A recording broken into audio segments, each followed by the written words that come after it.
Sunday, everybody. I just posted on Instagram that it was live time. How's it going, my friends? I am like in extra comfy mode today. Nate was like, this is the most work from home that you've got going on in a while. And you know what I said? I said, thank you. How's your weekend going, everyone? I'm still having my coffee. I am getting on a plane tonight. I fly a red-eye to New York tonight. Hopefully I'll be able to sleep on the plane. Fingers crossed. I don't think I'm going to get the upgrade. It's not looking good.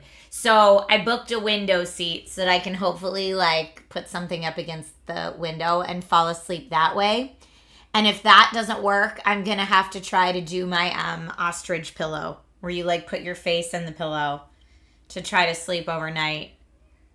ACTC, you don't like flying on airplanes? I have to do it a lot for work, so I'm very used to it.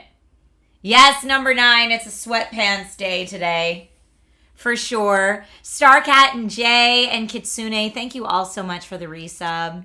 Rob says, I hate flying. Good luck. I actually don't mind flying. I do it a lot. So I feel like I've got all the right tech and accessories and all the stuff to bring with me to make it okay. Let's see. Atayanus, I hope I said your name correctly. You're in the middle of going down the checklist for the Upo Maker keyboard. Good luck, my friend. What a coincidence that you just went live. I did. Sundays are like the most informal streams too. So you're here on the Sunday chill stream, as we dub it, because it's easy peasy. Yay, I said it correctly. Good luck on the keyboard giveaway to anyone who has not entered the keyboard giveaway yet. You still have 4 more days roughly to enter. And then at the end of the month, as soon as April is done, we will draw a winner, randomly drawn winner, and I validate all the entries. So it always cracks me up how many people enter and then like undo their entries before the giveaway's over. Dude, I check.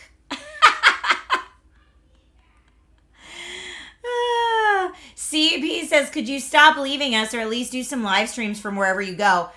So from New York, I will be doing one Amazon live stream. Actually, 2 Amazon live streams, but only one of them to my Amazon channel. And that'll be on Tuesday. They've graciously agreed to let me use their studio space to do a stream while I'm there. So it's funny because I'm there doing a stream from their studio for Amazon, like that they've hired me to do. And then I was like, well, while I'm there, can I use the studio to do a stream just for me to my channel so that I'm not, going without doing any streams. So I will be streaming on Tuesday, but it'll be to Amazon, not to Twitch. Carmelita, you had the worst flight ever a couple months ago. I'm so sorry to hear that. Oh, you had a kid behind you kicking your seat for 3 hours straight? No, I'm sorry. My last flight was really funny because I go to get into my seat and I had a window seat. And the mom behind me goes, would you mind switching seats? I've got this small child in a car seat. And the way the car seat was, the child was kind of reclined back. So their feet were like primed to kick the seat I would have been sitting in. And she was like, for your sanity, would you mind swapping with my teenage daughter so that she gets kicked in the back the whole time and not you? It would be like you'd be swapping for an aisle seat. And anyway, anytime a parent asks me to swap, like because they're traveling with children, I know what it's like to be a parent traveling with a small child. It's miserable. So I always say yes. Like, I don't care what the swap is. They have a bad enough day as is trying to make that happen and keep their sanity. So, like, as soon as she was like, do you mind switching? I was like, yes. I don't even need to know the reason, ma'am. I don't mind switching. It's fine. You're traveling with a small child. Got it. But anyway, dude, was that kid a kicker. If I would have been sitting in that seat, the whole flight would have been like back massage central. Because that kid just the entire time. So, like, shout out to that mom for, like, trying to handle it up front. But yeah, that kid, ooh, he was little. To be fair, he was probably 3 or 4. But, ooh, man, he was a little dude that talked back, that screamed when he didn't get what he wanted, that kicked like he was going for pro soccer. I was like, whoo, Like, Beardtastic says, seriously, good on that mom for looking out for you. Well, like, she knew. She clearly knew her child before then. Compsci Dude says, wanted to thank you and Trish and the Dragon Riders for the gifts for Amy's baby sprinkle. I hope it went so well yesterday. We're grateful to have you in the community, and congrats again on your growing family. Compsci Dude, that's awesome. But yeah, that kid was out of control on that plane, and all I could think is, thank goodness my child was a good flyer. Like, Logan, don't get me wrong, Logan had his bad flights when he was little, but it's because he was like a baby and he was crying because he didn't want to sit still for 6 hours.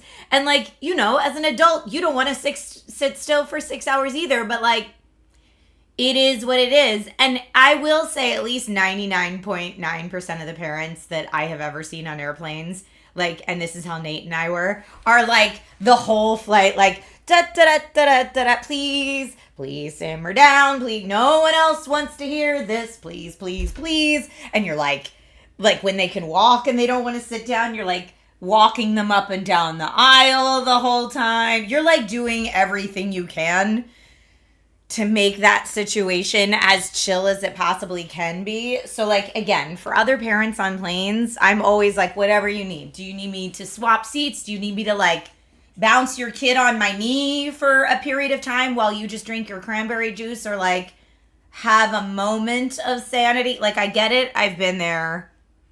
It's not fun. So I always try to help out when I can, but man, that kid on the last flight was a handful. And the mom kept being like, it's so late, sweetheart. Don't you just want to go to sleep? Wouldn't it be nice to just go to sleep? And the kid was like, no! I was like, oh man. This mom is having a day. Hi, P.S. Weech. How are you? Flying Stylist says, I'm the exact same way, being on the other side when they were young. Blazer says, I always bring a few extra bags of pretzels when I go on trips so I can offer them because that's what I always quieted my kids down. That's so smart. That's so smart. Your last flight, you sat in between a couple, and it was obviously awkward. Somehow both me and the lady turned to each other at the same time and asked, hey, you want to switch? Nice. I think some couples will take the aisle and the window hoping no one sits between them and that they'll have their own row. But, like, that's not going to work out if it's a full flight. I don't know. I don't know why people do that. But yeah, I mean, the trend of like people shaming parents for like, well, if you wanted to sit with your kid, you should have booked seats together. Can I tell you, it's happened to my family at least 3 times. So I know it happens to other people where like I did book my seats together and I paid extra to book them together. And then my flight gets canceled or delayed and we get automatically booked on a new flight. And then when we're automatically booked on the new flight, the seats are not together. And then you're that family that everyone on the internet hates because you're like, I'm so sorry. I don't want my 6-year-old or whatever to sit by themselves on this 6-hour flight. Does anyone mind switching?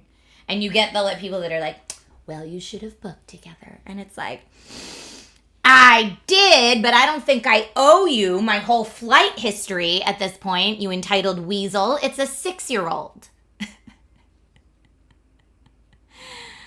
Atayana says, okay, poll, aisle or window? I'm a diehard aisle enjoyer personally. I am an aisle unless it's an overnight. Then I want the window so I can like put my coat or something against the edge so I can sleep a little bit. Where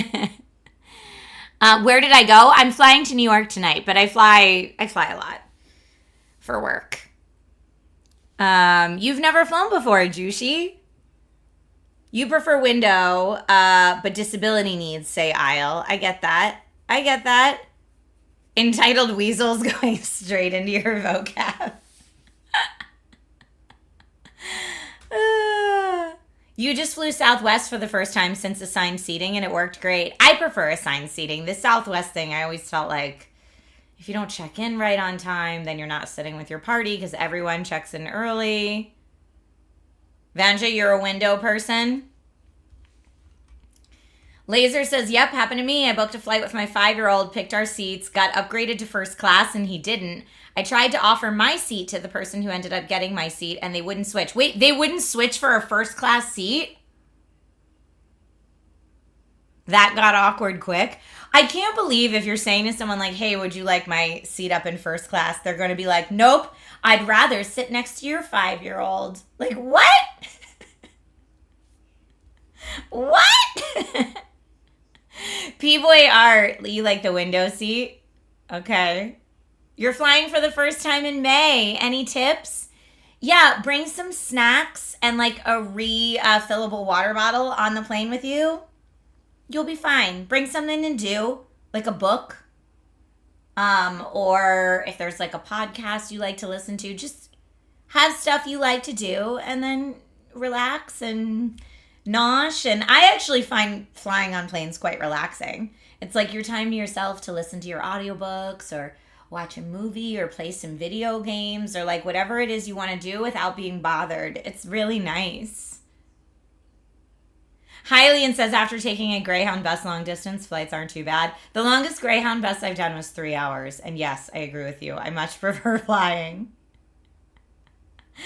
Paolo, your girlfriend is aisle, but you're a window. Mm-hmm. Nate was always the window until we had a kid. Now my kid always gets the window. Yes, Rob says I'm an aisle person. You never know when you have to get up and pee. That's me too. So I don't want to, I hate having to like bother people to get up and get over them or ask them to move for me to go pee. So that's why I'm almost always aisle unless it's an overnight and then I think I'm going to sleep. So that way nobody else has to wake me up to pee. So funny. Let's see. You said bring headache and nausea meds. That's a great tip too. Double check security guidelines so you don't get caught up there. I know sometimes I'll forget and like my refillable water bottle will have like a little water in it. And then I have to go through security again. CP says, sure, but a lot of families are also just crappy. You flew 12 hours with a family that deliberately booked their 3 small children 6 rows behind to get a break. Okay, that is crappy. But I will say in my experience, and like everyone I know that flies with kids are like trying to make that situation as peaceful as possible for everyone involved, themselves included. Oh yeah, don't wear strong perfumes or colognes or anything like that. You're going to Anime Expo in July. That's amazing, Daniel. I hope you have so much fun. Noise canceling headphones. That's a great one. Noise canceling headphones are clutch for sure. Or noise canceling earbuds, whatever you prefer. You're going to Super Nintendo World in Universal. Sprinkles. I love it there so much. We were just there the other night for Universal Fan Fest. And it was great. Download a series before you get on the flight. Yep, that's good. You'd rather drive than fly? I don't think that's weird, Catch-22. I know a lot of people that feel that way. Some people just really enjoy the road trip of it all and like stopping along the way to sightsee. And that's super cool. You do the aisle because of motion sickness. I didn't know the aisle was helpful with motion sickness, but I believe you that it is. You drove from Washington to San Luis Obispo. That's like when I moved to LA. Originally, I drove from Philly to LA. The cross-country drive is pretty cool. Landar says, I'd rather get up for someone than ask someone to move. Yeah, I'm the same way. They do have in-flight entertainment. So yeah, you can watch movies or TV shows maybe that have been on your to-watch list that you didn't get a chance to watch. Atayanus says, if I could drive everywhere, I would. I hate all loud, hot, smelly people tubes. I love that. Loud, hot, smelly people tubes. Perfect. That's trains, that's buses, that's all of them. Airplanes. Immediately wipe down the high-touch hard surfaces. That's true. Some people bring disinfecting wipes and wipe down everything as soon as they sit down. Yep. Worst thing that happened to STS on a plane was the lady the row in front of you breaking out warm fish to eat. Oh, no. She should have thought about other people. No smelly foods. No smelly perfumes. No smelly foods. That's just like a courtesy, I think. Hey, Paolo, I have a question for you. So I signed up for the TSA touchless ID. Is there supposed to be a person working there, or do you just walk up and like touch your phone and there's no person? Because the past 2 times I've flown since I enrolled in it, there's been no person there and nobody knew what to do. So we just all went to the regular pre-check line. And I was like, maybe this is just a case of none of us knowing what to do. Or maybe they just don't have it staffed. I don't know. But I would love to know from someone that's done it before.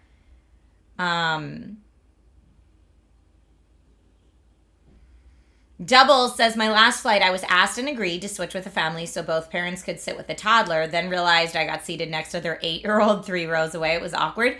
8-year-olds should be pretty cool to fly unless it's their first flight and they're like not chill about it. I don't know. I would love to sit next to an 8-year-old, but I'm guessing if the parents did that, it's because they knew that toddler was the problem on the plane and they needed like 2 adults to 1 child ratio to keep that toddler in check. Because otherwise they should have split up 1 and 1, right? Unless they were like, no, our 8-year-old's a good flyer. It's the toddler that's the issue. But that was nice of you to switch with them. Odyssey says on international overnights, you get the aisle in the middle section. So even if you sleep, there's only a 50-50 chance they'll wake you up. Yeah, because they could go either way. That's smart. That's really smart. Okay, I know I'm a little back on, let's see. You fly out of LAX a lot, Daniel? That's cool. I'm going to put my glasses on. Sorry, now I can see better. You breezed through security in March. You got an upgrade on a flight once because the family all wanted to sit together. Yeah, that's perfect. Some people try to buy 1 first class and 1 general so they can guilt someone in first into giving their seat up for the kid and only pay for 1 ticket. STS, I only read about that happening on Reddit. I have never I'm sure it's happened before, but I can't imagine that happening in real life. Why on earth would anyone think that a stranger is going to downgrade from first class after paying like $3,000 or whatever, downgrade to like a $70 ticket? I mean, it's not always that extreme, but sometimes it's that extreme. Why would anyone think that's a thing that people would do? Offering someone the first class ticket so your family can sit together is very generous and lovely, but trying to go the other way makes no sense. Yeah, bring chewing gum to help pop your ears. Or if you, the other thing you can do is just drink as you're taking off and landing, or chew something, chewing gum or snacks or whatever. Making your kids fly solo with you 6 rows away is diabolical behavior. I totally agree. If you're in the back of the plane, it'll be hot. If you're in the front, it'll be cold. I always bring a light jacket when I'm flying, no matter what the weather is, just because I don't know what it's going to do on the plane. Yeah, check your suitcase size to make sure it'll fit if you're bringing it on. Jay, I'm still in Dungeon Crawler Carl, but I'll probably listen to some of that on the plane if I can't sleep. Azorian Kid and Junior Dax, thank you both for the resubs. Junior Dax, 60 months. Woo, woo, woo. Happy 5-year subiversary, my friend. Okay, let's see. You said regarding touchless ID, there was a person there both times. Okay, so I think maybe it was just staffing shortages then. Mr. Yasman, I'm doing great. I'm having my coffee out of my dragon egg mug. Love it. Vanja, any day you can have good pizza is a good day. STS says, to be fair, the government isn't paying people right now, so I've heard airports are a mess. Oh, 3,000%. Like, I'm not mad at the staffing shortages at airports. I get it.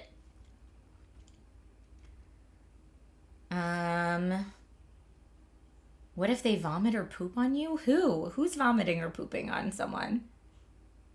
Children? I mean, not unless they're like a baby with no diaper.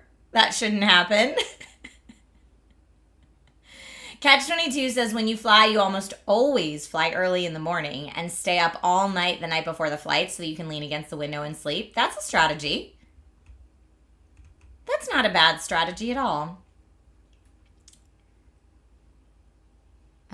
You shouldn't need a person with a scanner. You haven't used it yet.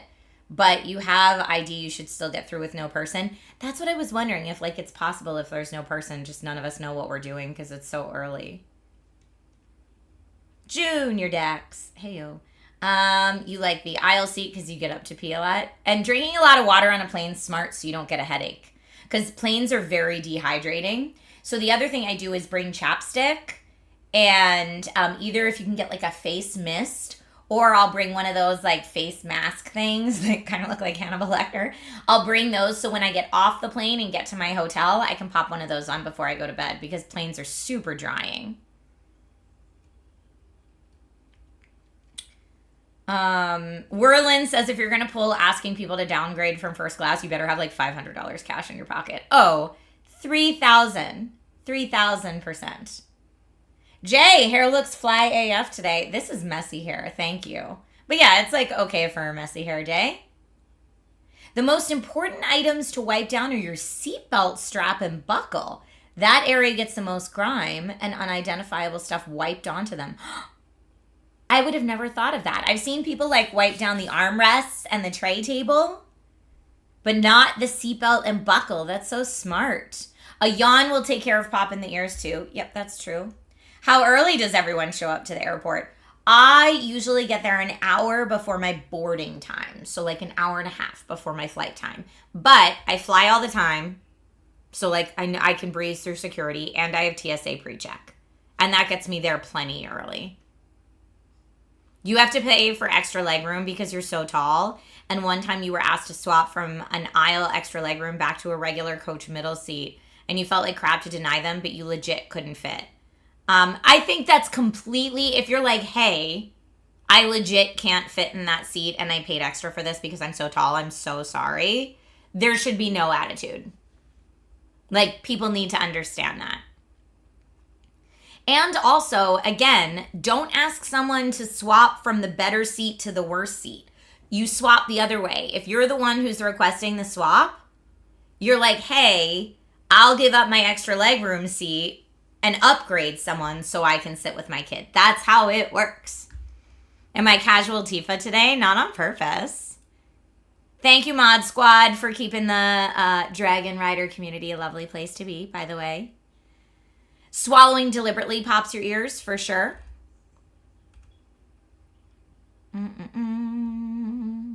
You hate early morning flights, not the flight itself, but making sure we wake up. I know, I stress out so much that I won't wake up in time. You stayed up like that once and fell asleep on a stranger. She was so nice, only woke me up because I started drooling on her. It's true. I mean, when you fly, you are just in a tight space with people you don't know, and you just have to embrace the chaos of that, right? Like, I'm like, the people that watch me sleep in my ostrich pillow, I know I drool like a crazy person in that ostrich pillow because, so the ostrich pillow is this pillow that kind of inflates in front of you when you put it on the tray.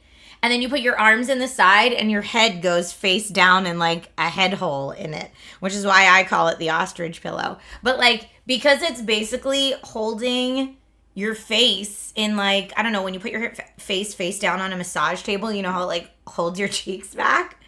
So it's like drool central.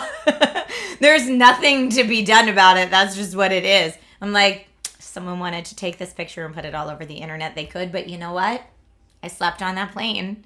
And that's what matters. That's what matters. You just drink a lot of water in general. That's really good. I need to do that.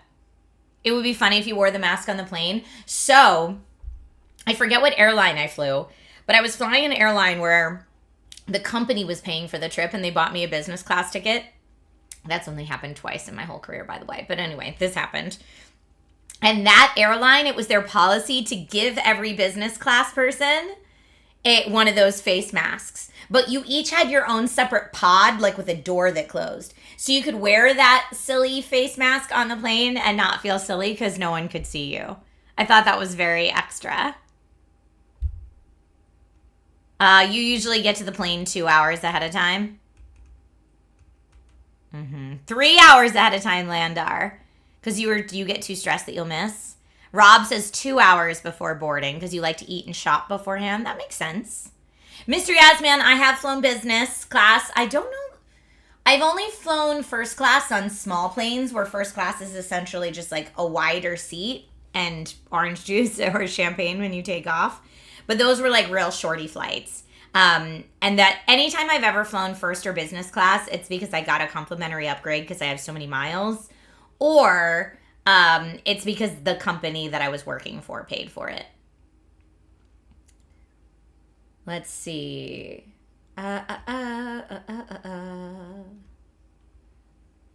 You always keep your receipts when you fly so you can expense your costs. That's smart if you're flying for work.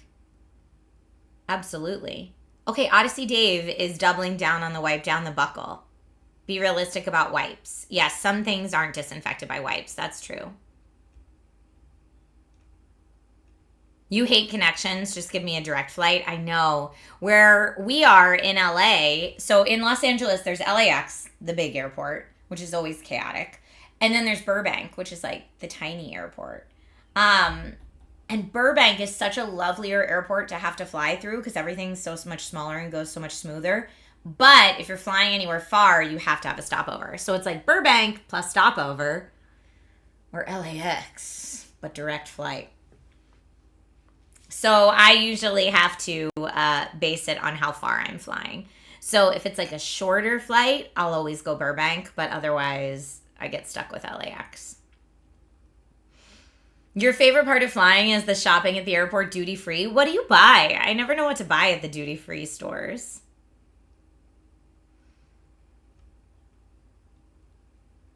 Paolo says, is it not really called an ostrich pillow? I don't think it is. I think that's just what I call it. Yes, I have switched over to touchless ID pre-check, but I haven't used it yet. My pre-check is actually up this year. I have to redo it.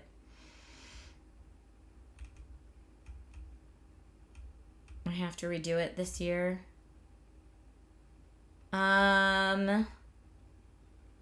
Let's see. You ought to try one of those pillows. I'm almost positive I have it linked on my Amazon page, because I've talked about them before on Amazon. The turtle pillow. I don't know if the turtle pillow is the same one that I'm thinking of. It might be. Have I ever had someone on a plane recognize me? Yes. It's not my favorite. Because I always look like trash on an airplane. Like, I intentionally wipe off all my makeup. And I'm in full bedtime mode. Generally, when I'm on an airplane. Not looking my best. And I just want to play video games. And keep to myself generally on planes. Did I see the Astarion novel coming out in the fall? I did see it, but I didn't read a lot about it. Sprinkle says if you do flights that are 12 hours or more, they have reclining seat beds. Not in economy, though, right? That's only in, business or first. You flew Emirates first class to Milan a couple months ago. I bet that was amazing. What airlines have I flown on? I'm usually on American, but I will also fly Southwest or United or Delta if I have to. And when I go to Taipei, I usually fly Starlux. You had to sit in the airport for 10 hours, Landar. I've had to sleep in the airport before, numerous times. It's not great, but you do what you gotta do. You flew business class to Japan? Oh, that's awesome, Carmelita.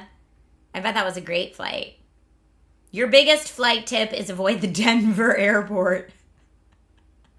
Denver airport's not fun. There's a lot of airports that aren't. You would go Burbank plus stopover, but that's because you live in Burbank. If the security is better at Burbank compared to LAX, would it be worth the layover? Oh, to say that Burbank security is better is the understatement of the year. Everything about Burbank is better. You can go and park and be through security into your gate in 20 minutes at Burbank, whereas that can take 2 hours at LAX. No exaggeration. Even just the traffic around LAX to get into the airport or to park and then shuttle into the airport, it adds an extra hour, just the parking part at LAX to your travel. Burbank is super easy. But yeah, that's what you always have to weigh. Is Burbank worth the layover? And a lot of times, if we're not in a super rush, we'll say Burbank's worth the layover. But yeah, security at Burbank is almost always non-existent. You just walk right through. It's fantastic. For duty free for you, GDK, you like to get coffee, chocolate, or alcohol. Those are all good things to buy. You're going San Fran to LAX, so that's it. That's an easy one. Yep. Flights get canceled. I know. Burbank does have a lot of Southwest. That's true. You have also had to sleep in the airport. I know it's not fun. LAX does have a lot of terminals. And yeah, LAX security isn't bad for at least, I find if you have pre-check, it's not that bad. Yeah, and JFK in New York is a really big airport too. Isn't it the same in New York? It's like JFK is the big airport and LaGuardia is kind of the nicer one. So people prefer LaGuardia if they can. Landar, you never had trouble at LAX that you always shuttled or Ubered in. But if you Uber in, then you have to do LAX it to Uber back. And that's a pain in the butt. Atlanta airport's kind of overwhelming. I remember that. How long will I be in New York? So I fly the red eye tonight. I get there early tomorrow. And then I'm in New York Monday and Tuesday. And I fly home really late Tuesday night. So I'll be back here in studio on Wednesday. But streaming is going to be wonky pants that week because I don't think I can stream on Wednesday. I don't know. I have to put together my schedule for the week. But I basically, yay for work. I basically have a job every day this week, like a hosting job every day this week, which is really great in terms of keeping my bills paid, but not great in terms of Trisha streaming daily. Don't ever fly through Newark. It's the worst. Okay, good to know. You take the flyaway shuttle to LAX. The flyaway shuttle is great.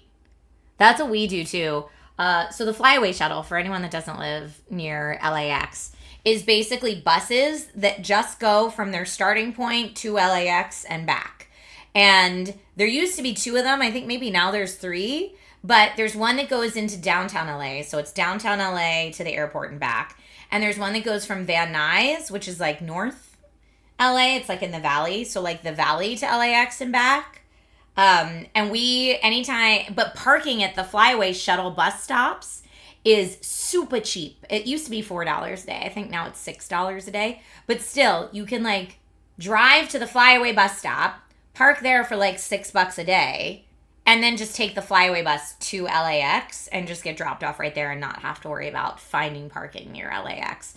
And parking near LAX is also usually like $30 a day-ish.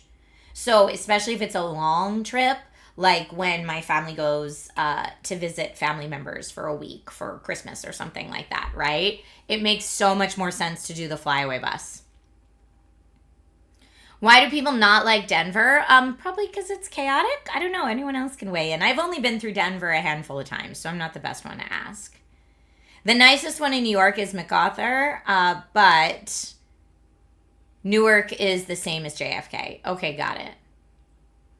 Keeping your bills paid means you get to stream, and then we get to see the fun content you do besides. Thank you. And yes, when the work is done, that's when I get to stream. But here, let me look at...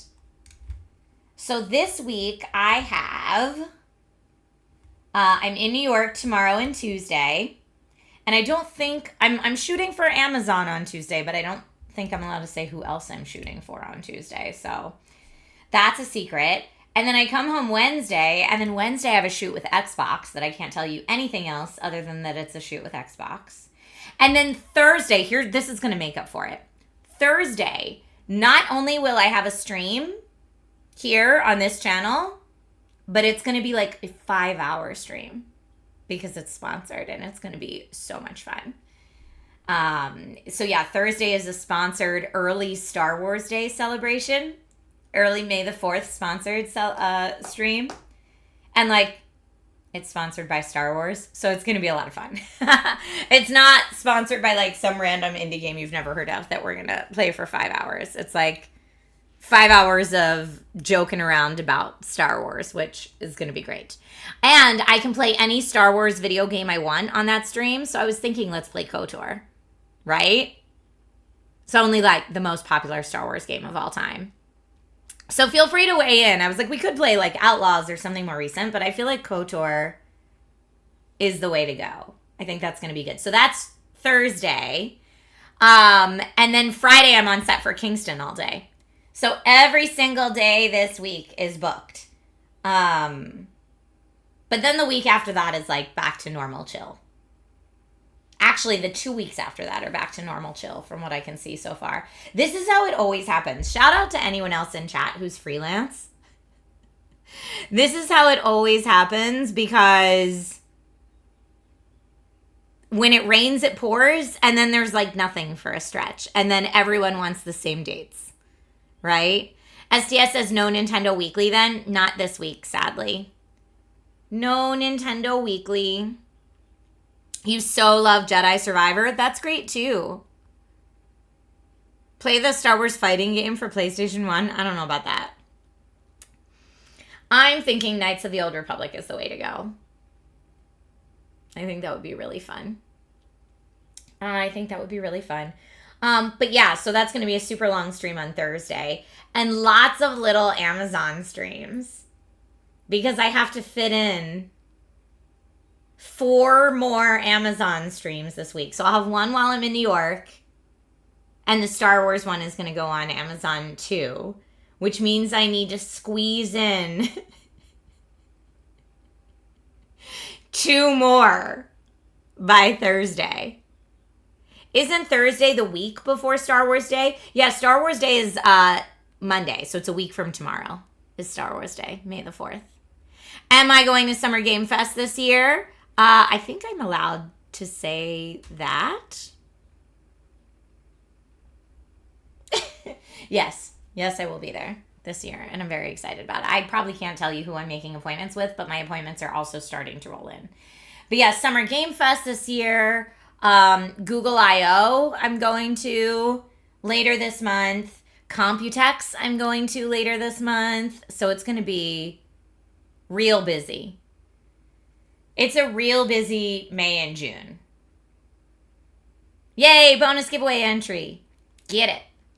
Get in that giveaway. Yeah, May and June, for whatever reason. Again, when you're freelance, when it rains, it pours. It can be like real quiet for 2, 3, 4 months straight, and then suddenly, boom, you're booked and busy.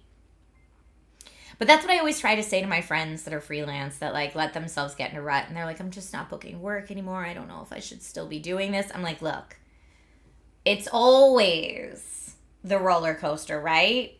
And sometimes the downs are they stay there for a while. But as soon as is it Bismay? It is. Yeah, it's Bismay. Bismay.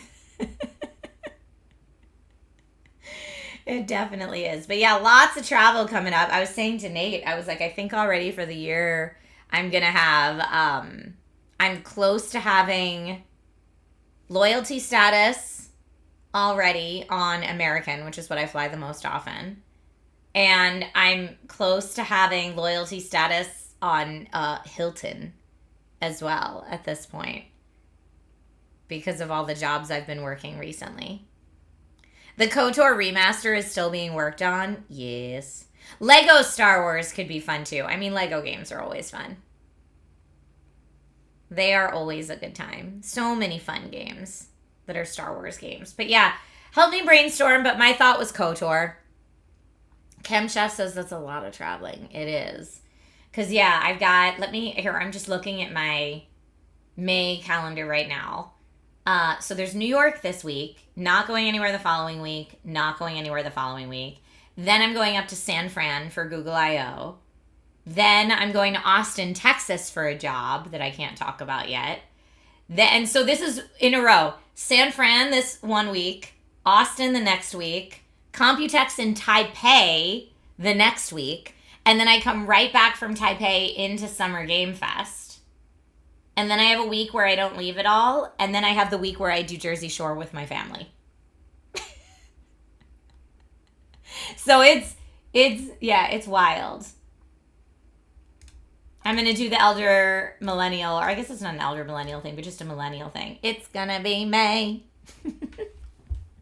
May's wild. When's your wild month, Trisha? It's going to be May. That's when. Galactic Dance Off on the Xbox 360 Connect. I do not even want to think about how to hook that up for streaming, but that would be very funny. Catch 22. That's the Star Wars game. Hooking up an Xbox 360 with a Connect for streaming? Oh. When you go to Texas, hopefully all the Texans will welcome you there. Well, I'm going to Austin. And I have to say, out of all the places that I stream, or all the places that I go for work in Texas, I think I've only ever been to Austin. Dell's headquarters is near there. South by Southwest is there. Like every time I've ever traveled for work to Texas, it's been Austin.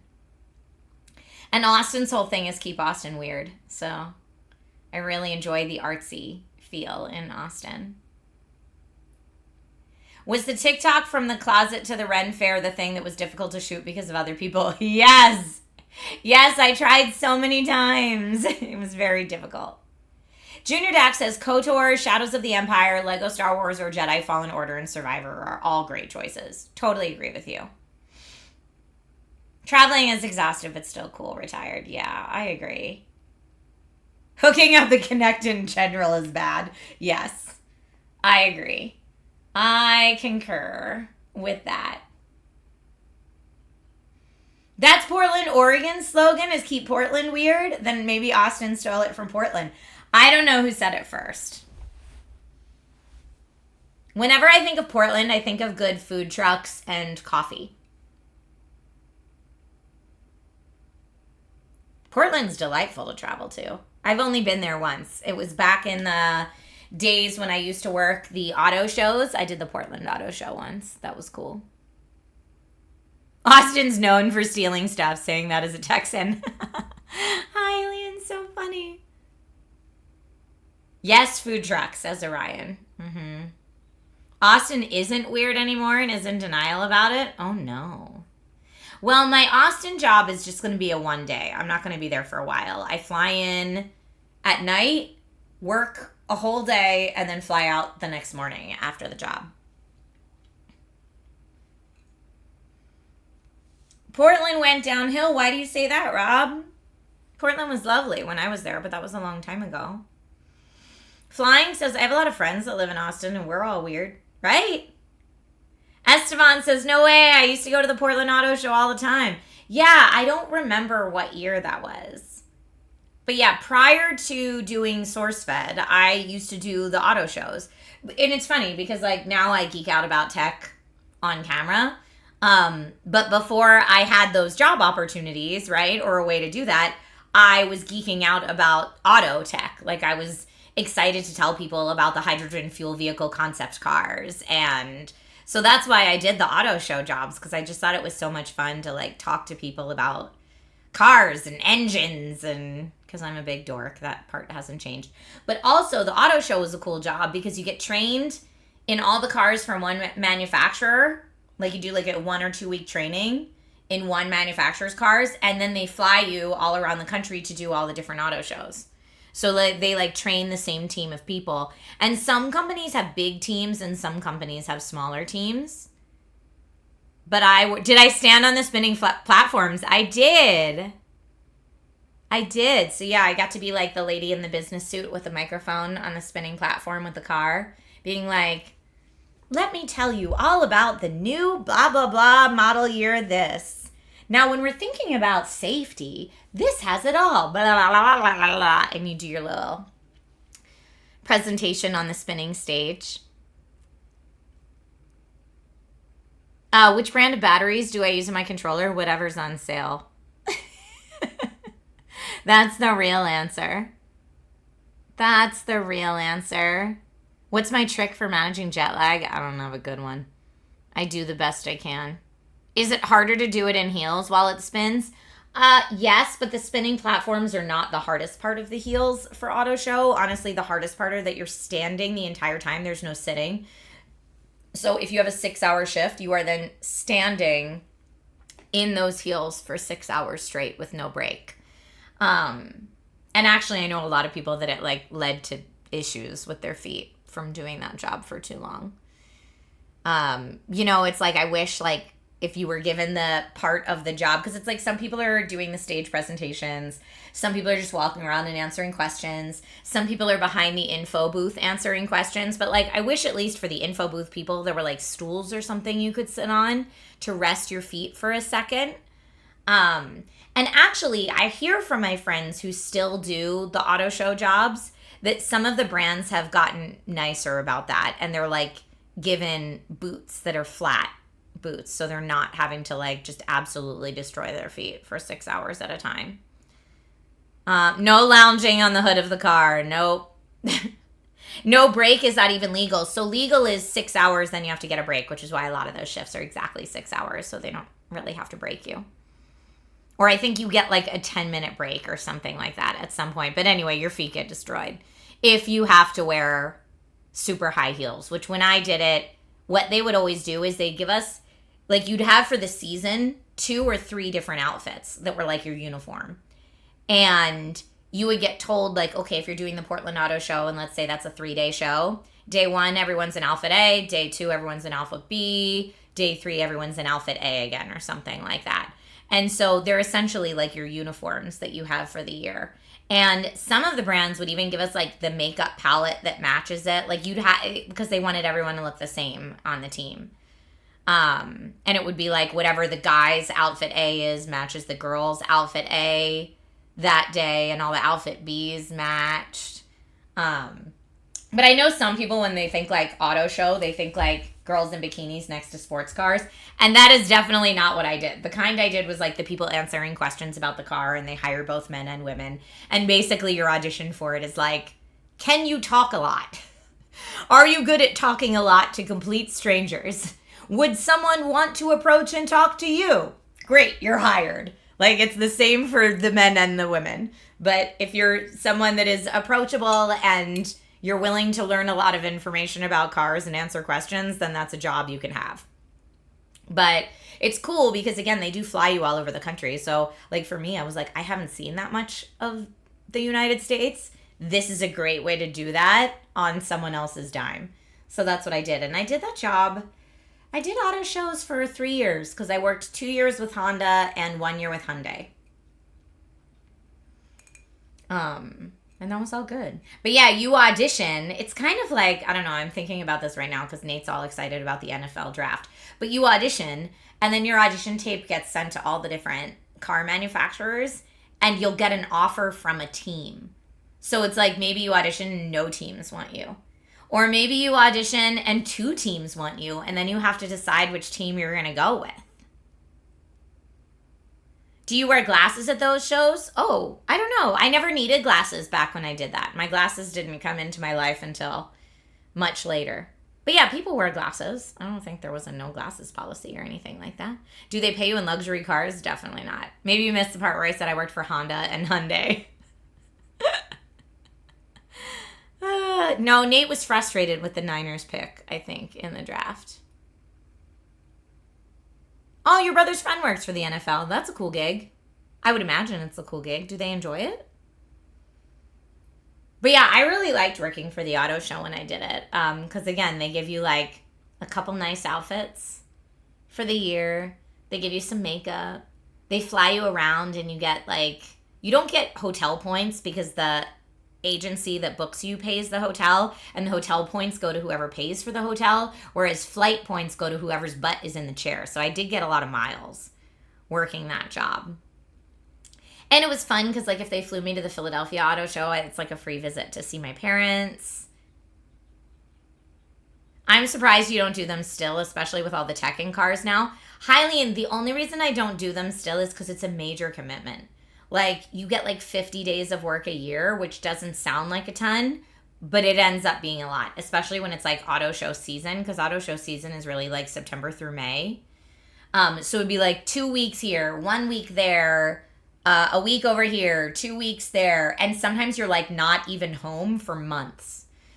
So that's why I don't do the auto show now. It's just too much. But I have friends who still do it, and they love it.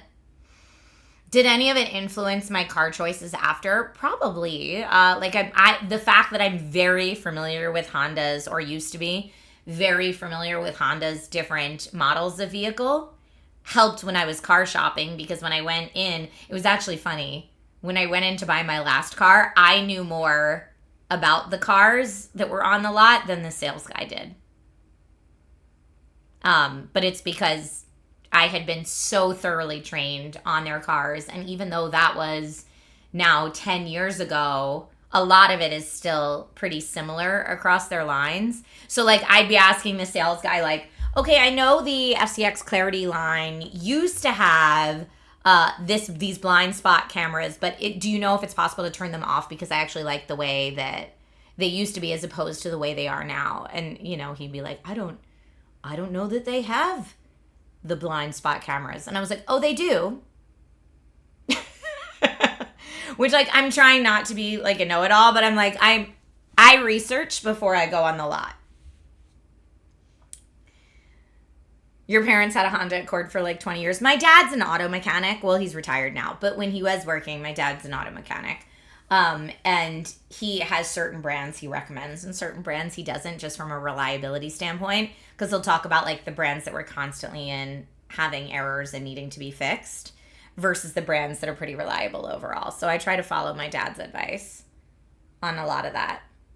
Your car's 21 years old and still going strong. That's awesome. That's awesome. Toyota always had the biggest team of auto show people. They were like 45 plus people per year that they cast.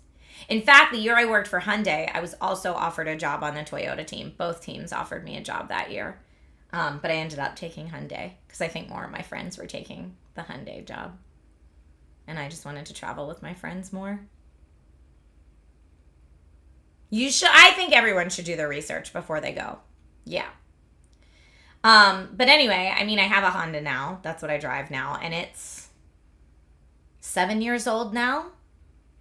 So it's out of the manufacturer's warranty, but knock on all the wood, still doing well. Just replaced the tires. That was expensive. But it's the first time I've had to replace the tires and the car's 7 years old, so.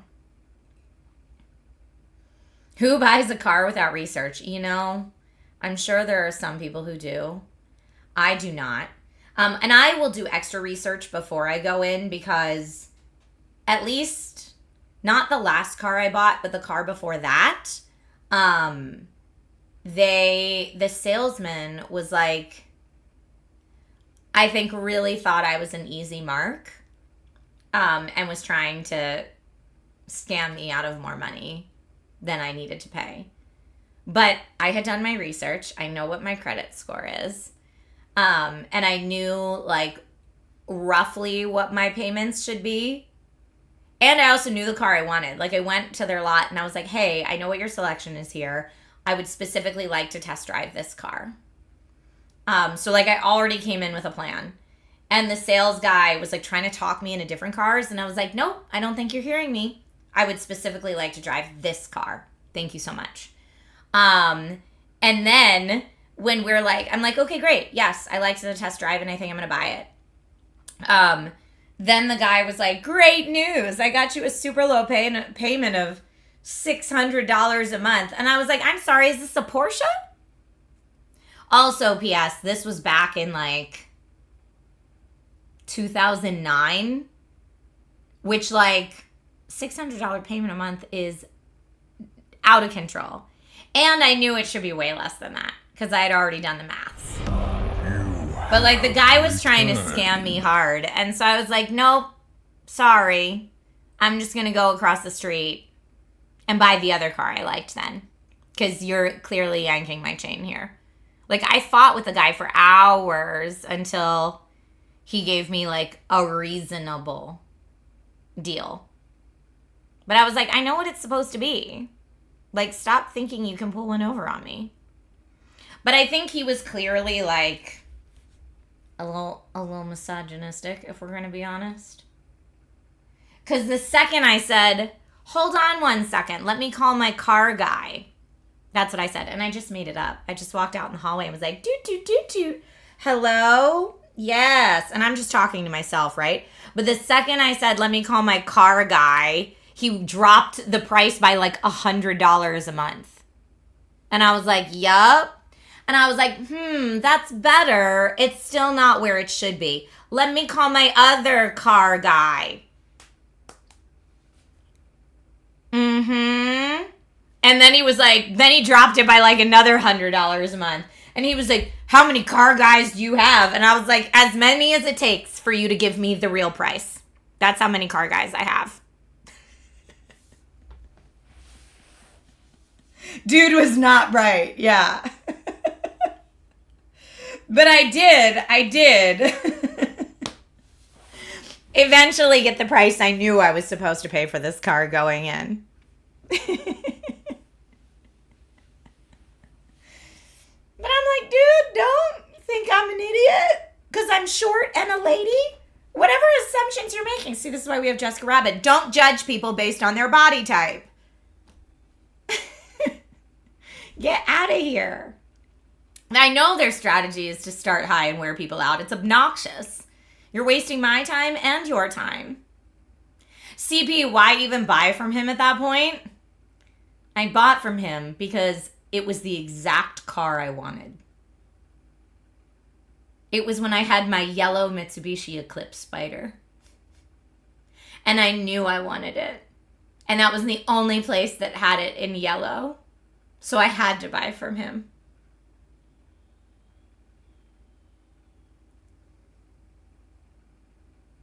There are places that advertise no haggling, that they just give you the lowest price right up front.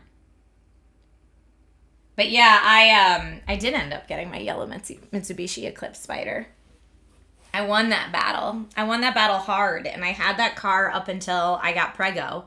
And then I quite physically couldn't have gotten in or out of the car because it sat so low to the ground, and I had to sell it, and I was very sad. I loved that car.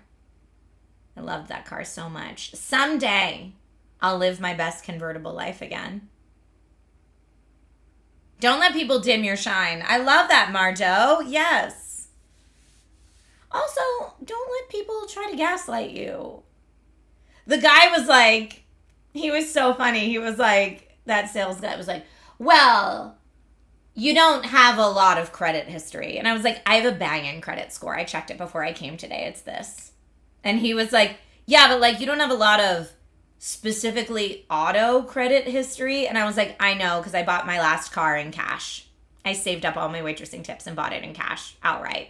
But my credit score is amazing, and there's no separate credit score just for auto financing. So try again.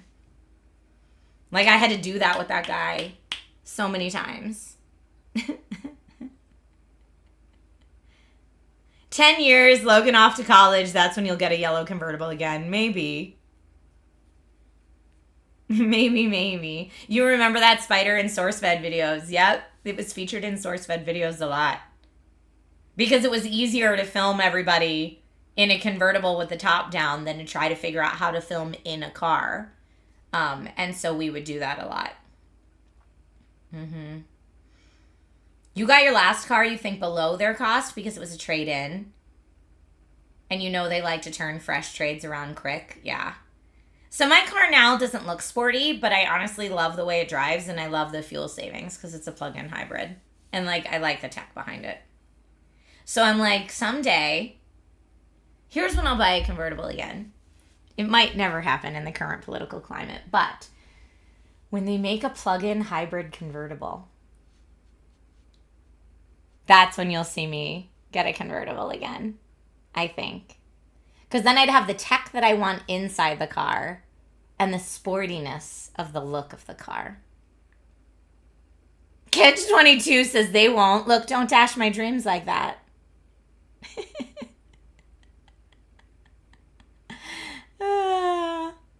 Dante says that's surely already a thing. It's not. It's not a thing because it's too niche. I think that's Catch22 said I can explain why. And I think that's why. Because convertibles are already super niche. They don't sell a lot of them, so they don't make a lot of them. And plug-in hybrids, like right now, everyone in the United States is trying to get away from electric vehicles, I feel like. I feel like there's a lot of regulation right now that's like, nah, just buy a gas vehicle, you jerk.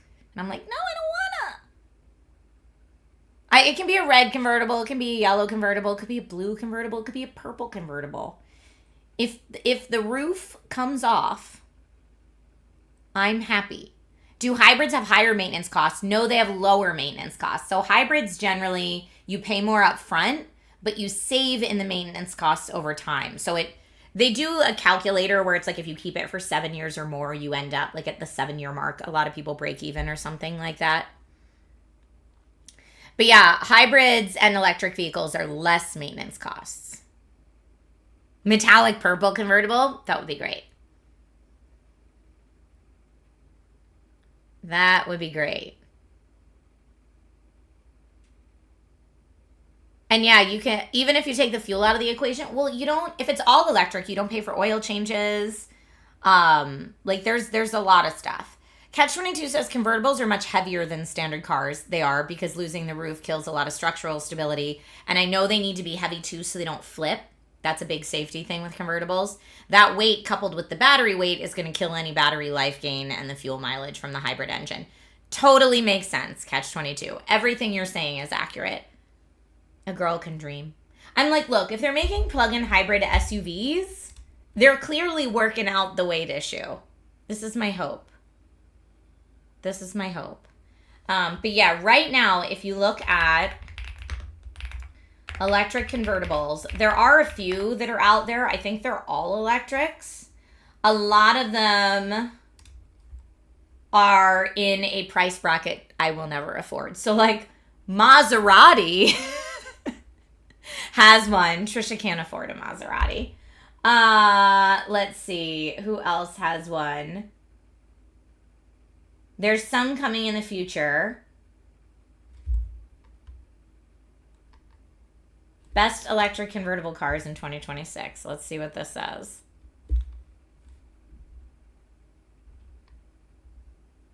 The MG Cyberster. I've never even heard of that. I don't know how much it retails for. It's cute. Mini Coupe makes an electric convertible. Oh, they did a limited run, all electric. Longbow Speedster. Looks like it's way out of my price range. Fiat makes a kind of convertible. It's not really a convertible. It's like a extra sunroof. Yeah, a lot of these are like tiny smart cars that the sunroof opens up a lot. There's the Maserati. Polestar 6 in the future.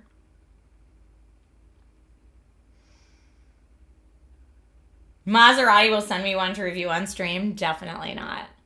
Definitely not. Even the people who I know that are tech reviewers that sometimes review cars, what they told me is they basically write to the car company and they're like, hey, I would love to test this out for 2 weeks. And the car company's like, here you go. Here's a 2-week rental. Give it back as soon as you're done. And it's not like a sponsored. So like Faroki says they don't send I Just Seen those cars. No, I think Justine writes to them and says, I have a trip coming up. Can I borrow a Jeep, please? And I'll make content on it. Please and thank you. And then you borrow a Jeep or whatever it is. And then you give it back when you're done. Now, granted, I don't know which cars she actually owns.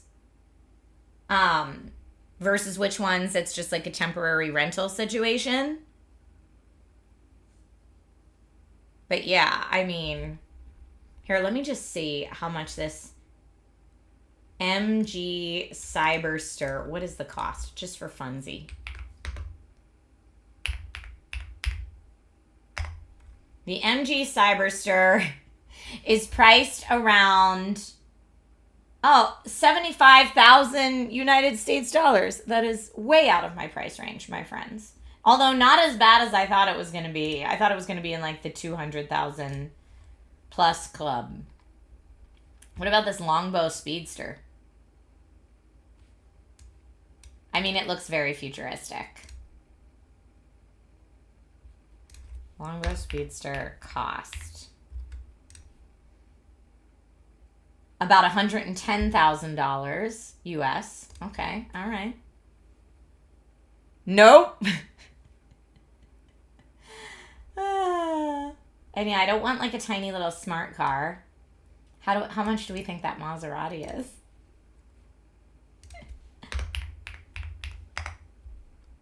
$205,000 to $208,000. Yep. Mm-hmm.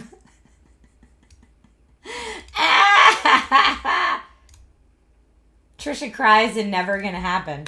What about that Polestar? Approximately 200,000. I also cry and never gonna happen.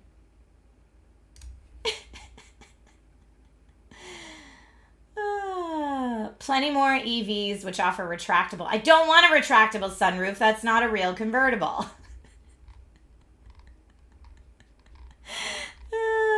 So funny. But yeah, I actually, and these are, everything we were just talking about is actually all EVs.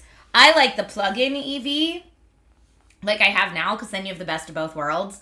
So like the car I have now, it's all electric for about the first 50 miles you drive on a charge. So it's like an all electric car for 50 miles. And then after the all electric battery wears out, it becomes a gasoline electric hybrid. So I'm still getting hybrid mileage when I'm running on gas, but I'm getting all EV when I'm on the all EV. So if I'm like just zipping around my neighborhood, all EV, no problem. But if I need to drive longer, like say down to San Diego for Comic-Con or something like that, I can just fill up at a normal gas station and be fine and get the hybrid mileage, which is really good. And so I feel very, very fortunate that when everyone's talking about how the prices are such a nightmare at the pump right now, my gas tank in my car is only 6 gallons. So even if I'm on empty and I need to fill up, it's only 6, as opposed to some people whose tanks are like 14. Your car is like 120 right now to fill. Woof. But yeah, I like that, like, even when I have to fully fill up my gas tank, it's maybe $30. That's really nice. Especially given today. But yeah, all EV and hybrid.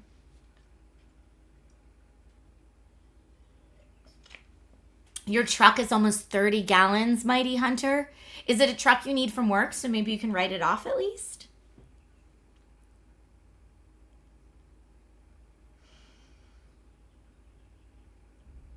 You talking about Maserati makes me think of the Britney Spears song, You One of Maserati. Oh, I don't even know that song.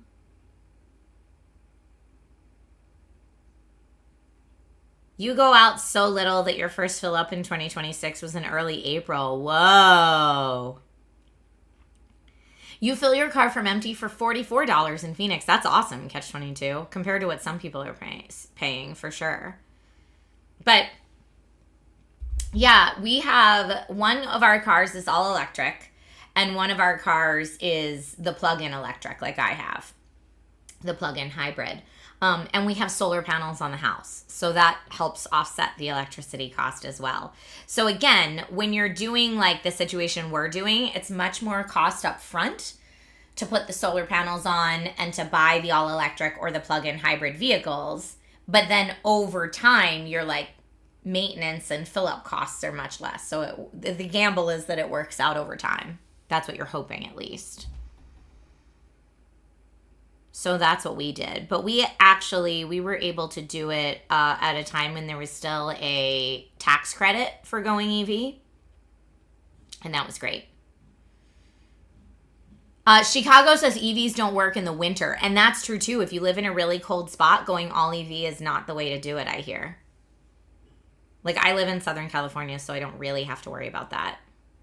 Have I looked at the new Scouts coming out in 2027? No, what's that? Let me see. Scouts Motors, the comeback of a legend, it says.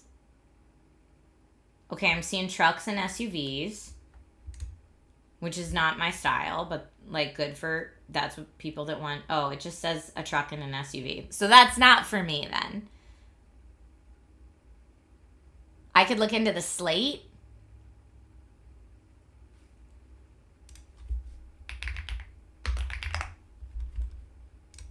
Let's see. I was following a Fila, but did y'all see they went under? They canceled before their first model even came out. And that was Sony and Honda. I was shocked. So everyone just got their like pre-order stuff.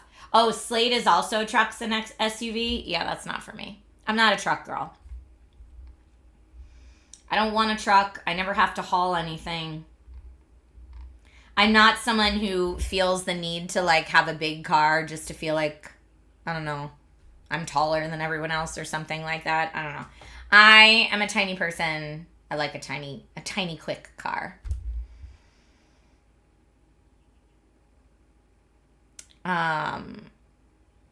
Oh, you could do like a topless Jeep-esque version. You said trucks are fun to drive. I've test-driven trucks. They're just, I don't know, they're not exciting for me. I want a sexy car, and I don't think of trucks as sexy. To me, they're not. No offense if anyone else is like a super truck person. You live your best truck life. It's not for me. I don't want a car I have to like climb to get into.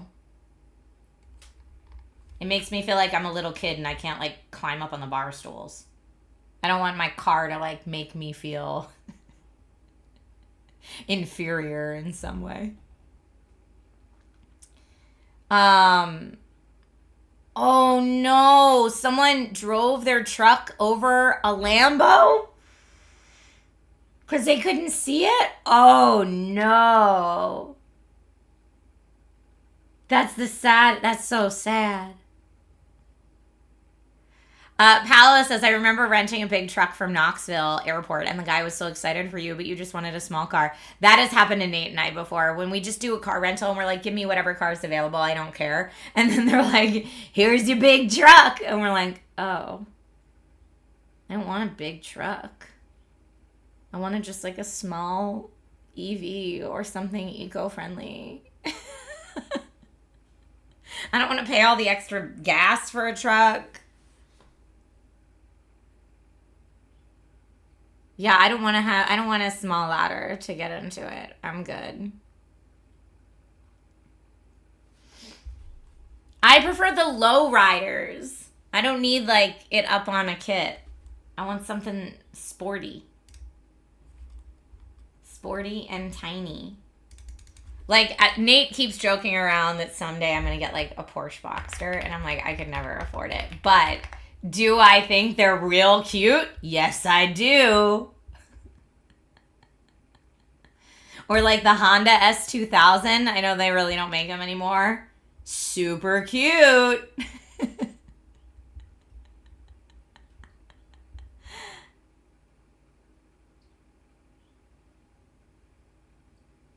SDS is sporty and tiny like you. Oh, that's so nice. But I don't like, this is a funny thing. I like sporty and tiny. I don't like overly cutesy and tiny.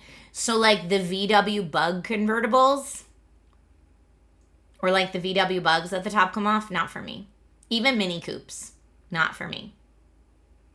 Miatas are cute. Oh, I see a plank.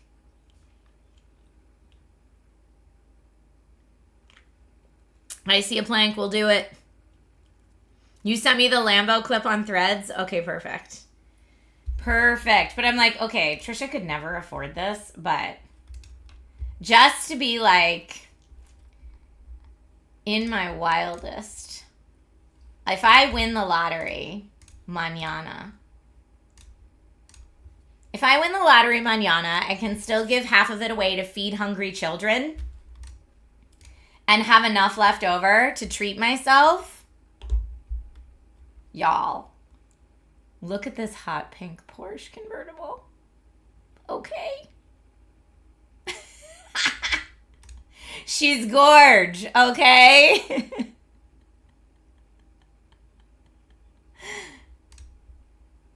This is like in Trisha's wildest dreams because there's no way I'm ever affording anywhere near that price point for a car. It would never happen. It would never happen. That's Nate's joke, though, is that he thinks that's like my dream car. But they're gorgeous. You could probably get them down to 180.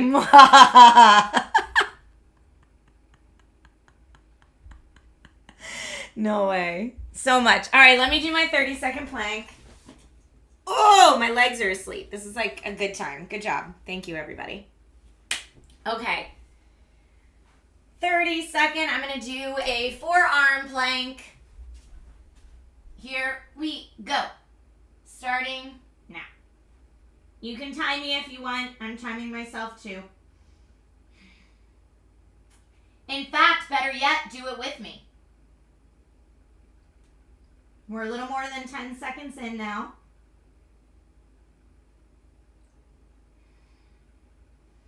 The forearm planks are much harder for me than the straight arm planks.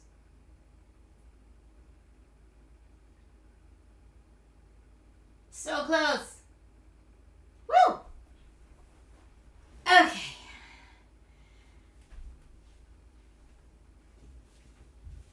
I thought we don't count till it starts to hurt. That's hardcore. You're hardcore, Raptor Blade.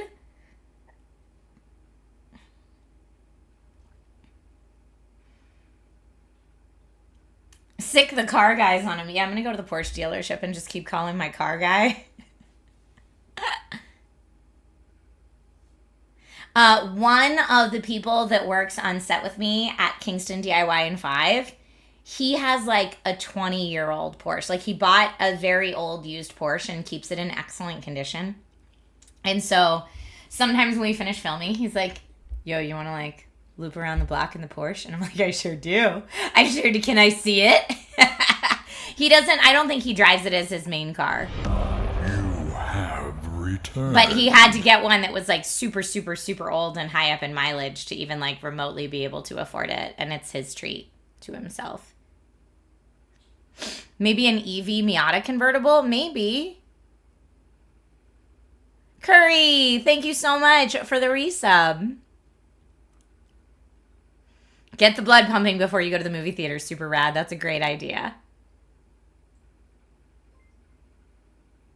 Faroki, your dad got pulled over in a Porsche 911 twin turbo, and he said the cop just wanted to see it up close.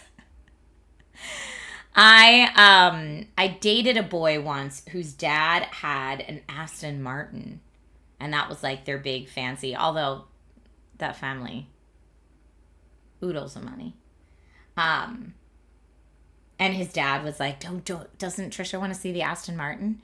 But I was like, yeah, I'll take a look at it. But I was also like, the whole time I was riding in it, I was like, please don't crash this car. Please don't crash this car. Because we were so young. We were really, really young. It was like college age or not terribly far out of college. But yeah, someday I will live my best convertible life again. But I will need to be much more money. Someday I'll live my best convertible life again. But my first convertible that I had when I got out to LA was a Volkswagen Cabrio. I bought a used Volkswagen Cabrio. And I'm not going to lie, it was nothing but trouble mechanically. It was a nightmare mechanically. I had to replace the transmission like 3 months after I bought it. Woof, it was so expensive. And then I had the Eclipse Spider, but that was a nightmare gas mileage wise. It cost me so much to fill up that gas tank. And then I went no convertible when I had my son because safety is the priority when you have an infant. Not cool car, just, safe, boring car. So then I got a safe, boring car on a 3-year lease and turned it back in because it was super boring and I never liked it. And now I have the plug-in hybrid that I'm driving, which at least I like the tech in the car. I don't think it's the sportiest looking car, but I enjoy the tech in it and the gas savings for sure. Faroki, oh, your dad was a dealer, so you've driven a lot of different stuff. We have a house on my street that I think one of the people that lives in the house must own a dealership or run a dealership because they always have like different fancy cars. You're all about the tech in the car? Yeah.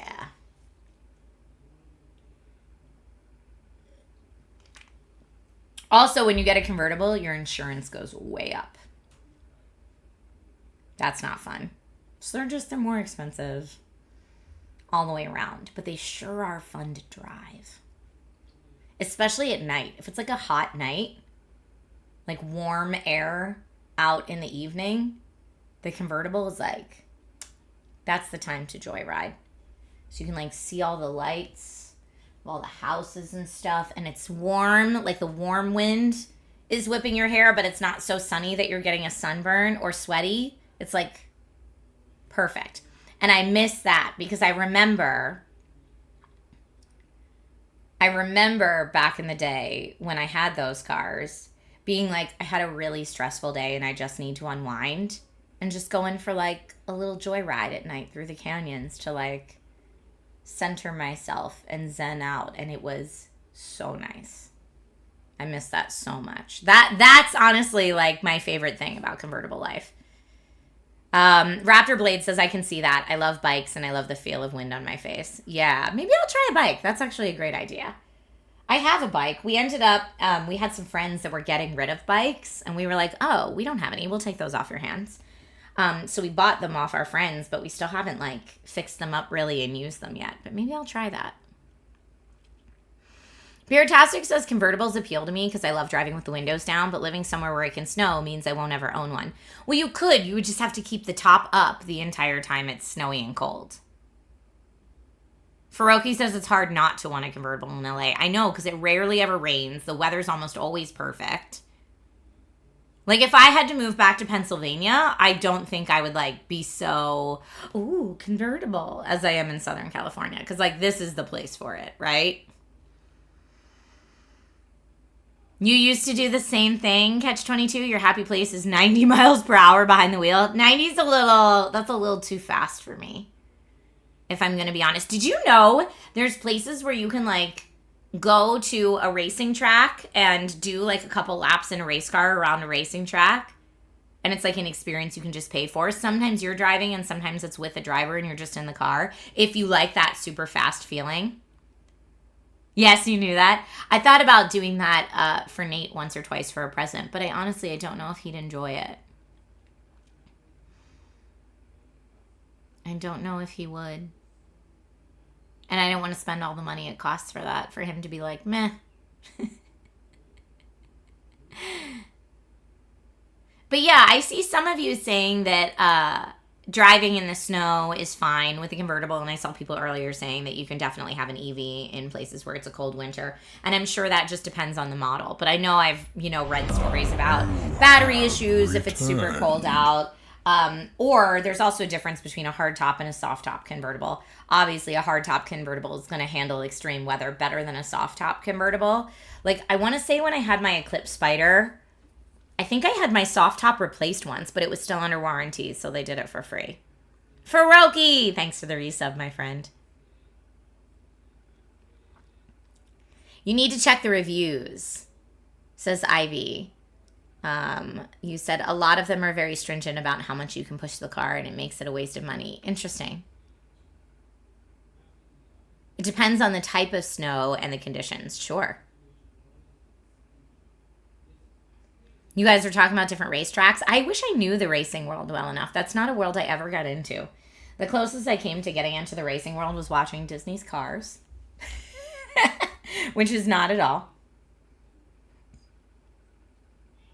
Which is not at all. Okay, I'm making sure there's nothing on my phone that I need to respond to urgently. There's not. Ka-chow! Yeah, exactly. You'd be afraid of your car getting burglarized with a soft top convertible. I didn't have that problem. Knock on wood. And, if you talk to some people, they think Los Angeles is the most dangerous place to live ever. And I never had that problem. And I had my convertible for 8 years. Both of my convertibles were soft top convertibles. So if I add the time I had those together, that was probably 12, 13 years. No issues. I did have someone break into my Eclipse Spider once, but they broke into the trunk. They didn't go in through the soft top. But I was also very careful to not leave anything in the car that anyone would want. And on my Eclipse Spider, the glove compartment was lockable by key. So even if I left the top down when I parked and went in to get brunch or something, it's not like people could just go in my glove compartment. It had a separate lock on it. Mikey says, I guess you're more stop and go traffic versus distance. Actually, Los Angeles is a weird city because it's both. There are sections you go through that are very stop and go, and there's sections of freeway where you're flying. It just depends where you're going.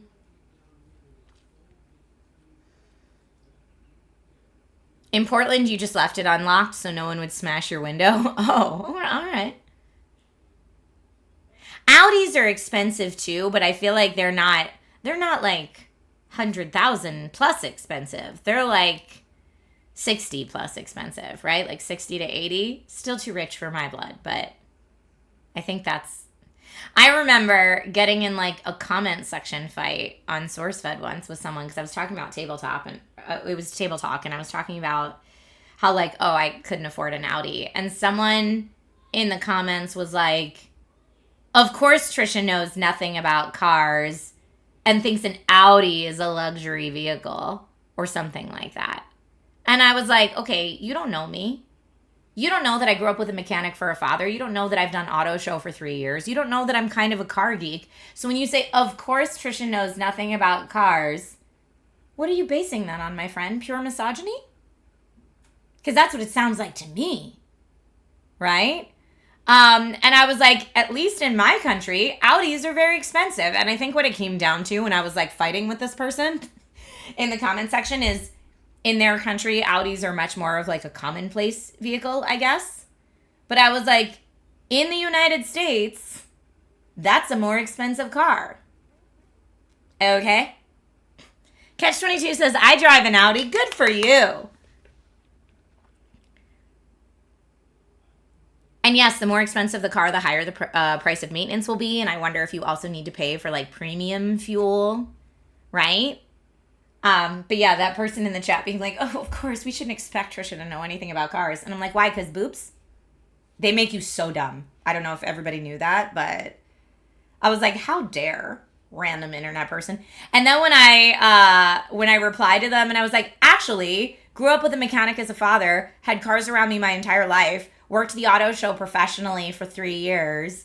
I would bet I know more about cars than you do, fool. And they were like, well, how was I expected to know that? And I'm like, okay, so now that you know, you're like, how was I expected to know that? So why was your assumption immediately idiot? So if you're admitting now you didn't know, why didn't you go with didn't know? Why did you go with clearly idiot? Oh, well, now I know better. What? Check yourself, comment person. Check yourself.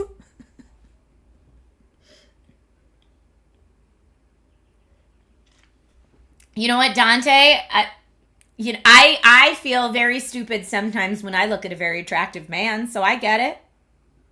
Raptor Blade says, sorry, sir, your misogyny is showing. Yeah. That's exactly how I felt. Like, if you don't know what someone's background is, don't assume the worst. What? Did I change his mind in any way, shape, or form? Yes, actually. That was a decent use of my time comment exchange. Because I did. And that's when we discovered that, I guess, here, wait, I'm turning on my AC because I'm very warm. We discovered that in that person's country, because they're not from America, Audis are like more affordable vehicles. And I was like, okay, well here, let me tell you what the pricing is on an Audi. That is more of a luxury vehicle. So yeah, it was a good use of my time because that person was definitely like, oh, sorry, didn't know. But again, I'm like, yeah, sorry, didn't know that I've been surrounded by cars my whole life. Sorry, didn't know that Audis are more expensive here. And then there should have been a third, sorry, assumed the worst. But I had just come to expect that from internet commenters. Catch-22 says he might be from Germany or Austria, which would make sense. Yeah, that's what I figured. It's like, cool if it's different where you are. It's like the people that would be like, it's not Hyundai, it's Hyundai. Or pronouncing it all different ways. And I was like, y'all, I worked for them directly. And they said to me in my training officially, here in the United States, we pronounce it Hyundai. Think Sunday, Monday, Hyundai if you get confused. That's what they said directly from the brand. So to all the people in chat that were, actually, no, I will, actually your face. But yes, I don't doubt that in different places they pronounce it different. That Totally makes sense. The world is full of lots of different kinds of people.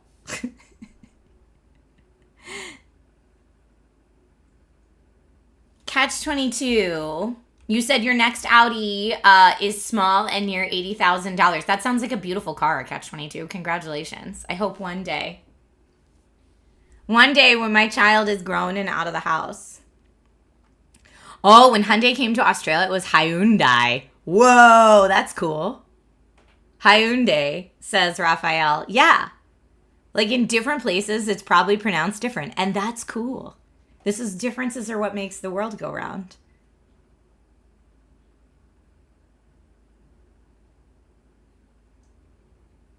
But yeah, I liked working for Hyundai when we talked about their cars. Although because I worked for Honda 2 years, I remember their lineup much better.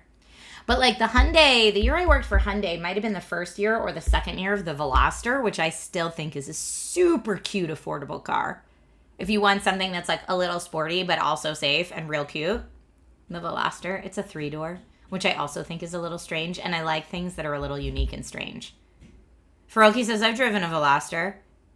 Yeah, I remember at least when they first came out, they had told us their target market was like young adults and like first cars because they're sporty and fun, but they're also safe.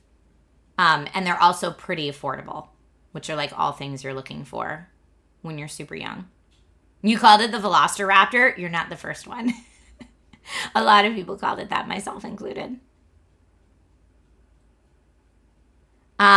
Isn't it technically a 4-door because there's an extra door on the passenger side? No, there's only 3 doors. There's the 2 front doors like it's a coupe, and then it has the one little weird side hatch that's the 3-door. And I forget if it's on the driver's side or the passenger side. It might be the passenger side that has the 3rd door. You had 2 of them. You had a 2012 and a 2016 turbo, and yeah, it's a 3-door. Mm-hmm. Oh, doesn't the boot count as the 4th door because it's a hatchback? I think they would just call it a 3-door hatchback because you're not like, passengers aren't climbing in through the hatchback. But yes, if you wanted to count that, then I guess that would technically be 4.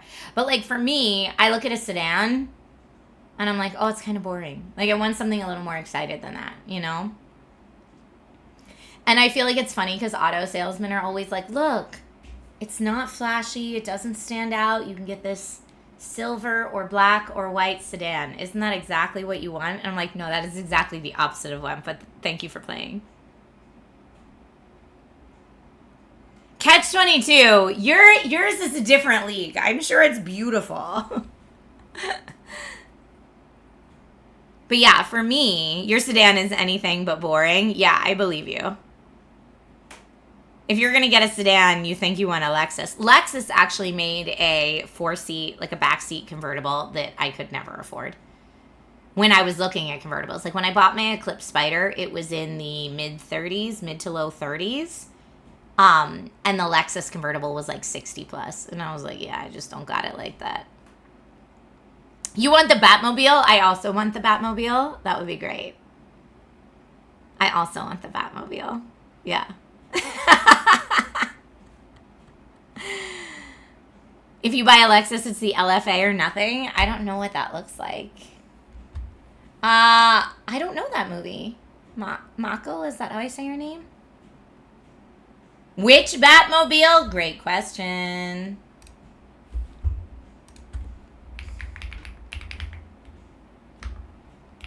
Let's see. I want... Oh, man. I feel like the 89 Batmobile is where it's at for me. The 89 Batmobile is pretty fire. Yeah, Dante says the 89 Batmobile. Mm-hmm.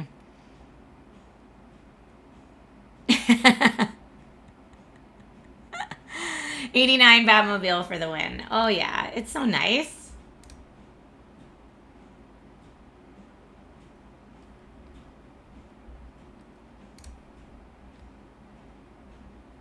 Although, really... Yeah, look at this. 89 Batmobile. Let me see if I can. Here's like just a Spin Master toy of it. Ooh, that's... Ah! Hold on.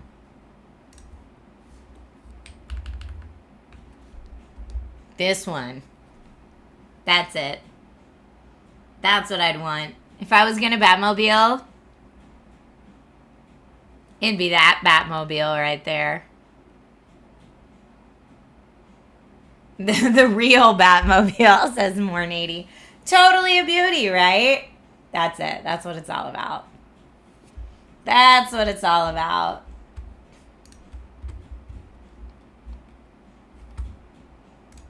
But yeah, I would much rather drive the Batmobile than a boring car.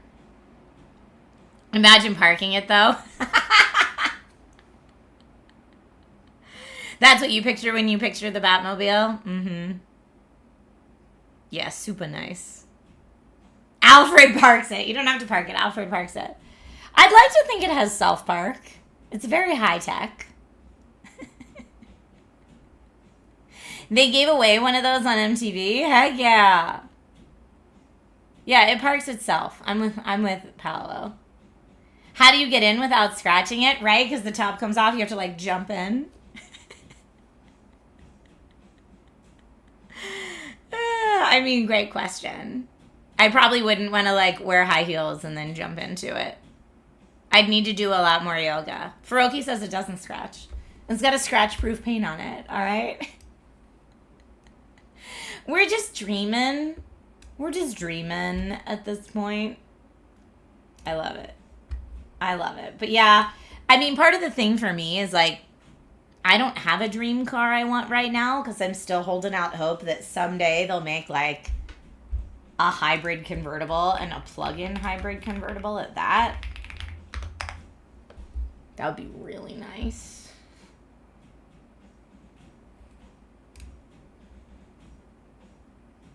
Chevy Corvette E-Ray is a hybrid convertible. And then, yeah, the Porsche 911 Carrera.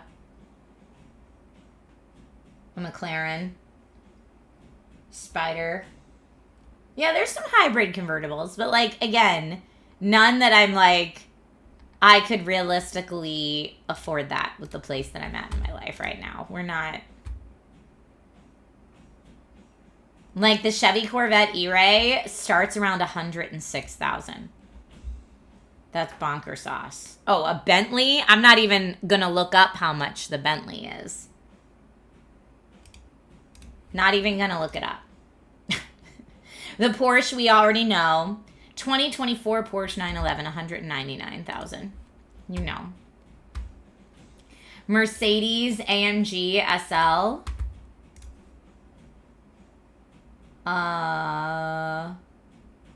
Doesn't even have a price. It doesn't even have a... Oh, $207,000. You know, no big deal. No big deal. Again, the McLaren. Why am I even looking? $273,000. And then the Lexus LC convertible hybrid is... Let's see. $120,000. Starting price $120,000.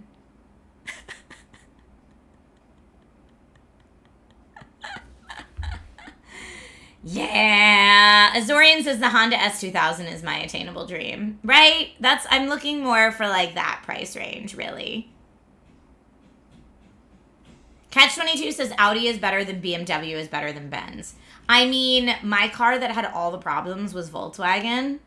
And so it makes me like shy away a little bit from German cars.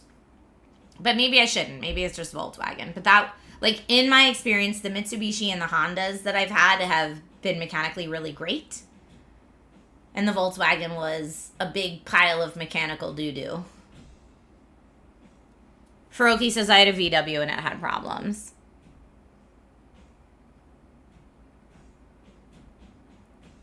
Imagine if a computer company started making electric cars. If they do you think they would put liquid cooling in it? I mean,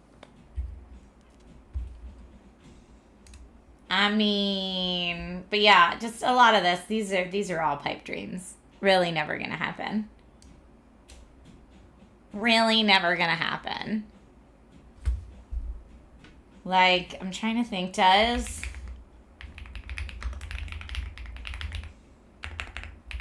Mitsubishi still make a convertible? No. 2012 was the last year of the Mitsubishi Eclipse Spider. Womp womp. Womp womp. So sad. But yeah, this is essentially what my baby looked like. But yellow. She was so cute. She was so cute. I loved her so much. And it was a great car. Loved it so much.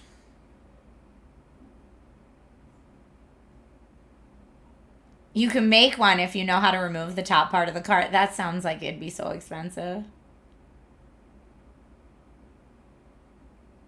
Catch-22 says, you had the wrong era of Eclipse. I'm sorry. I had an 09. I had an 09 Eclipse Spider. And I'll tell you, it was lovely. I was not mad at it at all. It was great.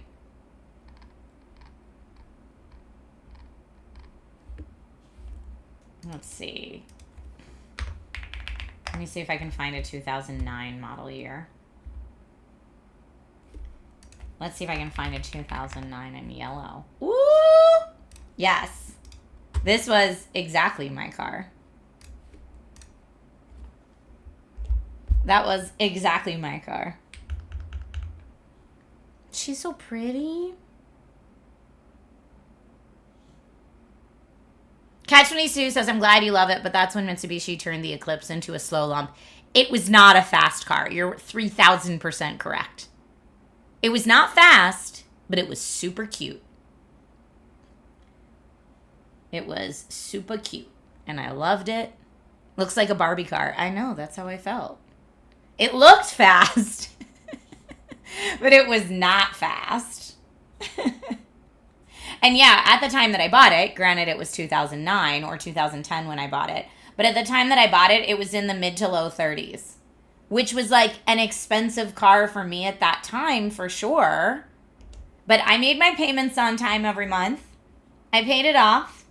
I was a responsible purchase for me. And it was super cute.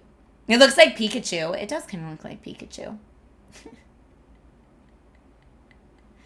How about the Mazda Miata? So the reason I didn't go with the Miata is because it's only a 2-seater. And the Eclipse Spider had a back bench. Very, very small back bench. But if I needed to go pick my parents up at the airport, like if my parents flew into LAX to see me, I wanted to be able to pick my parents up at the airport and not be like, sorry, y'all have to Uber because my car can only fit me plus one person. So that was a huge consideration for me. So I was only looking at convertibles that had a back seat. And that's why for me, it was between the Eclipse Spider and the, oh gosh, what's the other, and the Mustang.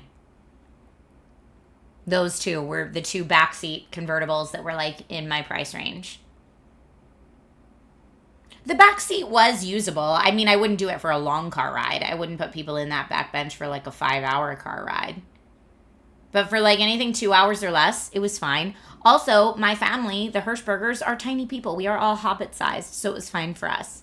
But like, you wouldn't want to put a car seat in that back bench, which is why we got rid of it before Logan was born. Sadly. You wanted the car to be yellow? That's so weird. I think yellow's the color you wear the least. I wanted the car to be something other than silver, white, or black. I just didn't want silver, white, or black because I just wanted the car color to be unique. And in Southern California, the only unique Mitsubishi Eclipse Spider for sale was yellow. And I was like, anything that's not white, black, or silver. She says now as she drives a silver car. Not my favorite. It is what it is. But yeah, all the other, the only other weird color I feel like I found it in was this one. And I liked the yellow way better than this. This like orange. I didn't like the orange, the burnt orange very much. I liked the yellow better than the burnt orange. But those were my options if I didn't want white, black, or silver. So yellow it was. You think someday I'll get my precious yellow baby back in some form? Well, I'm hoping by the time that like I'm in a position where I'm thinking about a new car. Oh, you really like the copper orange? Burnt orange was big in the early 2000s.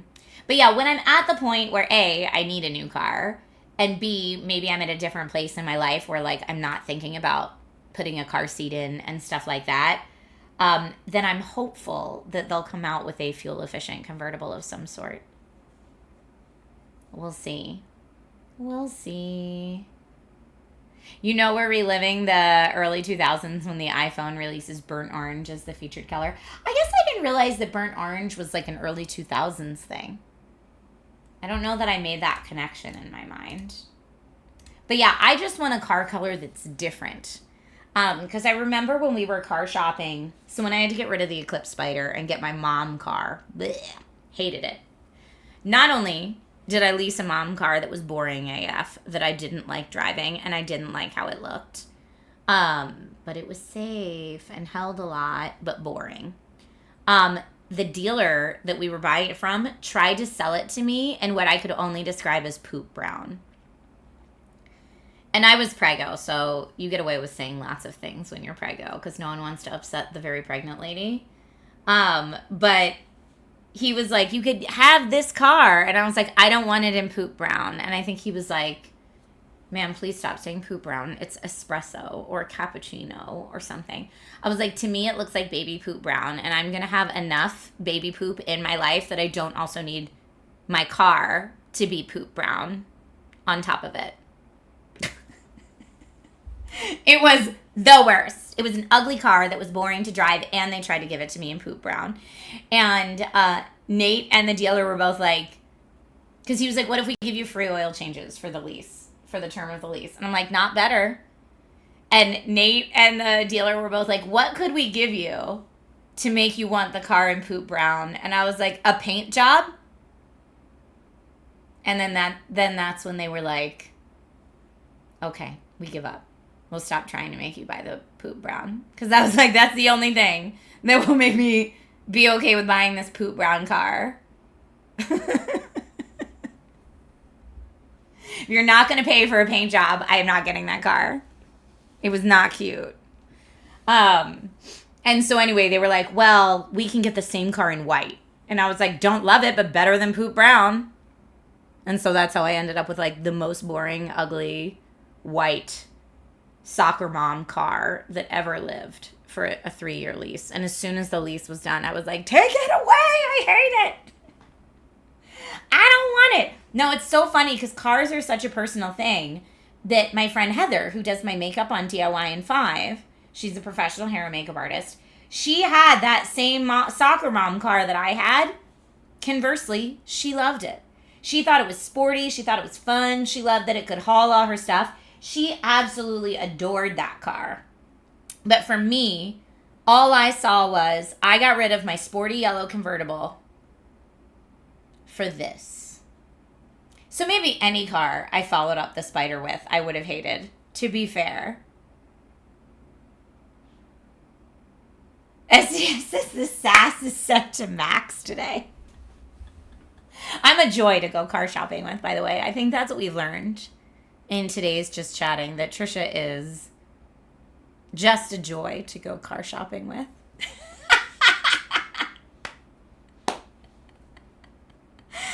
I do have fun, though. Believe it or not, I have fun when I go car shopping. I just don't think the people trying to sell me the car are having a good time. I'm having a good time, but I don't think they're having a good time. I think they would much more appreciate it if I was an easy target and like just willing to accept anything. But I'm not. I have opinions. I'm not willing to just accept whatever car they're trying to get rid of at whatever price they want to sell it to me for. Nope. If I want to go with you to upgrade your Audi, you're welcome to come. I would love to. I'd live very vicariously through you. Rod, you're not allowed to post links in chat. It won't let you do it. But if you message a mod and you send it to them, they can post it. Sorry, that's a safety thing in Twitch chat. Or you can share it on Discord if it's appropriate to share on in one of the Discord channels. I'm a detective. I'm like Batman. That's it. Just be Batman when you go car shopping. That's the lesson for today. When you car shop, be Batman. In terms of the greatest detective. That's the part you want to do. Not in terms of like the post-childhood trauma stuff. Batmobile it is. That's it. We're all buying the Batmobile for our next car. I think that's great.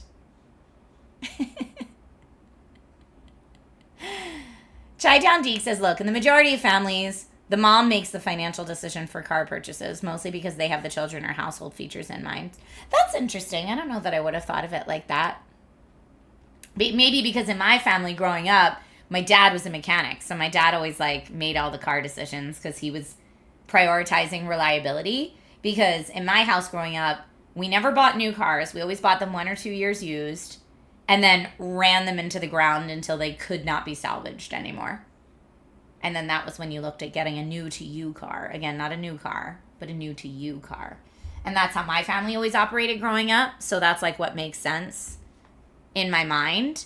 Now that being said, when I moved to California and moved away from my family, I realized what a blessing it was to have a father who was a mechanic. And now that I don't have that, it's much harder because I can't be like, hey, Dad, can you drive my car for a second? It's making a weird noise. And have my dad like drive it around and be like, I know what it is. I'll bring that part home from work and fix it tomorrow or something like that. But like when your dad can just fix your car forever, you can have a car for 20 plus years, no problem. Right? But yeah, now that I actually found a mechanic that I really like. He's lovely. But yeah, it's hard. It's hard to like the upkeep costs are for realsies.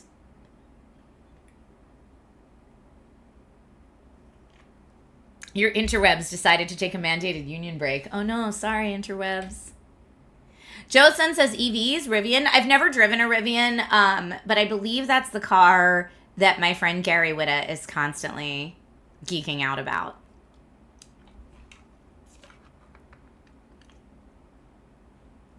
So you now do, in fact, have a car guy. My car guy is retired and lives on the other side of the country, aka my dad. But before I ever go to the lot, I would ask my dad, like, if the car I'm looking at, if he thinks it's a reliable option or not. Although nowadays, my dad's like, I don't know, I haven't worked on cars in so long, I don't know what the new models are like. Which, like, I'm happy for him that that's his answer.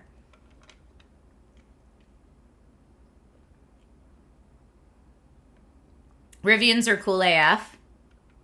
I haven't really looked into them, but I mean, I would much rather that than look at an Elon car if you're going to go that route.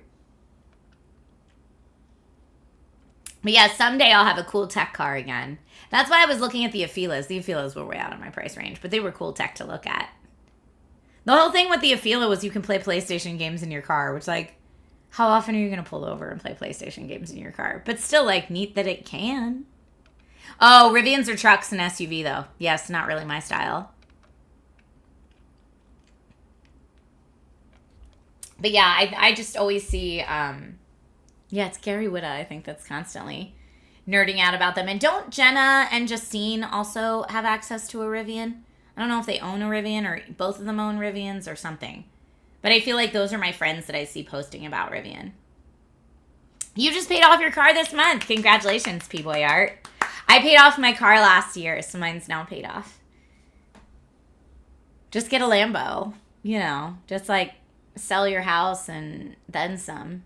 Sell your house and a kidney and whatever else it takes. But yeah, it's funny now that my son's old enough to like start hearing about cool cars, because when we go places, I'll be like, dude, look at that one. That's a Lambo. That's a, you know, I'm pointing out cool cars to him, and he's like, oh, yeah, that's cool. That's cool. Because he's old enough to start looking now, which is fun. Your car's paid off 2 years ago? I know. My sister's car is paid off right now. I think, honestly, there were many downsides to the pandemic. One of the upsides, if we're going to silver lining it, right, is that most of our cars didn't go very many places for 2 years. At least that's how it was in my house.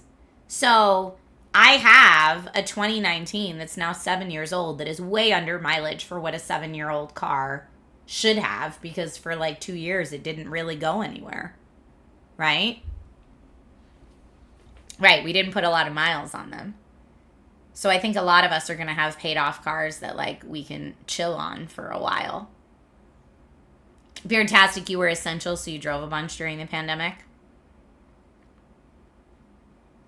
Positive thinking reinforcement. Look, I'm always trying to see the positive side of these things. I don't know what Logan's first car will be. It depends. I could do what my parents did, which was when I was little, the car that my mom drove, they bought when I was like, I don't know, 6 probably. And they were like, someday this will be your car. And then they took really good care of it.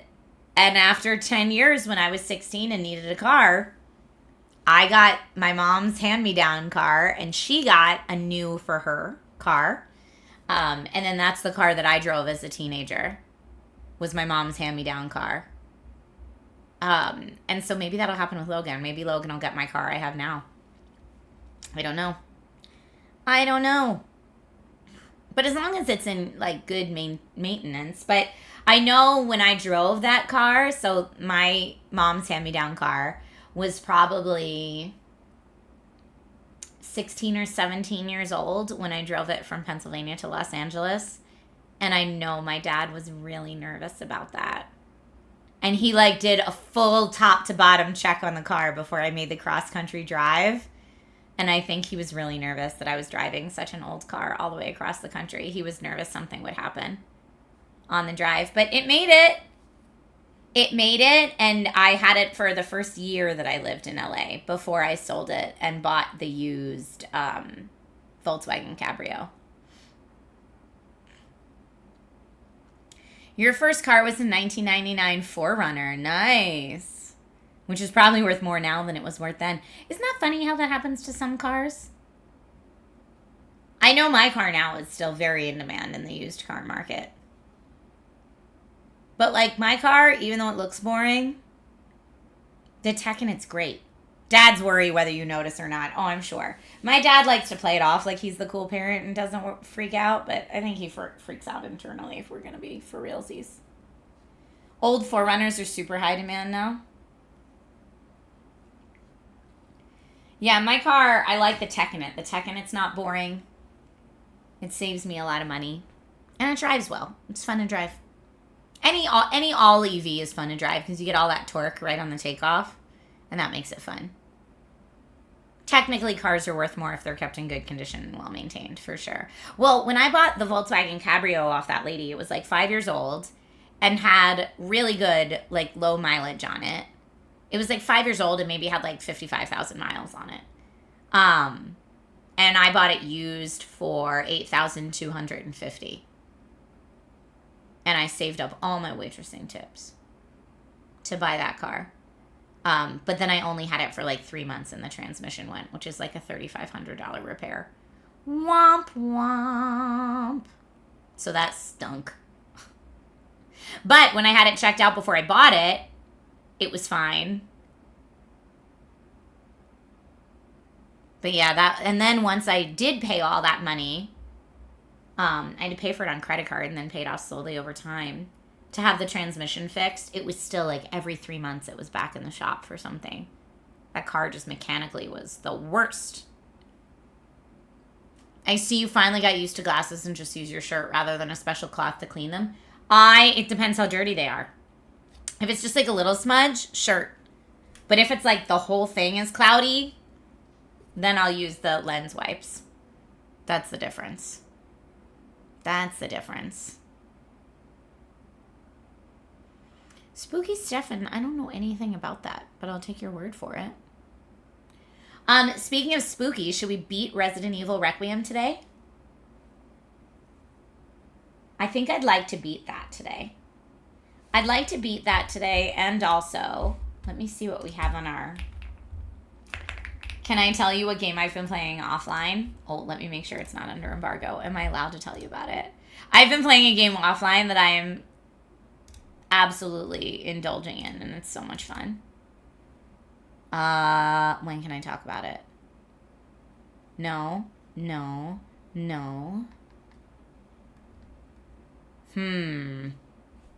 don't know if I'm allowed to tell you about it. Let me see if it's out already. If it's out already, I can absolutely talk about it. Is it another weird one again? You know, for me, I like the weird ones. Although this one I don't think is as weird as the last one I got into for a bit. I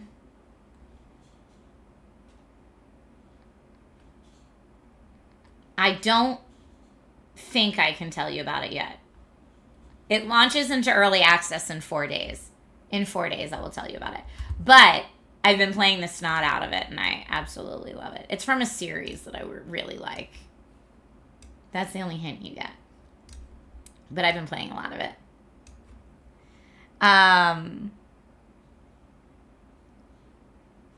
Playing a racing game would be interesting.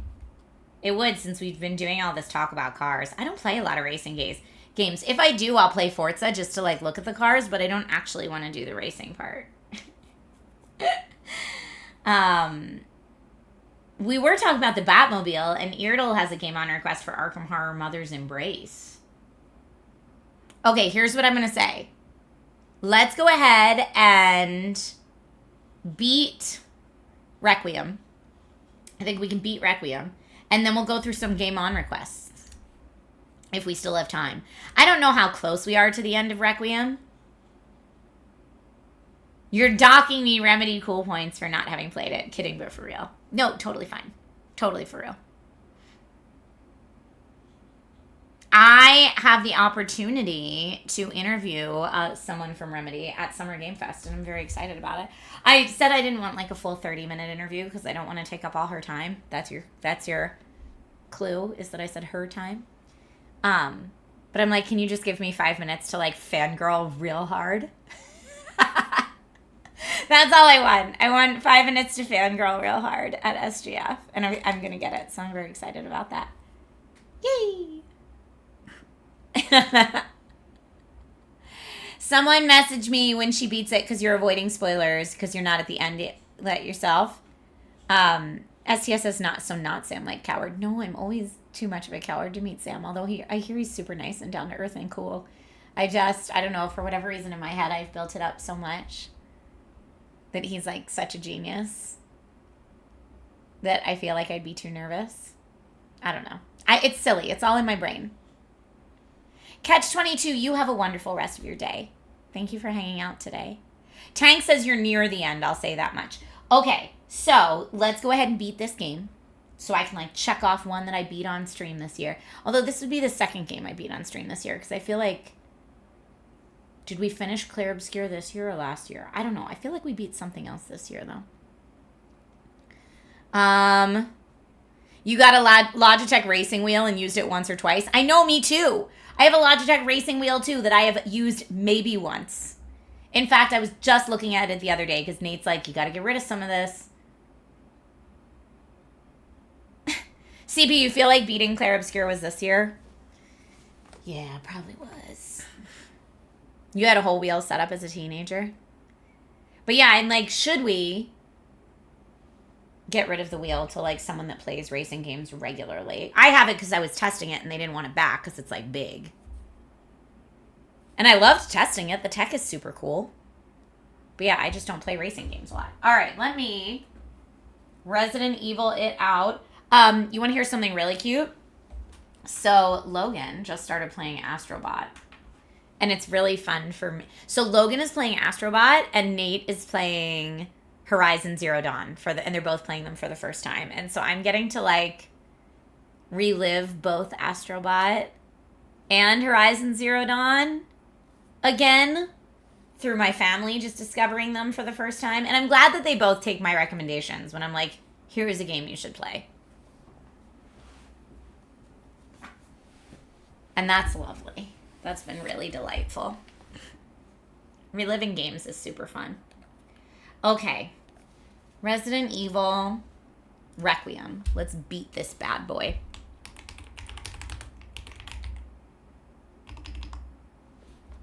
Let's beat this bad boy. Beating Requiem. Lots of screaming. LOL.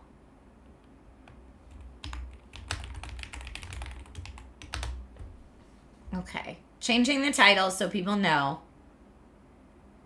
You were a platform game kid? I feel like a lot of us were in our generation because you had to be, right? Gran Turismo 7 with a PSVR 2. That sounds awesome. Yeah, Junior Dax, Astrobot's great. I know everyone was like, or there was a very vocal group of people that were really mad at one game of the year. And I'm like, listen, I'm watching Logan replay it. And like, when Astrobot gets out of the pool and then walks around, he's got wet footprints until he walks on the grass, and then no more wet footprints. And like, when you laser shoes through the sand, you leave laser shoe marks through the sand that don't go away automatically. Like, there's so many things that the devs did that were just really smart and really fun and cute and whimsical in that game.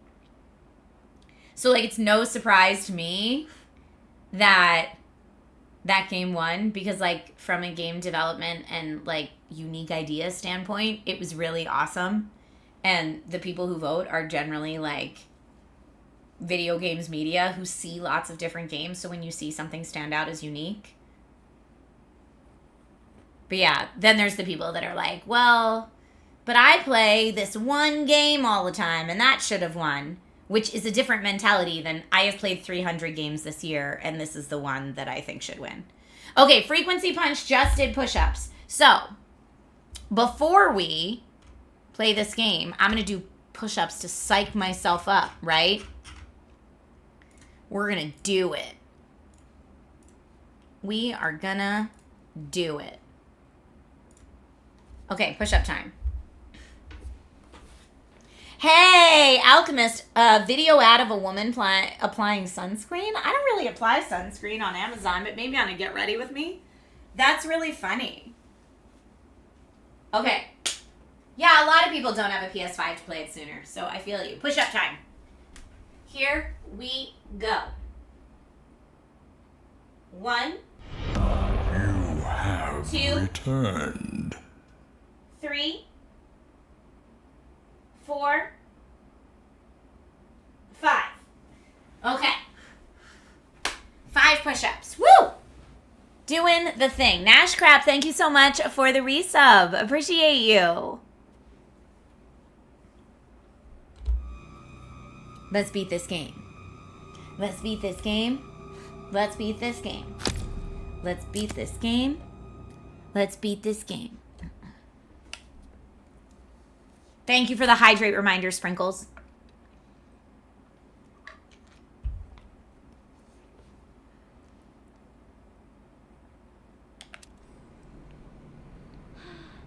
Okay. Oh, yeah, she's hurting. And I don't think we have a heal. Okay. Is that where I need to go? Okay. Just beyond here. Do I have any heals in here? No, I've got a hemolytic injector.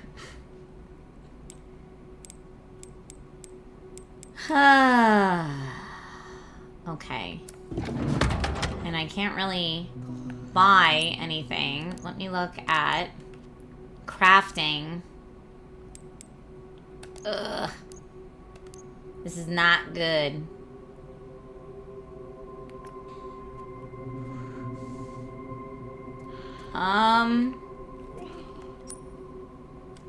The lab, I don't remember which way I came from.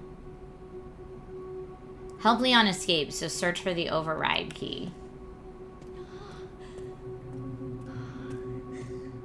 Tang says, remember, Trisha, lickers are blind enemies. They cannot see you, but they can hear you if you aren't quiet. Well, is the fact that she's like not healed and going, is that going to give me away?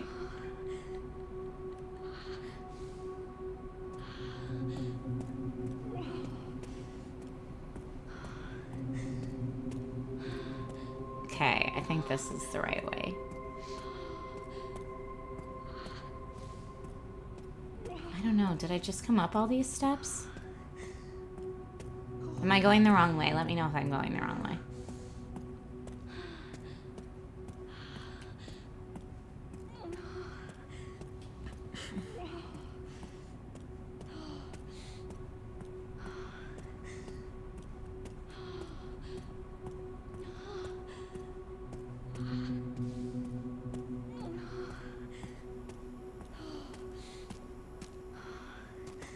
Oh. Yeah, okay, no, we were here because I need the key that goes in there. And the key is in here. But I need to get it out of there, which makes me think that I need either another key or I need to, like, turn off the power or something. She's gonna stumble run up these steps. In the interest of time. Sorry, Grace. I know you're hurting, but I don't have anything to heal you with right now. I'm gonna reload, though, while we can, at least.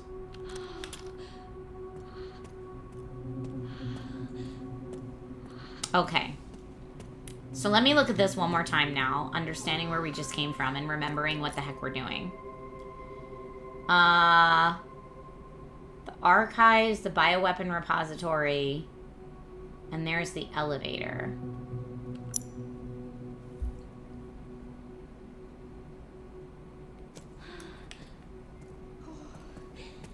Now what is this? Yeah, that's the key that I need to get out from there.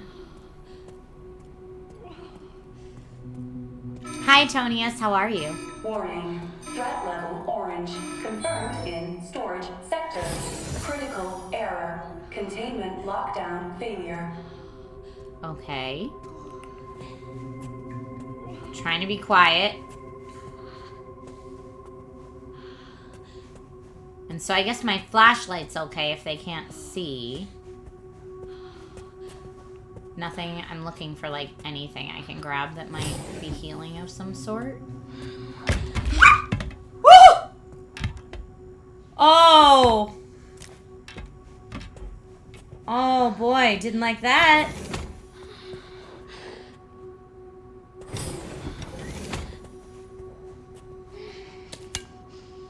I got an empty bottle, so I guess I'll have to... This is like the alien isolation part of the game.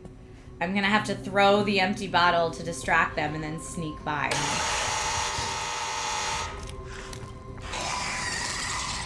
It can't see.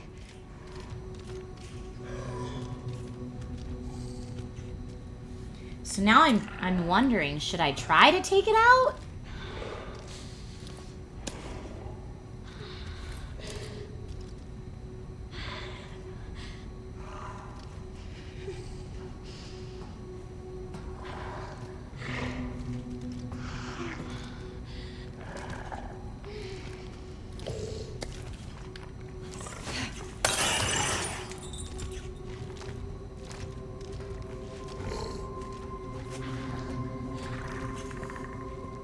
Oh, I think I had it go the wrong way.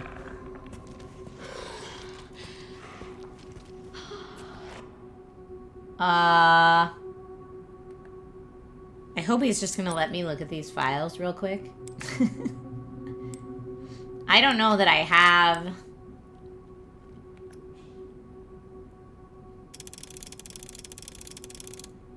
No.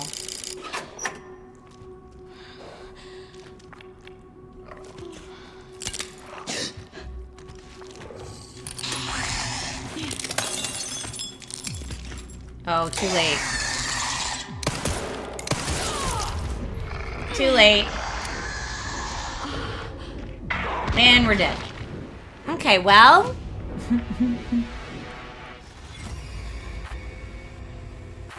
You guys are saying acid flasks. I don't think I've come across anything like that yet. That's not something I've seen in the game yet.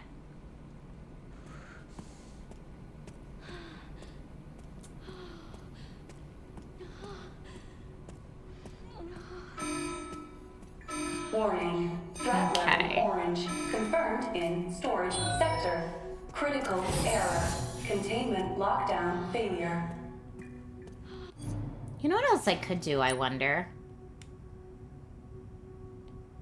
Could I equip one of the... I wonder. I'm going to try that.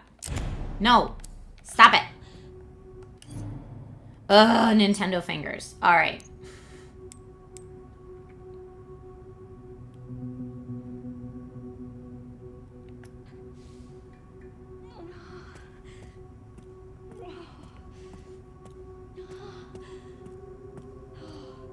Okay, here's the jump scare.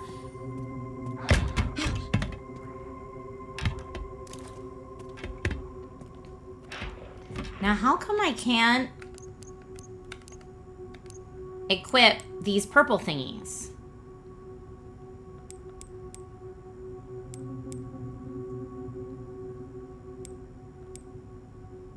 I would like to equip the purple thingy and use that. Why won't it let me? Maybe you're just not allowed to use those during this part of the game?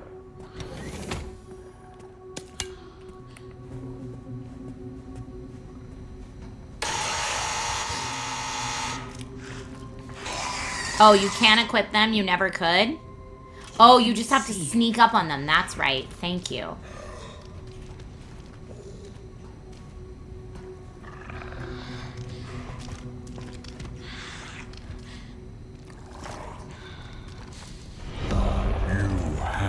Returned.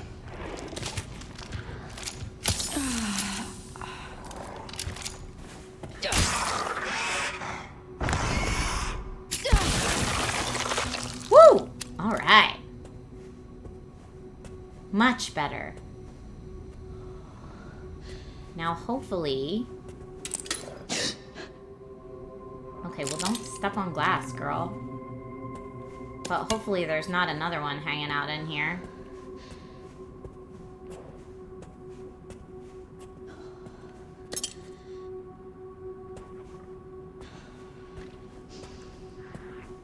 Is that guy gonna come to life?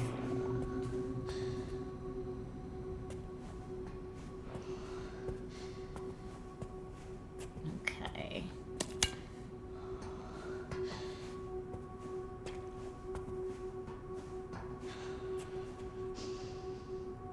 All right.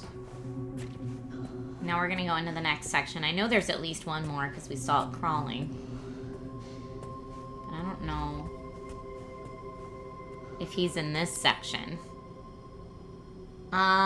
Okay, so we just went through the sterilization chamber. I am going to go this way and unlock this door so I have a little, like, cheat sheet for next time.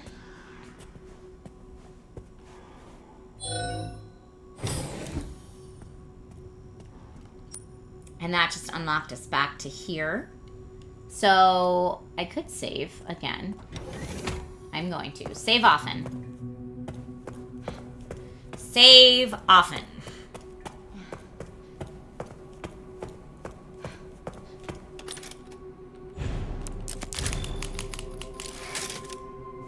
One dude down.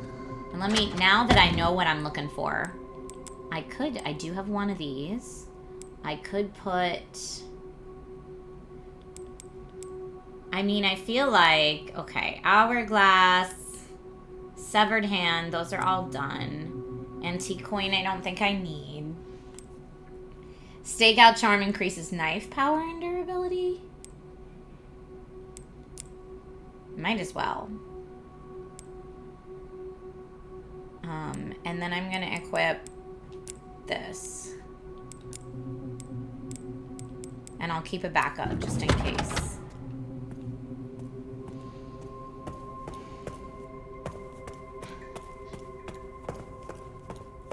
Thank you for the GG.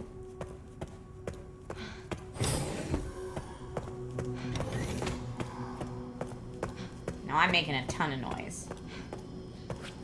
Are any of them gonna pop out of there? Only if I let them out, I guess. But I'm gonna be quiet. Oh. One of these dudes woke up.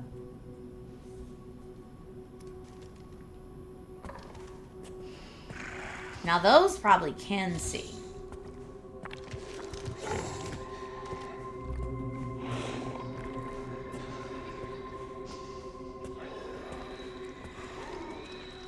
What the heck is that?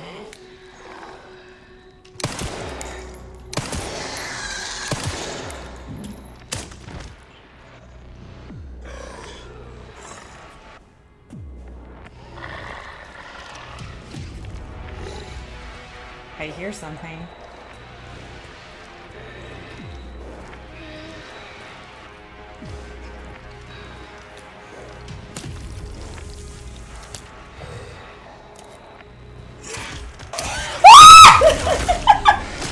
No!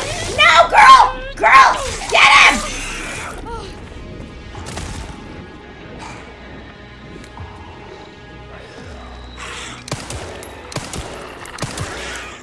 Oh, this isn't gonna work at all, is it? No! There's more! Oh, there's so many. Oh, no. Oh, no. Alright, well... Okay, that was not the move. That was not the move. You are dead. Mm-hmm. Okay, well... Alright, let me do that last little bit of inventory management. Again, I'm just going to take the stakeout charm back. Come on, come on. And equip this one instead.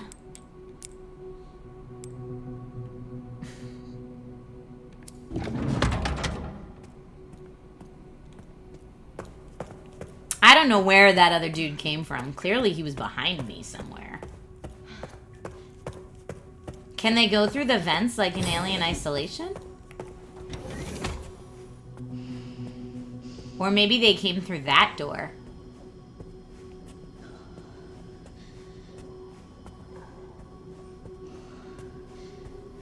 Alright, so I have to assume then this dude can't see as well. Oh no!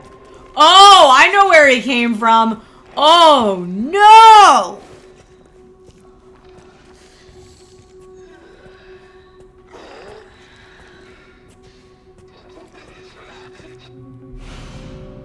Bottle of acid.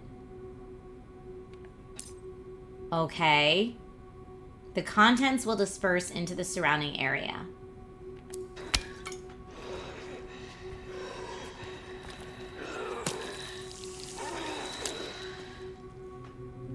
So let's look now.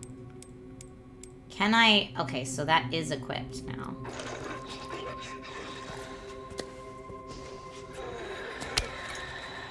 I now have 2 bottles of acid. Oh, there's one right there.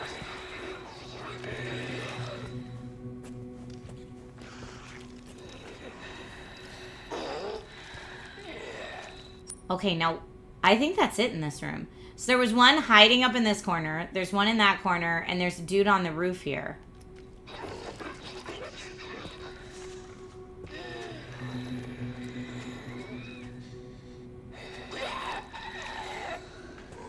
I just kind of want to get those bullets and get out of here if I can. Oh, he sees me. Okay, well, these guys can see. And now everybody's gonna come running.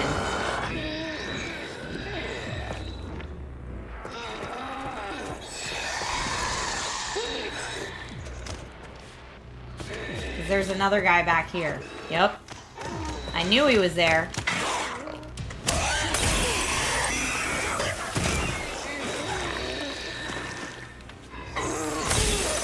Okay.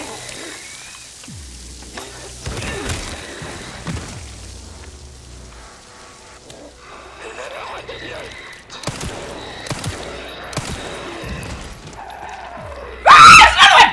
Oh no! Ma'am! Ma'am! No! I thought he was down. wasn't down.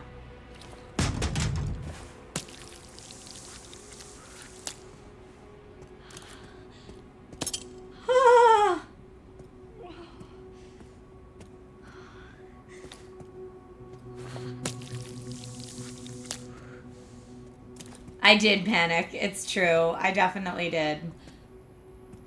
I even knew that guy was there, and I still let him scare me.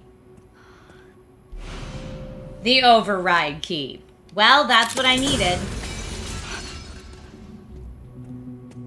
Now it's all dark. So I'm at least glad I took these fools down. I could make another Molotov. I could make another hemolytic injector. And I could make more handgun ammo. Alright, what? I'm gonna make another injector. I don't think I can make acid bombs. I see you saying make more acid bombs, but I don't think I can. I guess I do. You know what? This way I'll have one of each.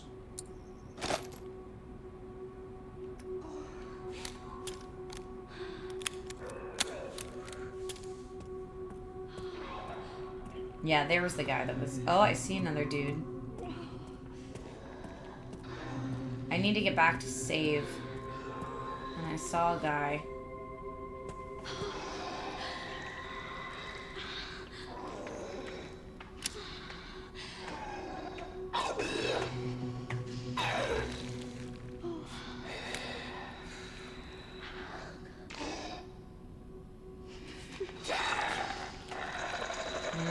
He really doesn't want me to save.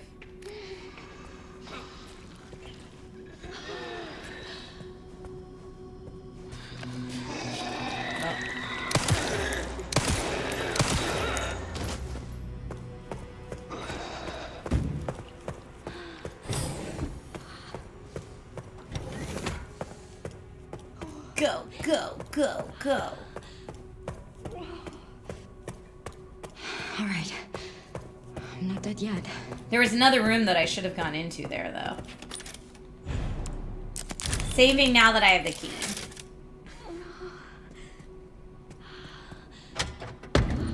Is there anything else I need in here yet? No.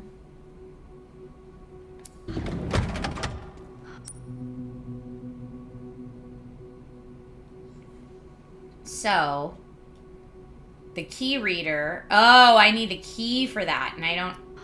Well, what I have, is that called a key? Yeah, an override key. But I think that's the override key for the dump control room. So I gotta go down there first.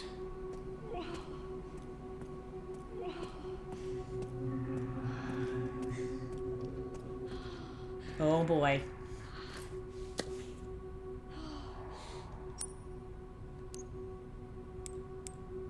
These are just empty bottles. They're not acid bottles.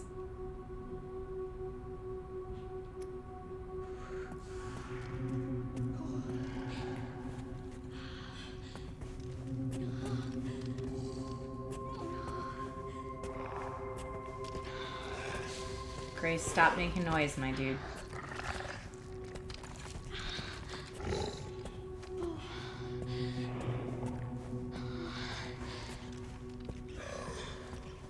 I don't have any heals right now, King Crimson. Otherwise, I would.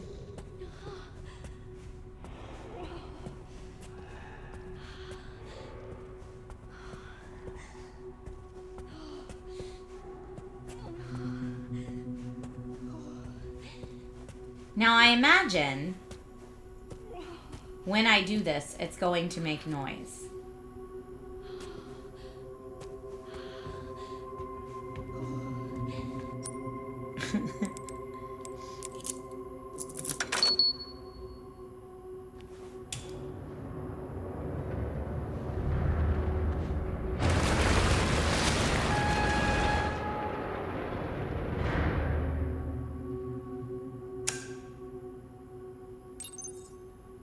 All right, Leon. Be careful. I need to get going too.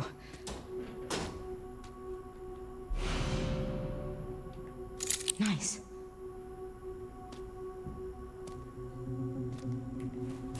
Okay.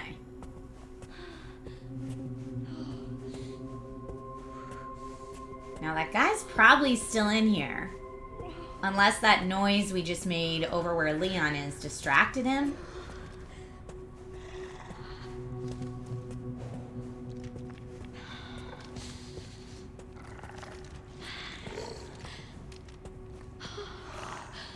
Oh man. Sir, I'd love you to choose a different spot to hang out.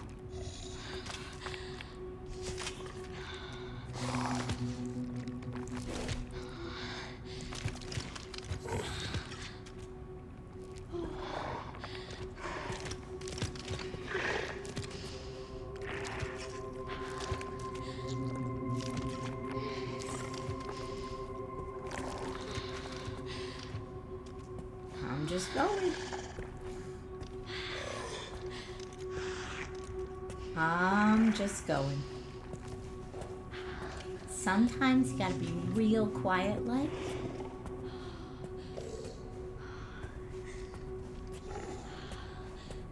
Okay, we're gonna get back to the save point. And then see if the reader works here.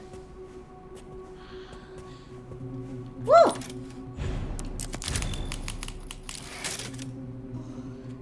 Now, I can open this, but I'd have to go back there to open whatever that is. Probably the...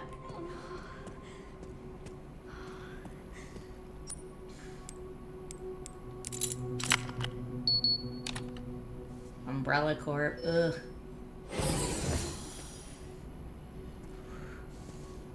Okay. I'm guessing... Do not shoot a gun or he will hear it. Well, but I've got this fool up here. I did shoot that guy before. But I don't think he was down. Yeah, see? His body's not there. So he's definitely in here somewhere.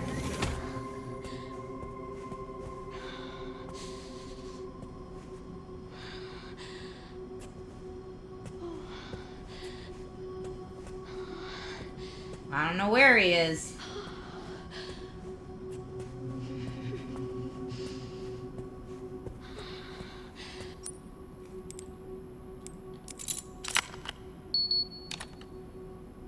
King Crimson says, is this supposed to be first person? So you can swap between first and third person modes.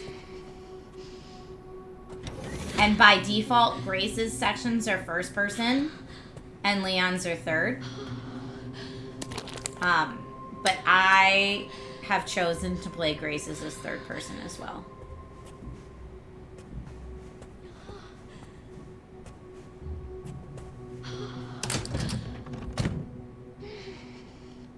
Animus Orb, a beautiful crimson orb, one of the objects needed to enter the administration area within ARC. What just made a poop ton of noise? Oh, wow. Nope. Why do you have a knife?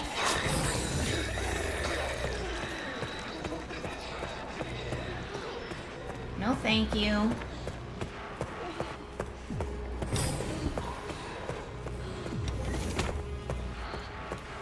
I'm just going for that save, okay?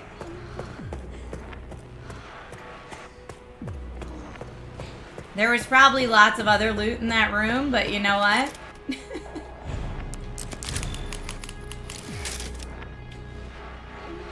Did they all follow me? Sometimes survival is where it's at. King Crimson, it was your orb, yes.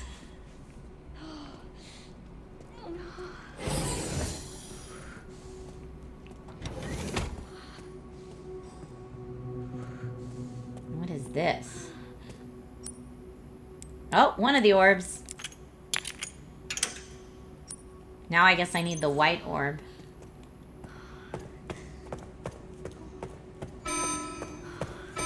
Threat level red in storage sector. Rebooting AI control center. Noah. Oh no. 51st Assembly minutes. Checking database access request. The following data was found. Minutes of the 51st Assembly meeting as transcribed by AI Control Center NOAA. The state. We heard the key, Grace Ashcroft, has finally been found. It's been 28 years since we occupied Ark. Are you sure she's the one? Without a doubt. There's no need to worry. More importantly, don't you think your withdrawal from the treaty is too blatant? It's a bluff. The United States is and always will be at the center of the world. The BSAA are fully under our control as well. Are there any changes in product supply? ARC's factory automation is constantly evolving. I believe that's enough for today. We can discuss further while we view the products. Oh, another safe. Goodness. You can now craft a bottle of acid and various other items. That's great. Okay, so if we do want to go back and loot that room, probably the Molotov was the way to go.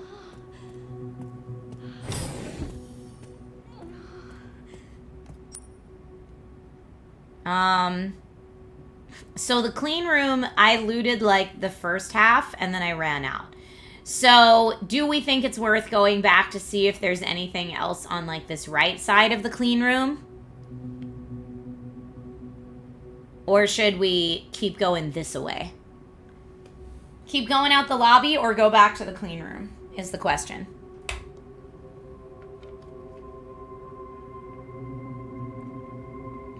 What do y'all think? I don't know. Star Drew says yes, clean room. But then Uga says clean room is not worth going back to. It might be worth checking for items and notes for the safe. I know, but there were 3 bad guys in there. And the liquor, so I can't even, like, do anything loud. Unless I take out that liquor first. Then I could go take them out. Now, where is bottle of acid? What do I need for that? Oh, more blood.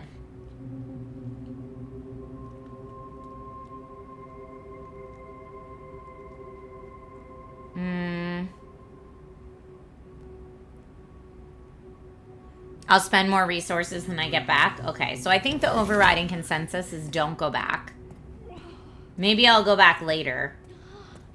Once I have some more stuff.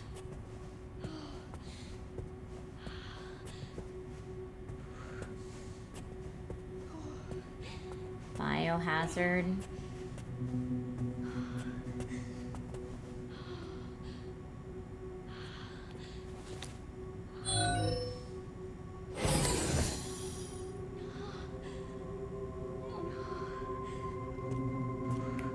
Now, unless there's blood in here. Oh, wait, though. Hold on. I've got a bag. I forgot you have to, like, use the bag. Now I could craft a bottle of acid. Okay.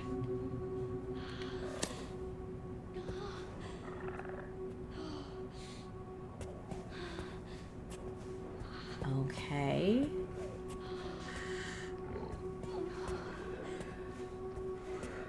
This looks surprisingly chill. I hear something, though. Umbrella Corporation. Our good old favorite.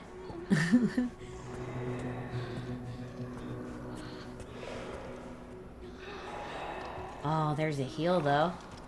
Okay, I see one over there.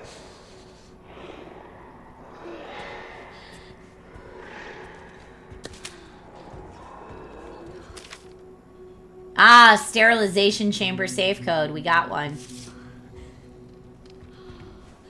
Okay, I think the sterilization chamber...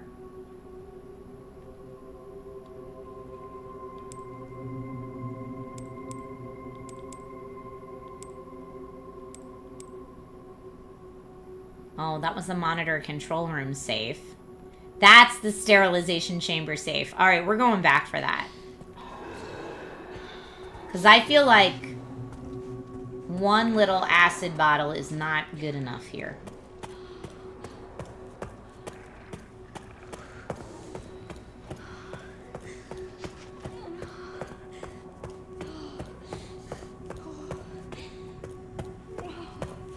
Let's go back.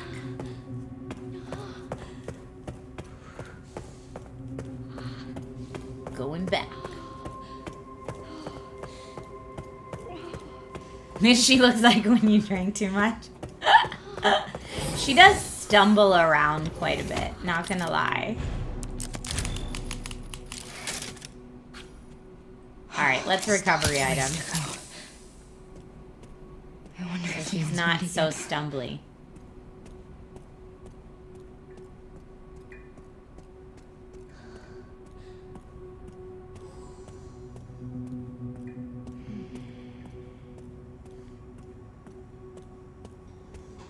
Now, here's what I'm wondering. If I just go directly into the sterilization chamber, there is a chance that those bad guys could have made it in there. But I doubt they'll be grouped together enough for a Molotov.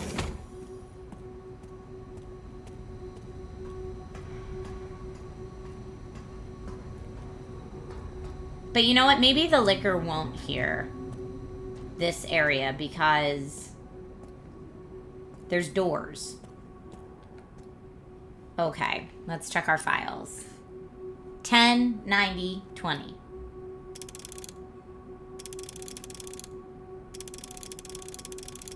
No! Try again. 10, 90.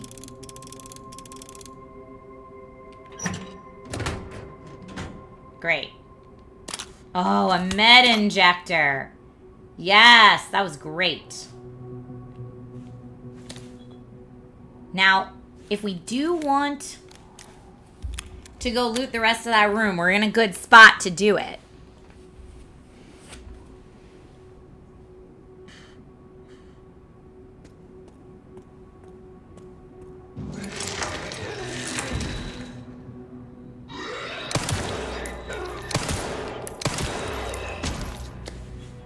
All gonna come running through here, I think.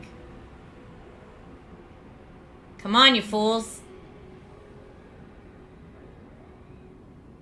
No? Woo! I got startled by husband. I can trade that. Thank you. Thank you for lunch, babe. You're the best, and I appreciate you.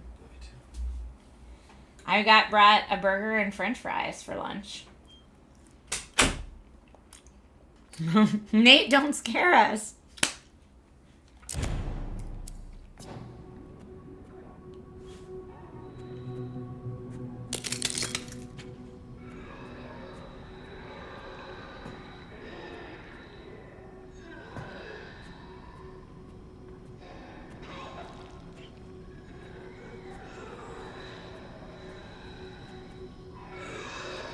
I hear them, but I don't see them.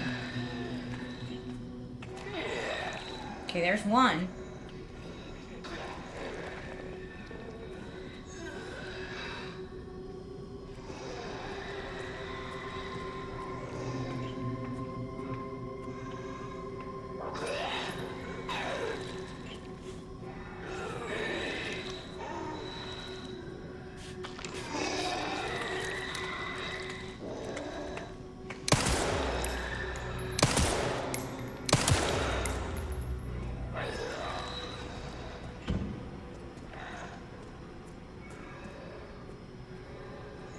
There's another one. I see it.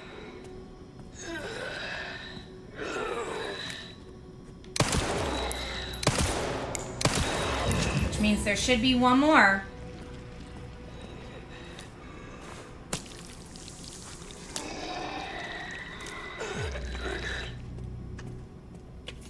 Right there. Oh no. Ma'am? Melee attack!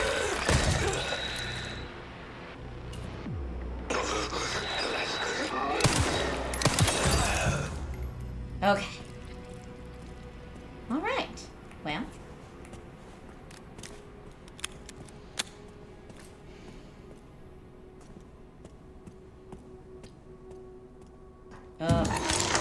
I knew he was gonna get up. No, I'm not wasting a thing on him.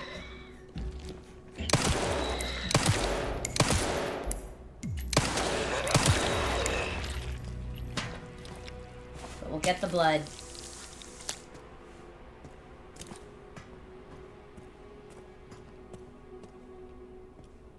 That was it? The only other thing in here was some extra blood?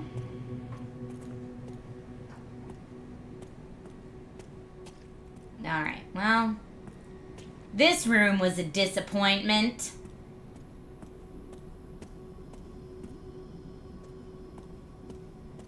I think I got all their blood. Yeah. That was all the blood to get.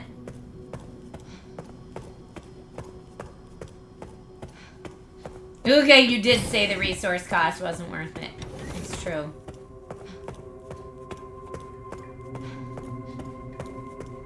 Extra blood lets me craft acid, but...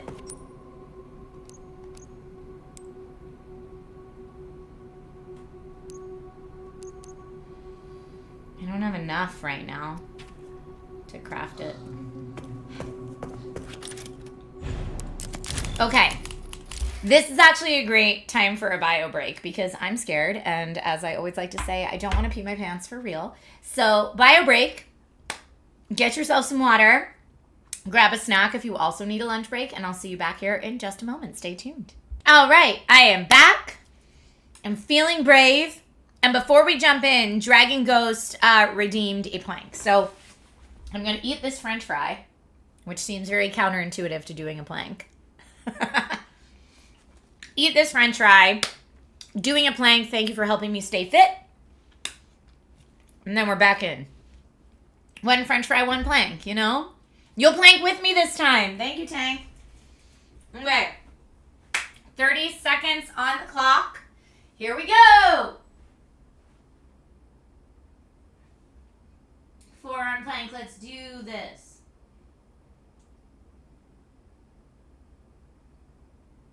Oh, I'm like already shaking. It's all right. We're more than halfway. Keep it going. We're only going to do 30 seconds. Couple more seconds. You can do it. Woo! Little child's pose to stretch out of that. Good job, everybody that also did planks. Good job. Now I'm going to be very counterintuitive and reward myself with a bite of cheeseburger. Mm-hmm.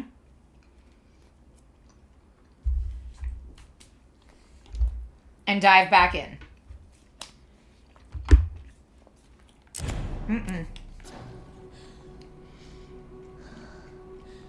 Okay, we saved. Just gonna save again just in case. You did a plunk. It's the reverse of a plank. I like that. Now to shrimp and undo all the benefits. Yep. Okay, so we still don't have enough blood. How much do I need? Ugh, I need 20 more blood to make that.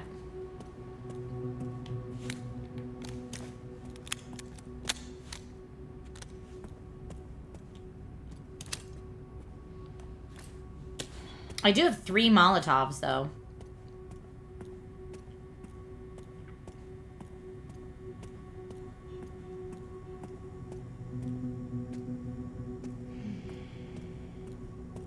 I'm waiting for them to just come into this room. This room is way too peaceful, and I don't know why.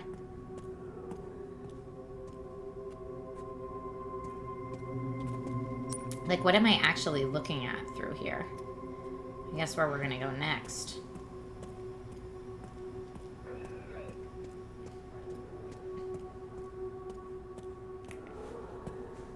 Okay.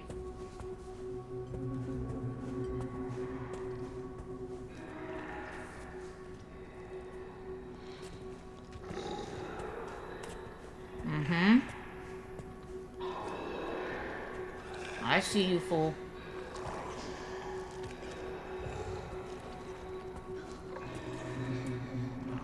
Nothing else in here.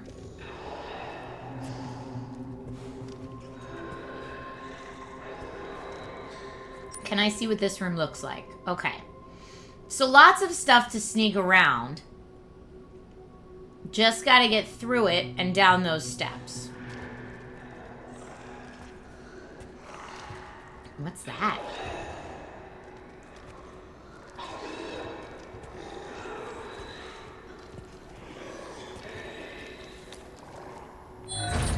Why would you do that? That's so loud. They don't care? They don't care about that very loud noise? I guess they don't. There's clearly more than one in here. What is this? A hip pouch! Adds 2 slots to my inventory. Yo, that's awesome. A new subscriber. Come, steel yourself. We are building an army. True gamer for life for reals. I love your Twitch name. Thank you for using your Prime sub here.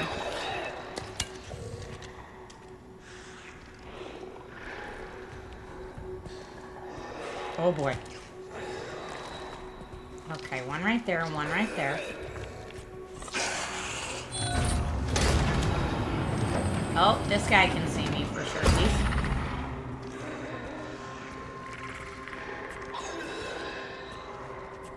Okay, trying to just use the terrain to my advantage.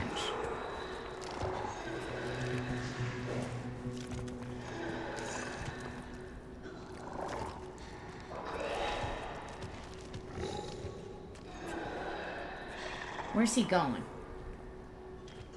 Yeah, he's just turning around. What? Oh, I thought he was coming at me. Dear Lord.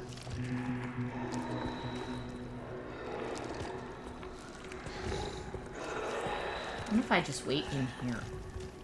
At least so far, they haven't gone in these.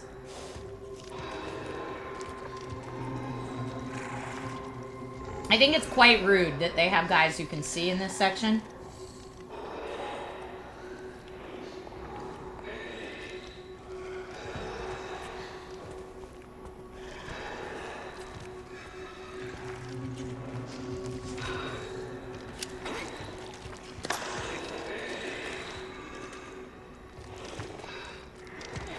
That's it? That was all that was in here?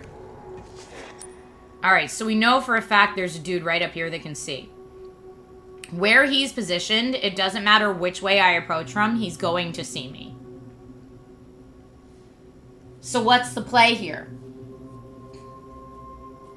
If I...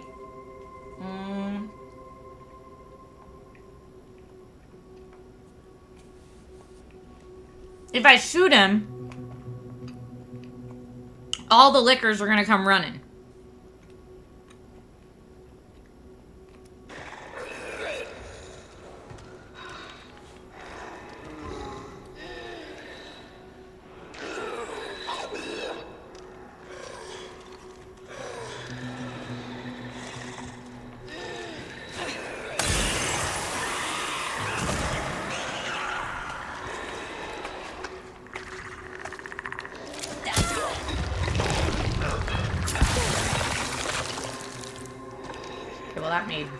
Oodles of noise.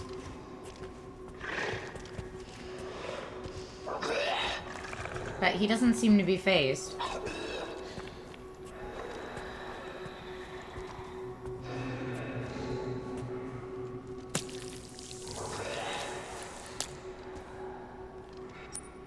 Okay. Now I can make another bottle of acid.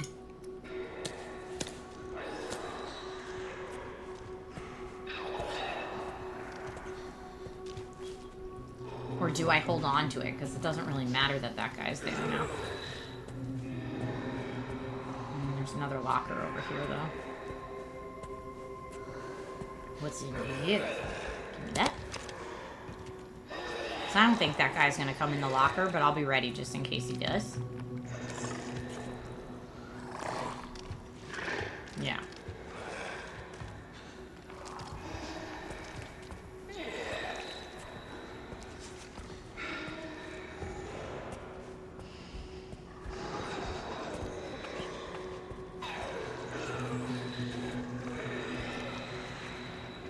I don't have another thing for him.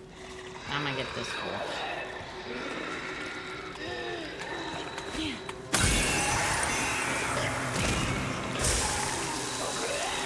Oh, he got hit with the acid too.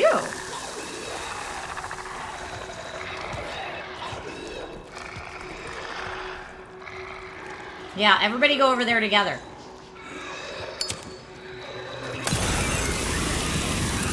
Okay.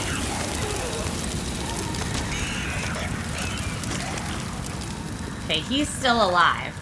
Oh, there's two of them. Please don't come over here.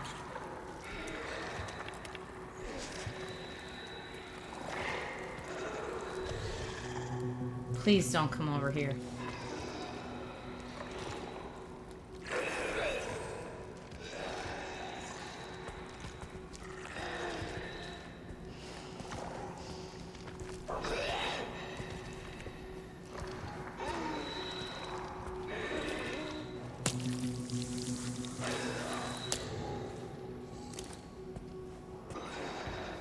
Okay. Woo! Monitor control room safe. Okay. The monitor control room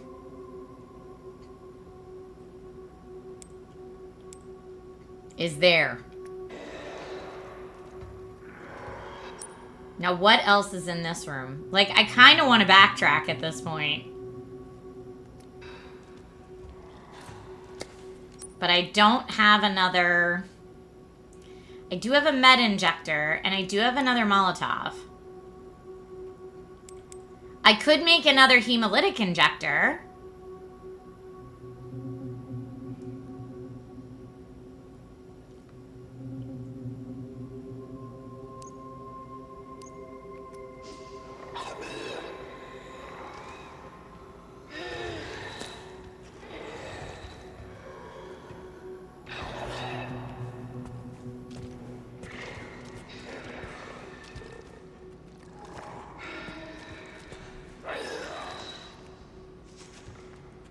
Side does this one open from?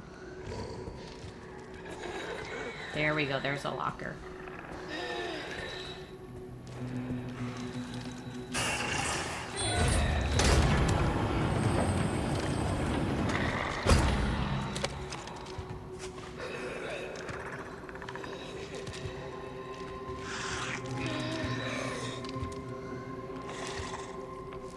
Do I want to waste this on him? There is blood in there, though.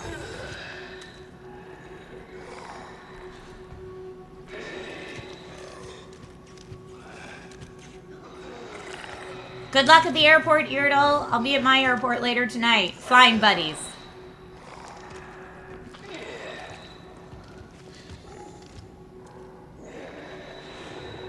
We gotta get rid of that guy. But yeah, if I do with a gun, all the lickers are gonna come running.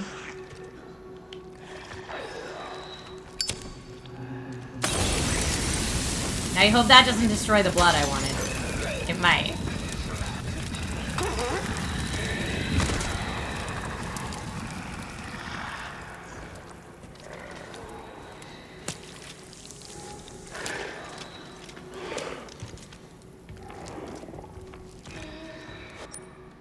Okay. Now I can craft another bottle of acid.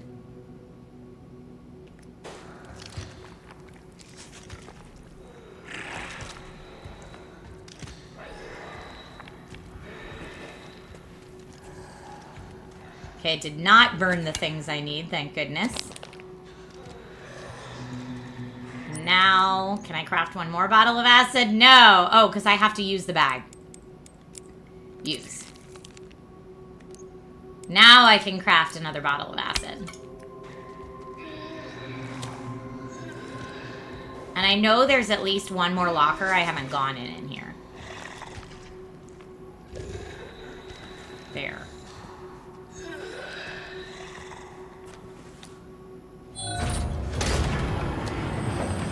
Oh boy.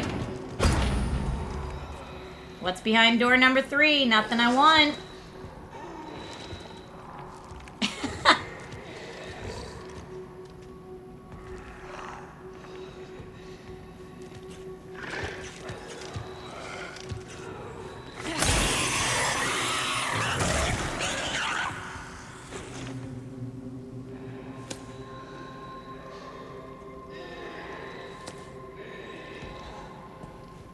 Okay. Oh, here he comes.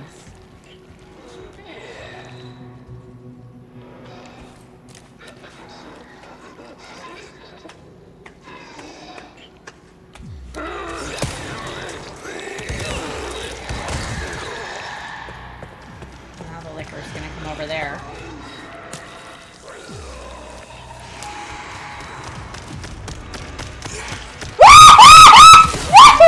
No!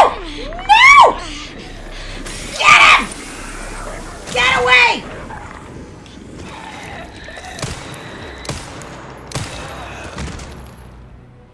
Oh!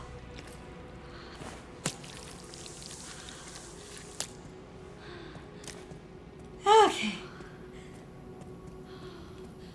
Was there even anything in here? Some blood.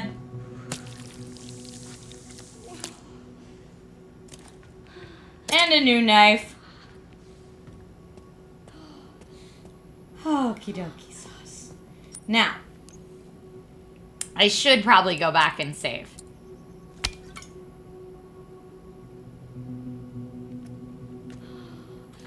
I'm in a recovery item. All right. I'm good. Now, I think we got everybody in here now.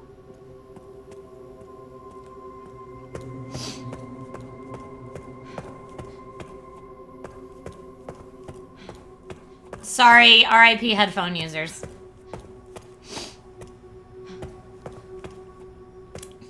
And now we can also go to the safe.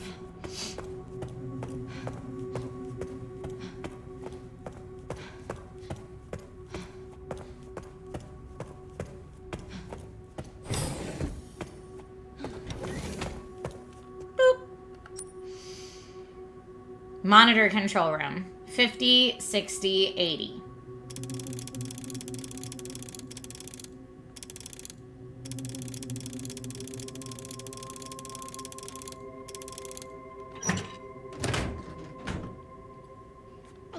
Empty bottle, empty bottle. Ooh, I got a no safe is safe achievement. Now we're gonna save.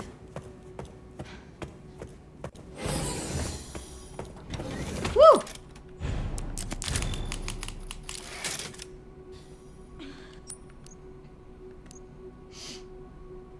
Okay. I do have a lot of makeshift knives. I don't need that many.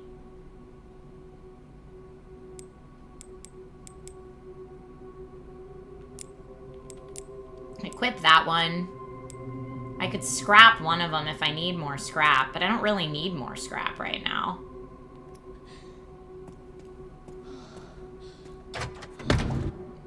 Let me do...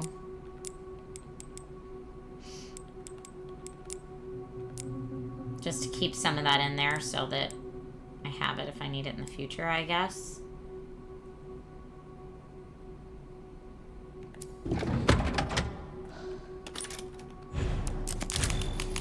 Alright, another bite of burger to fuel up, and then we're going back in.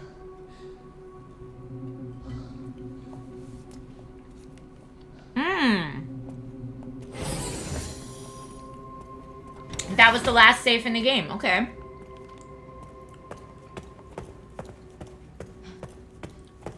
We got all the safes.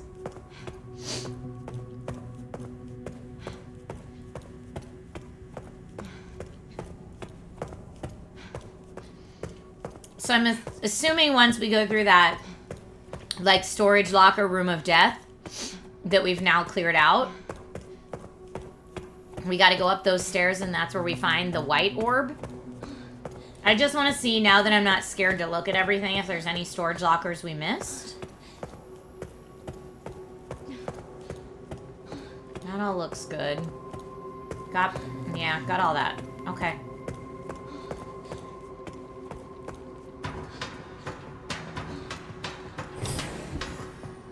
Wait. How do I get over there? Maybe that's not something I can do right now. AI Control Center. NOAA. Reboot failure. No response. Containment protocol inactive. Containment protocol inactive. I hear you. Oh, there's a save right here. Does that mean it's about to get real? Okay, here is the floor plan. Is this the floor plan I already knew, though?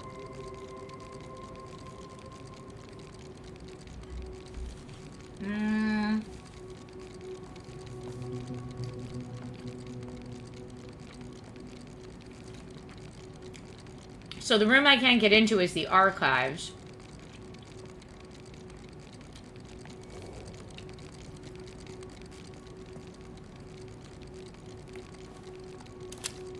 Where is it? And there it is.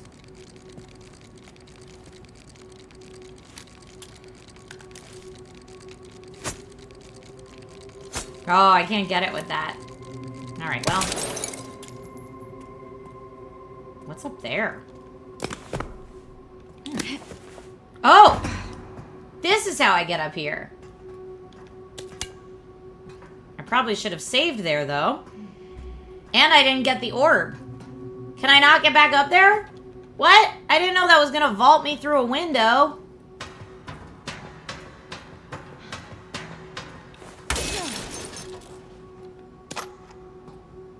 I'm just getting stuff and then I will go back and save if I can. It looks like I can go back right there.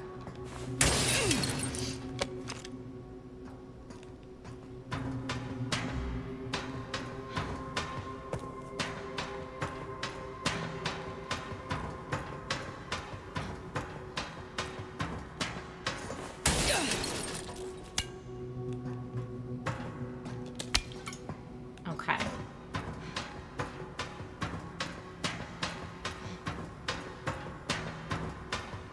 Whee! Sorry, Grace. Yeah, good thing this is all cleared out. Oof.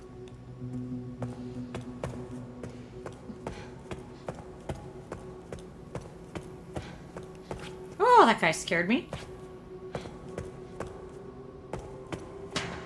Okay, going back in.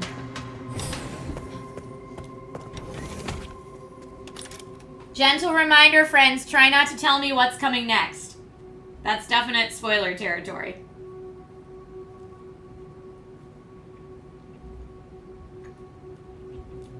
If it's something I already saw that I missed, feel free to be like, I think there was a thing back there, but don't tell me what's coming next.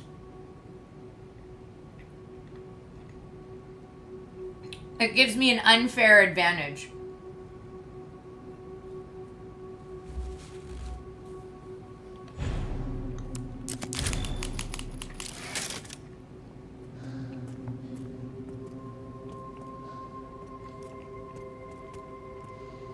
Okay, so we need the orb here.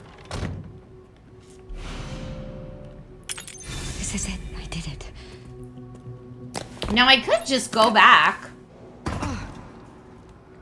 Oh.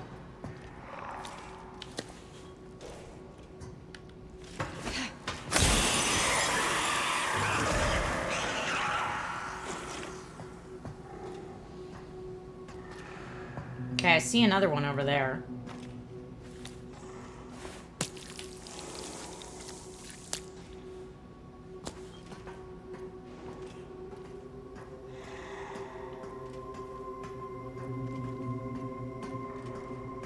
And I've already gotten all the looty loot. I'm actually kind of glad I did this by accident first, because I've already gotten all the looty loot. Oh. So that guy can stay in there, and that's okay. Oh.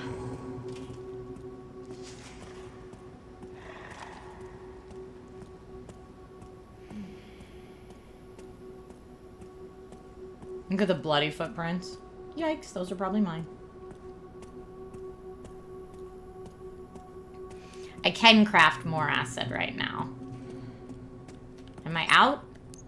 No, I've got 2 right now.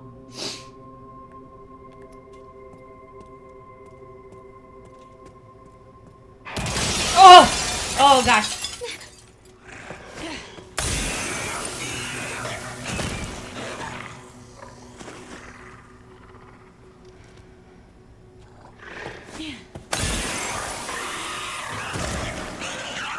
Now I definitely need to craft more. I knew this room was too peaceful.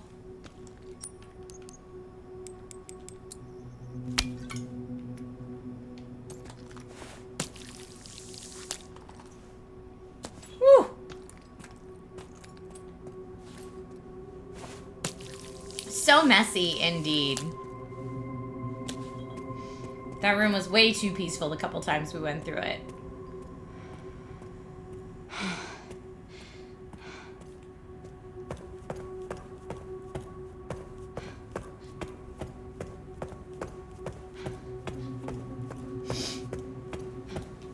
Alright, so now I am going to craft another one.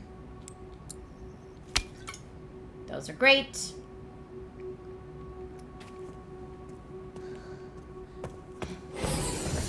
Let's save again. And then we will put... I'm going to put some more stash. Because I only have one opening. But I'm going to have 2 openings once I get rid of the orb. But I have so much handgun ammo. I'm going to store another scrap.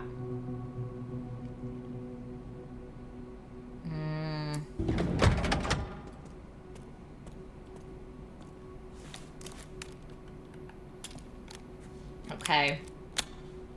We're going to put in the orb and then see what lies beyond.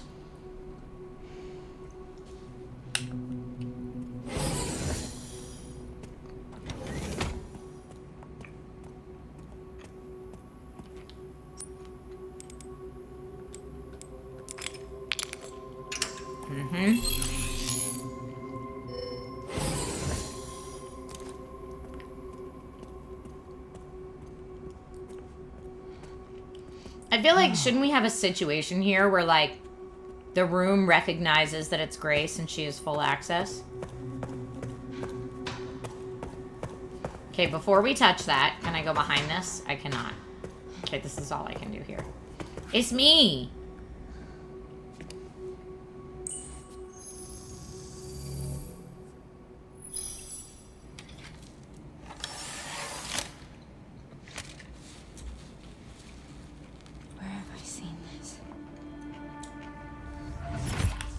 Something important.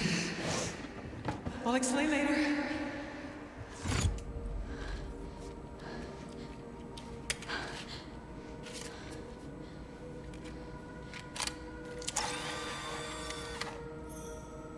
Okay.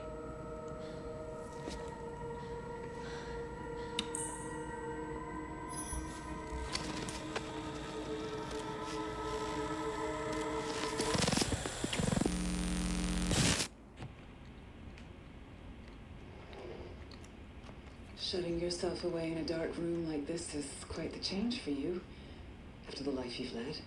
Life takes unexpected turns, don't you think? Looking back, do you feel that the choices you've made have contributed to your present circumstances? Of course. What you sow, you reap. Isn't that the natural order? So, tell me, Lord Spencer, what would you like the world to know? The truth. But, a short break before we begin, Miss Ashcroft. I'm not a young man. I don't have the energy I once did.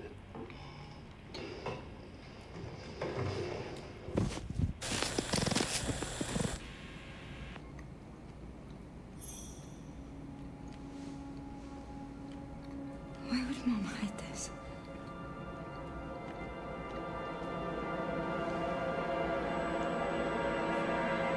There is a file called Grace.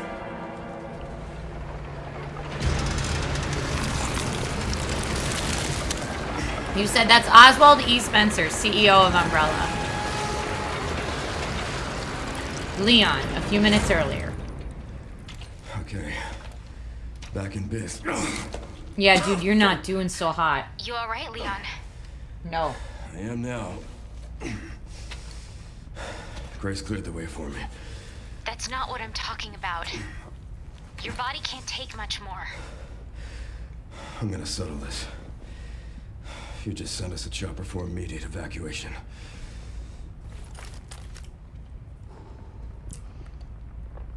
Okay. He doesn't have anything that can heal him.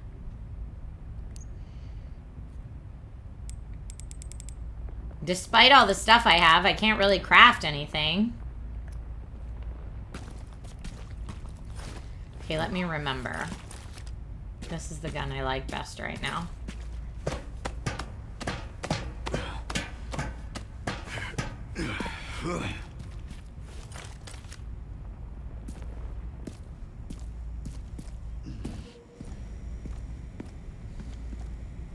Now playing as Leon. Containment breach. System-wide surveillance failure detected. Ammo. Oh, that's Requiem ammo. Okay, so. Do I need... Here's my question. Do I need the Requiem for the liquors? Or can I take them out with something else? Because we don't have the vials of acid, so...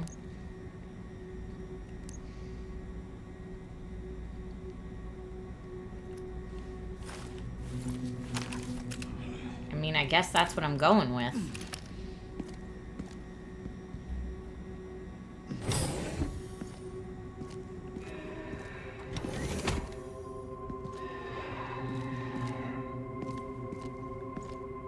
Over there.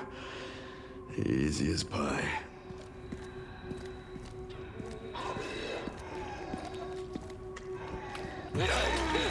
Oh, I don't want to waste Requiem on that.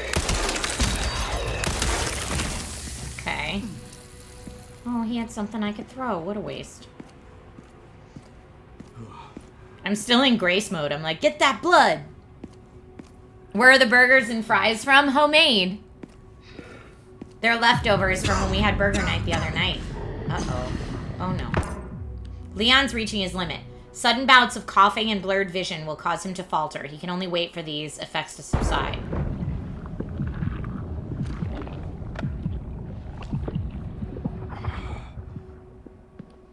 Oh, shit. You've got to be kidding me. Sorry, Leon. Oh, a hand grenade's kind of nice.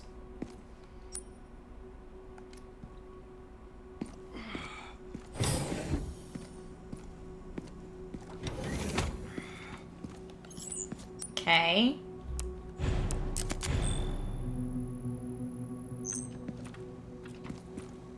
What's this?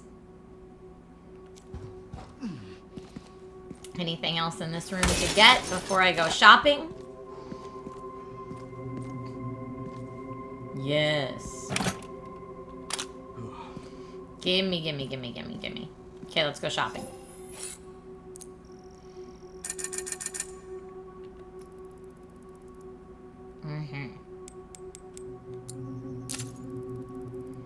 That's good.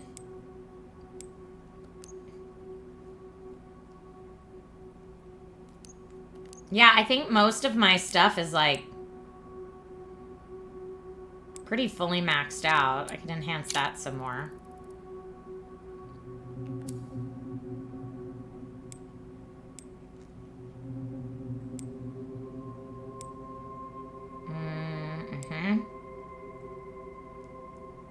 I don't have enough to upgrade the... No, I'm only a little bit off from that. I think I'm gonna buy an extra meta injector. Because if I look at where he is now... Well, it doesn't say what his health is currently at, does it?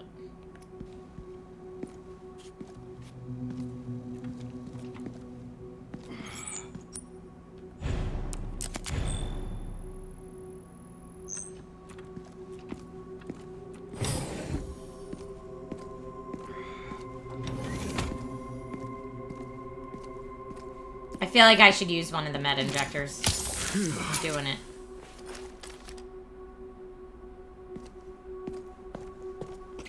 Oh, I know. I'm just hanging on to that extra shotgun for no reason.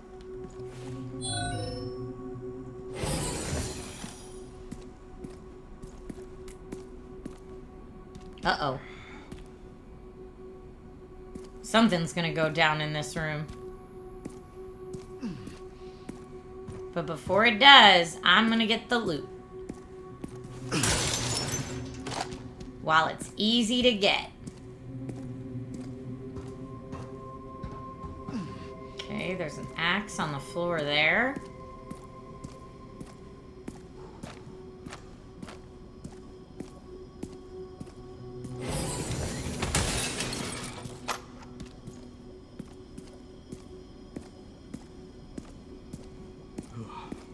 Another axe on the floor there. Ooh. Alright, you know what? We're gonna go spend that loot.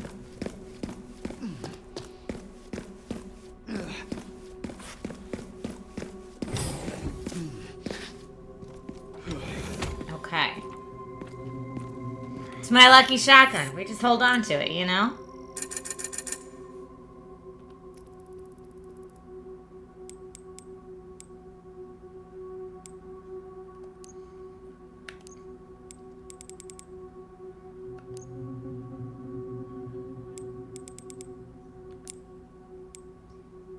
Okay, let's do highly durable hatchet.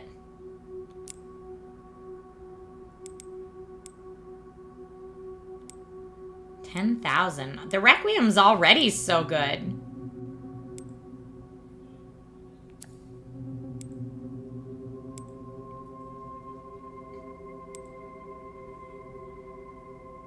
The tack is the shotgun, right? No, that's the one I have fully. The police shotgun is the one I could sell. Alright, I can sell one of those. It's only 3,000. It does take up a lot of room in my inventory, though.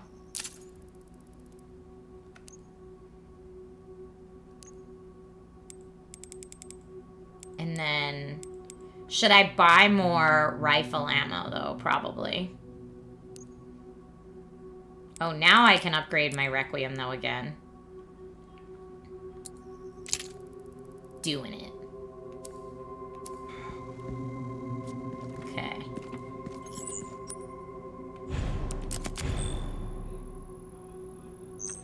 Didn't I pick up a better axe?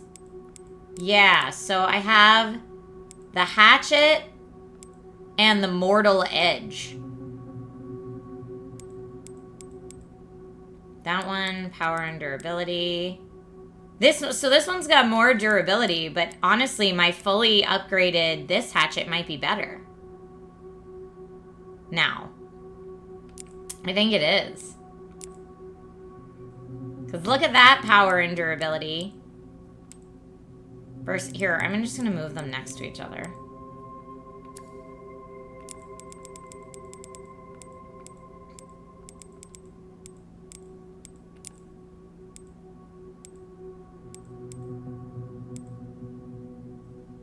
Yeah, this one's not as good.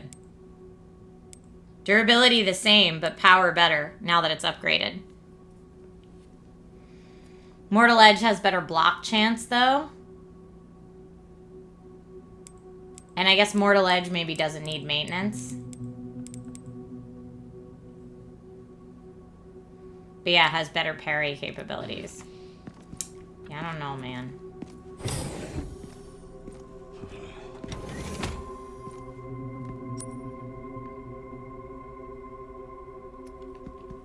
What was back here?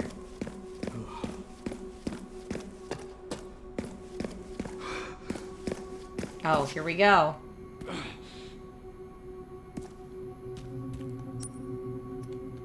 Security threat detected. Elevator shutdown in effect. Override key authorization required. Okay.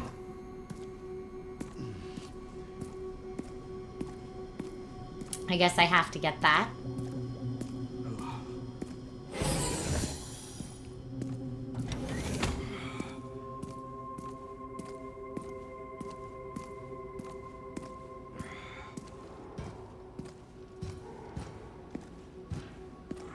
Oh, I just got...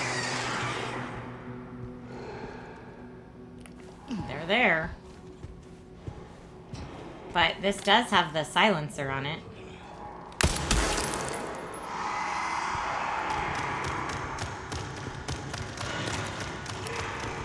Maybe not silent enough.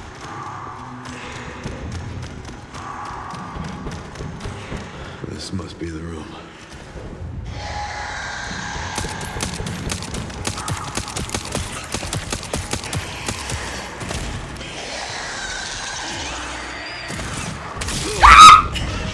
Oh no! Oh no! Oh my heavens! Oh, of course I can't see. Were there only 2 of them in here? So much for my silencers not being silent. Ugh.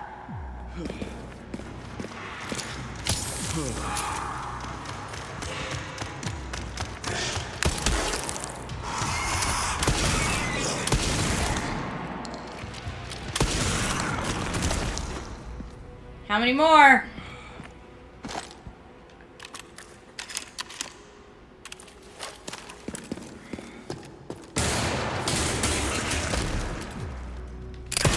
I'll take out as many of you fuckers as I can.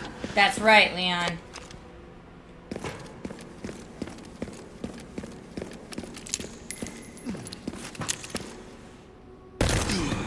Ow!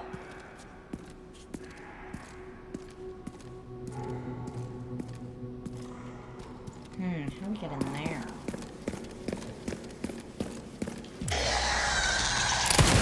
Bye! Haven't changed much, have ya?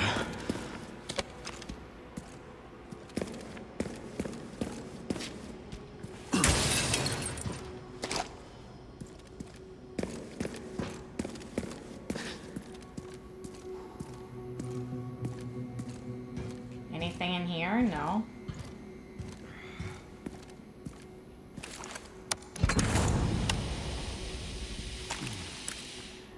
Oh, that's interesting.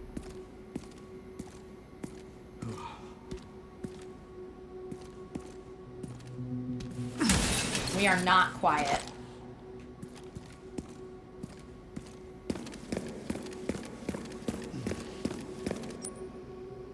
So let me see. I guess that's the room we're supposed to go into next. But what is upstairs from here? Well, let's go into this little room.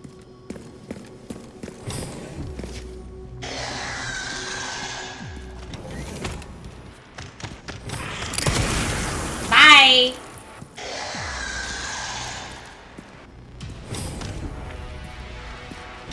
Is it behind me? Nope, behind me this way.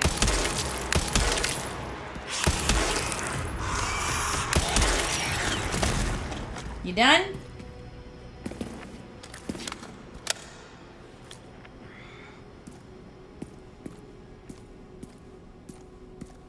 Leon is definitely better equipped to deal with these guys. I don't know why they keep giving me gunpowder. I guess I could have grenaded in the door.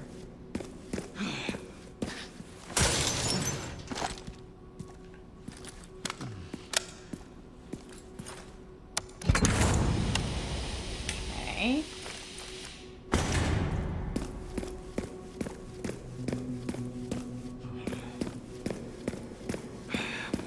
You know that guy's gonna come out of there, isn't he?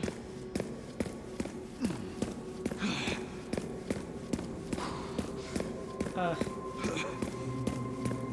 Oh, that's nice. I'll take that.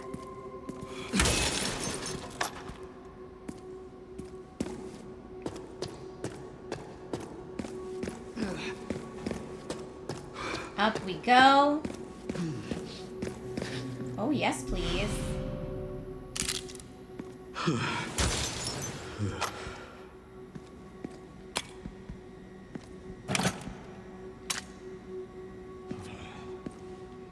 Let's look at what we can craft now. Could make more hand grenades. I'm gonna make more rifle ammo.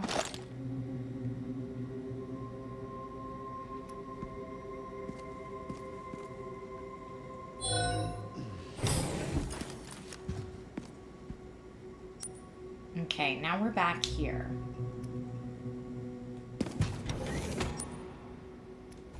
Not that way. I want to go this way.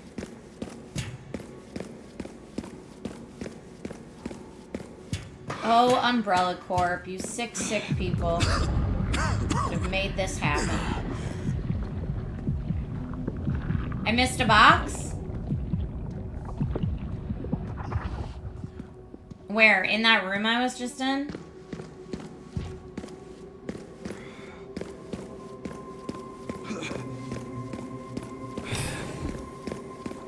Oh, this box. Oh, yeah. That was super useful. Thank you.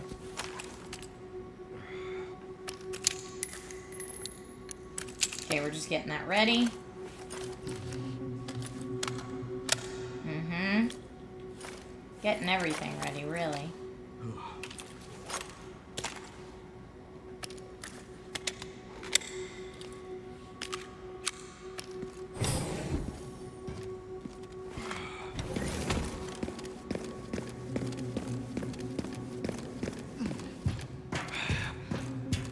Okay, Leon.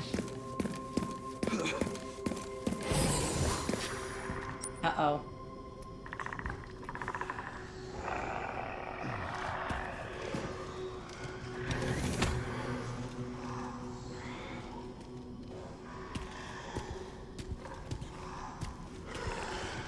I hear them. Oh, wow!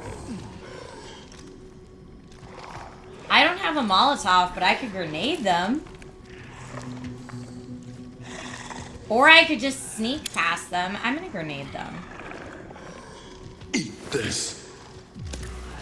No! Oh, that was not good.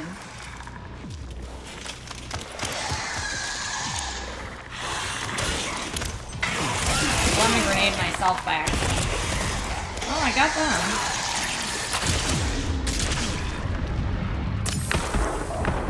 Oh, and of course we're sick now.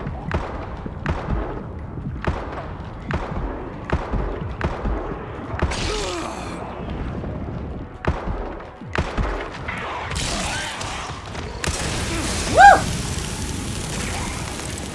There's at least one more.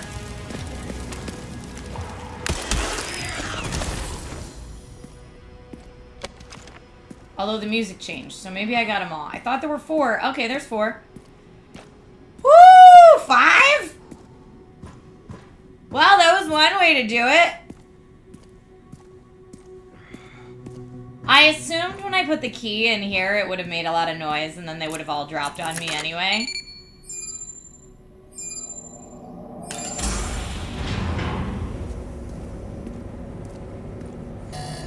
Warning, autoclave compromised. Pod lockdown unavailable. Memory corrupt.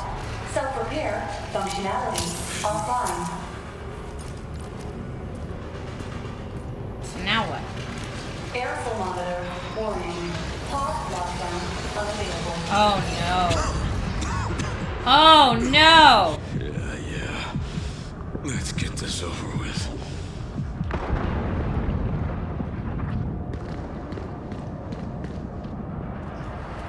Well, I'm gonna run. No! Clearly the running didn't work.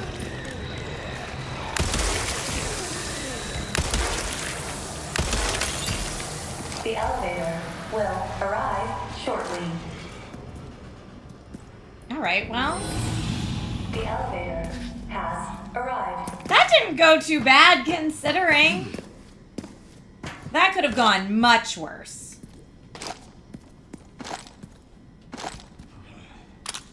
I can't waste any more time here. I need to go. That could have gone significantly worse than it did. Ha ha ha ha.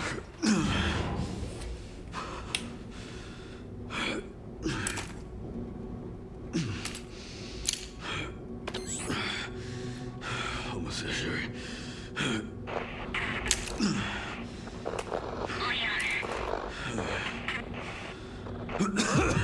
Oh, dude. Leon is not doing so hot.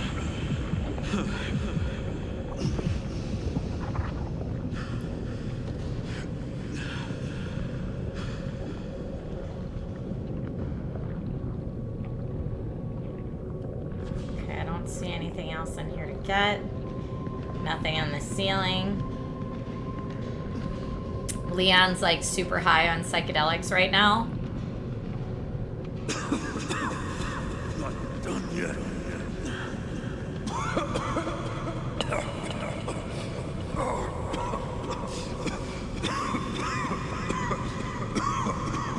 I feel bad. He just needs like... He needs to retire on a beach somewhere. He doesn't have many days left, you know? Okay, central portal, or I could go behind. What's behind? A locked door. Another elevator. Okay, clearly I need to go this way. Man, look at those steps.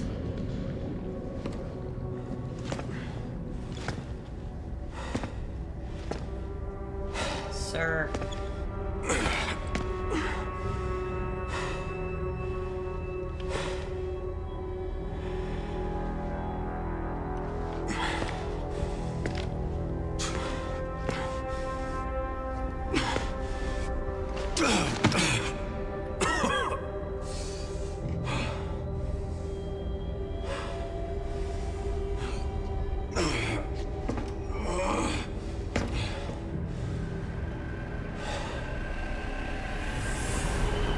Okay, back to Grace.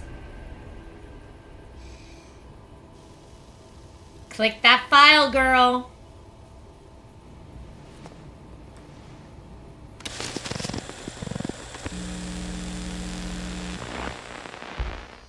What kind of legacy do you want to leave behind? My research opened Pandora's box, unleashing disaster upon the world. Except Elpis, the goddess of hope? Or so the myth goes. A blind hope. What do you mean? Humans cannot predict when death will come for them. This is why they have hope. I was wrong, and I am plagued by guilt. Happiness cannot be achieved at the expense of others.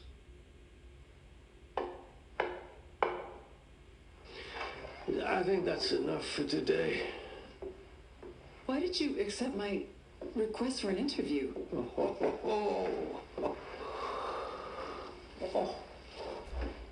Who is that? Is that one of your subjects? Of course not. She was alone in the world. I took her in to make amends. Is she Perfectly normal. Just an average child needing a home. He's clearly full of it. She is my hope. Aren't you beautiful? Would you like to hold her? Okay.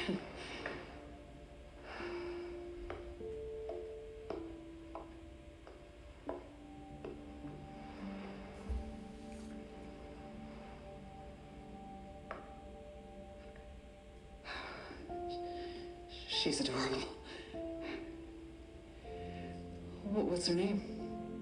Grace. Grace.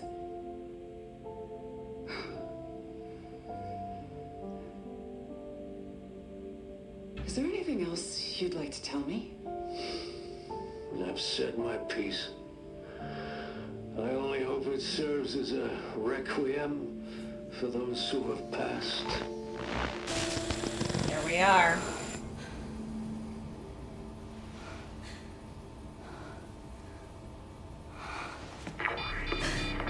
That doesn't explain why Grace looks exactly like all the little girls, though.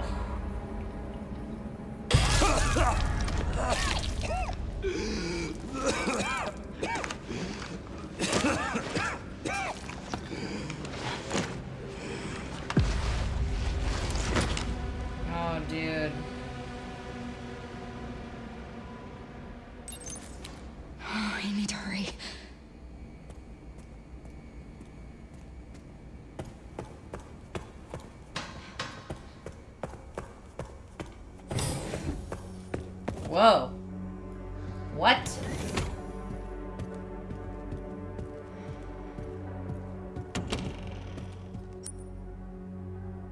Okay, we were in the archives. Now we're in the study.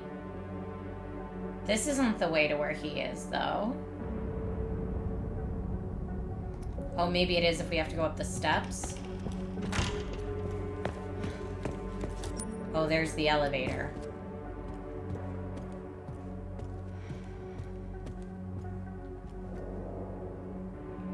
So this was his study.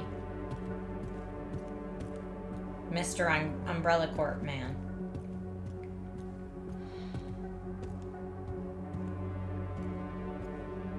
There's really nothing else in here? Come on.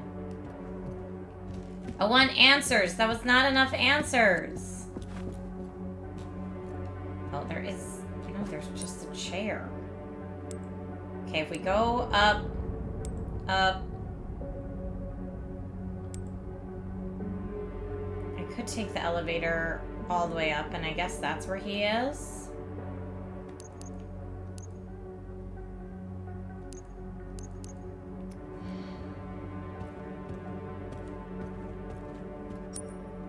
That's where I have to go if I'm going this way.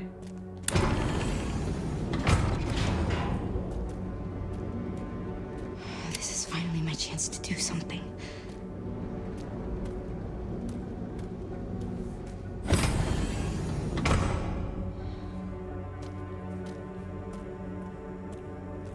Oh, I like that they tie that in tank. That's super cool.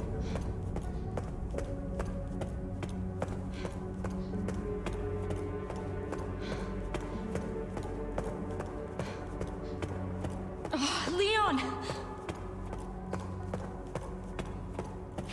Leon!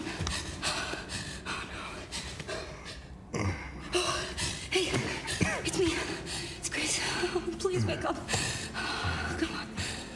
Wake up, wake up. Hey. Hey, you. I was just resting my eyes. You're okay. Oh, let me help you. He's clearly not okay.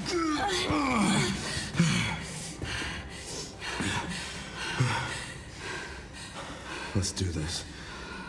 Okay.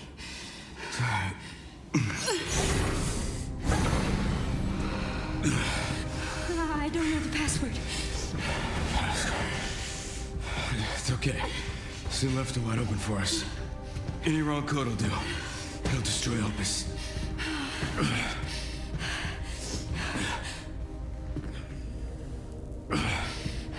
Let's try.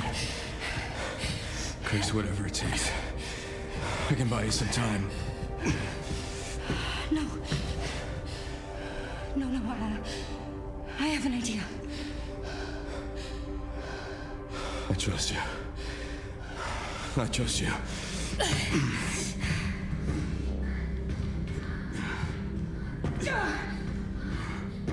So, the prodigal daughter returns. I know the password. Fulfill your destiny, and all will be forgiven. Only if you let Leon live. Very well.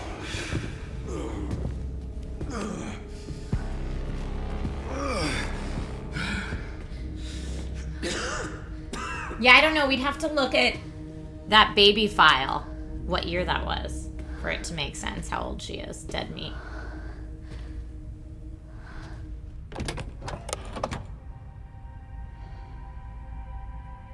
What does the creator desire? Oh, we get to choose. Well, if Elpis means hope, we should release hope, not destroy hope.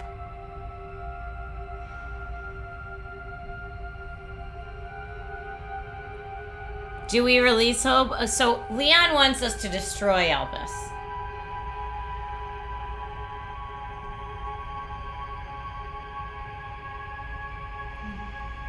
I don't know. I'm clearly overthinking this. Releasing hope is better, but you do you, says Critter Nation. But Leon said destroy it.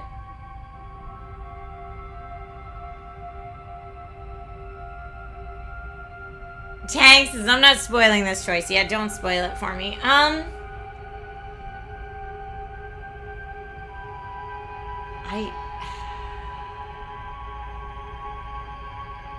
Leon says destroy. But if Elpis does really mean hope, but does Elpis only mean hope in, like, Mr. Umbrella Corp's head? Because I don't really trust Mr. Umbrella Corp.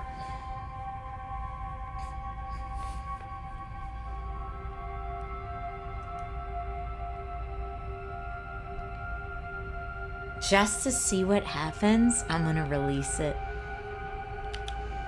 Please know that you are my hope. She is my hope. A blind hope. Okay.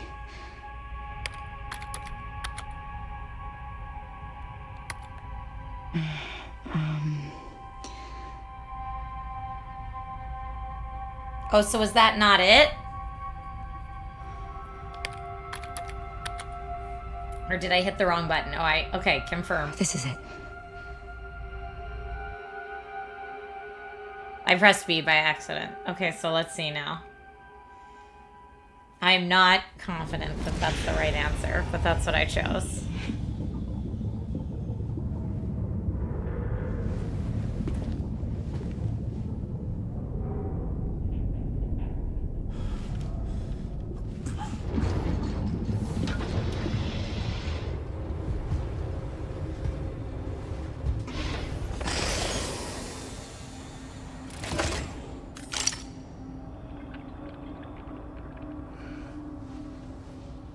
What are you doing, Grace?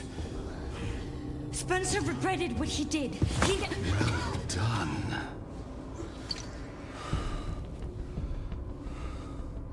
You promised. Yes, that I would let him live.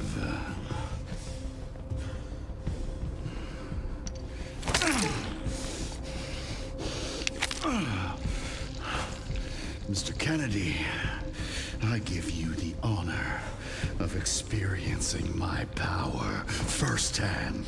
I'm not sure Elpis is what you think it is. There's nothing special about me. I was never any king. Spencer wanted to make amends. But you released Elpis.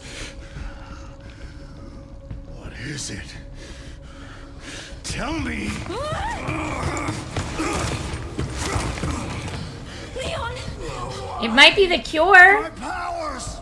Elpis is Spencer's atonement. Yeah, cure Leon. Viral. Cure Leon.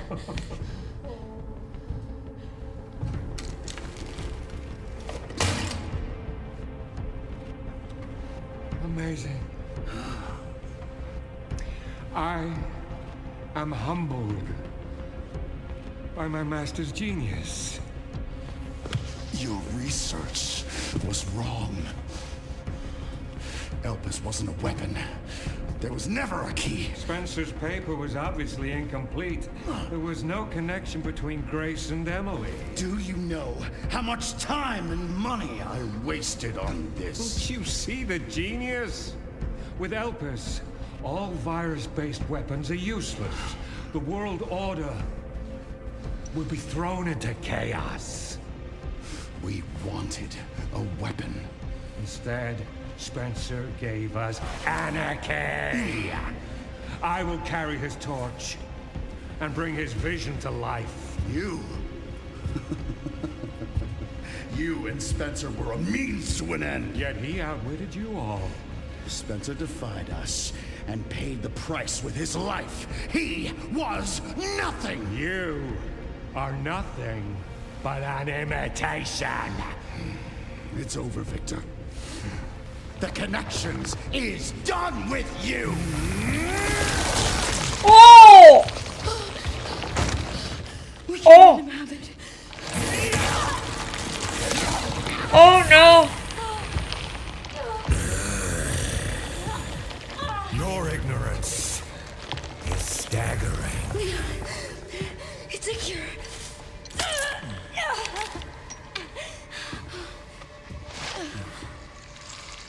Uh-huh. It's working. Leon, it's working. Wake up. Now. Let it all come down. All of it. Is he gonna cure himself? Chris, Victor?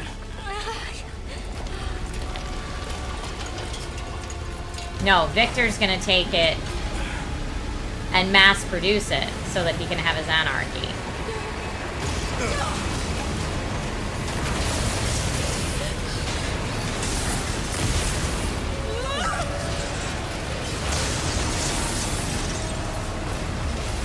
It's gonna go! Grab something! Yikes. Ow. Well, I mean, my dude's obviously feeling better. Grace. Grace! Grace was stabbed through the stomach. She's probably not doing great. Time to bury Umbrelli's last skeleton. Spencer's vision lives through me. And I will see that it is brought to fruition. And how many more will have to die for that vision? Oh, come on. I'm gonna...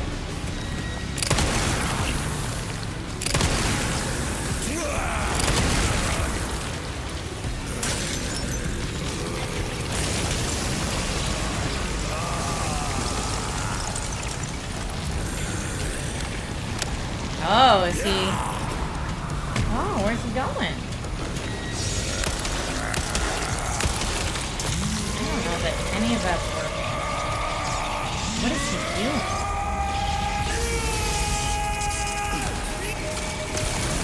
Oh. Yeah! Heal! Heal, my dude! Alright, I don't think I have any heal left. Use parries to deflect his tentacle arm. Okay. I'll try. Okay, now you're right. If I've got to use parries, I should use the one that's better at parrying.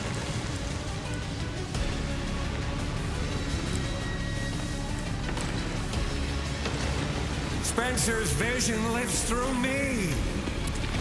And I will see that it is brought to fruition.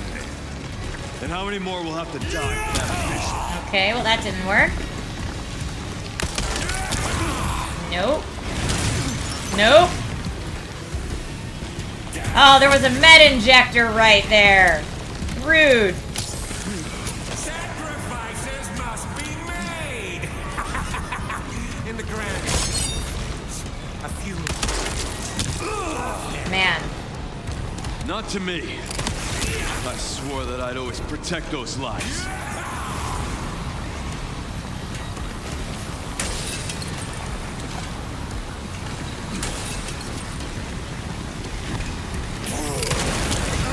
Okay, I feel like my firepower, even the Requiem is doing nothing. Humanity is full of drooling imbeciles. They need me, a leader to guide them into a glorious new future. Oh, I've got nothing left there. The humanity I know is far more capable than you realize. They don't watch you do this shit.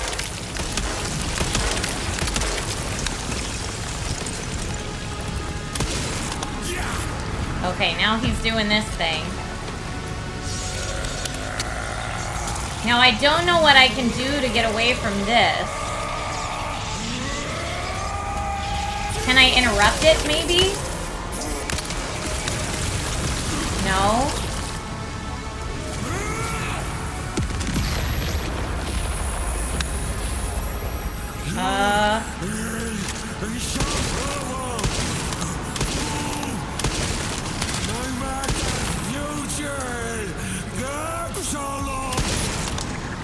Seems you're reaching your limit. Okay, I'm gonna pull a real weird mid-thing craft. I could try grenading him.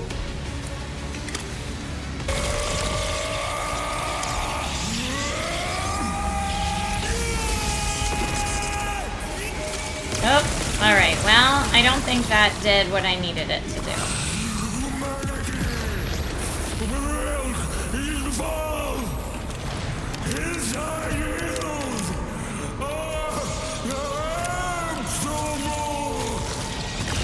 I will not let those ideals win. Give it up!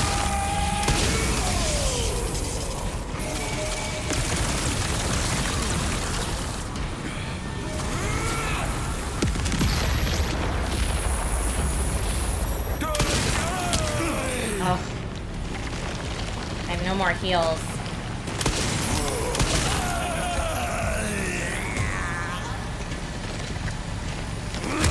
Got him. Yeah! Alright. It's over. Why can't I hit him with the cure?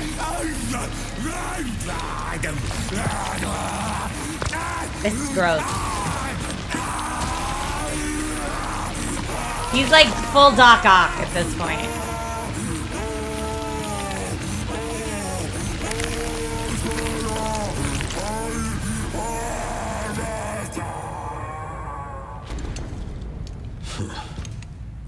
Good riddance. Okay. Oh gosh. I just thought if we cured him, he wouldn't have like all these powers anymore. Wow. You know, this is like the end of Little Mermaid, when you defeat Little Ursula and then you have to defeat Big Ursula. No wonder you're so damn relentless.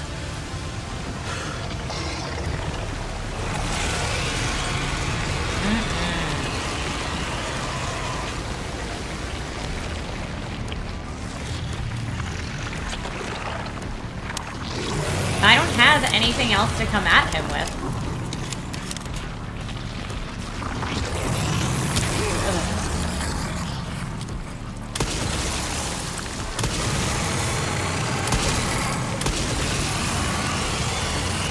Oh, there was a med injector. Yes, please and thank you. I also need... Ugh, I can't craft anything. I need rifle ammo. Oh.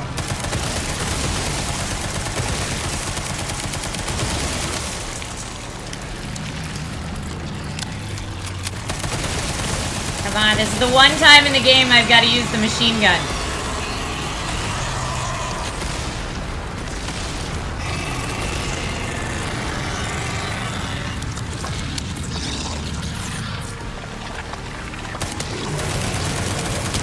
Ah.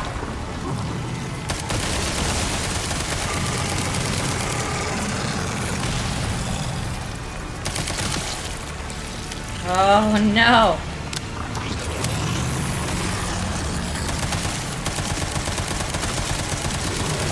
Come on, get it.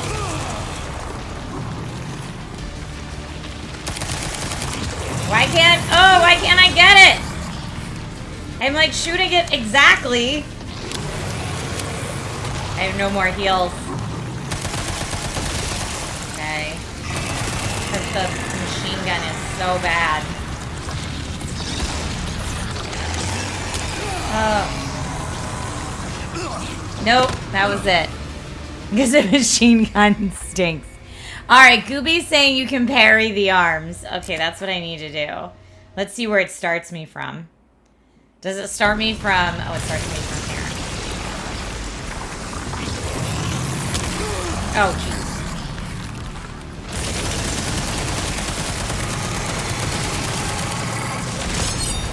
Okay.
Even this gun is not doing well at these.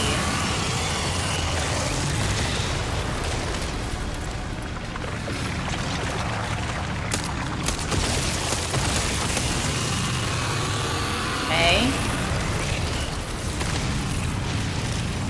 Nope. Oh no. Oh no. Get him. Oh, I thought I could shoot it from there. I was like, I actually have a great viewpoint from there. What I need to shoot. Yeah. Go. Go. Hatch it. Do it. Do it. Do it. Do it. Gross and also awesome.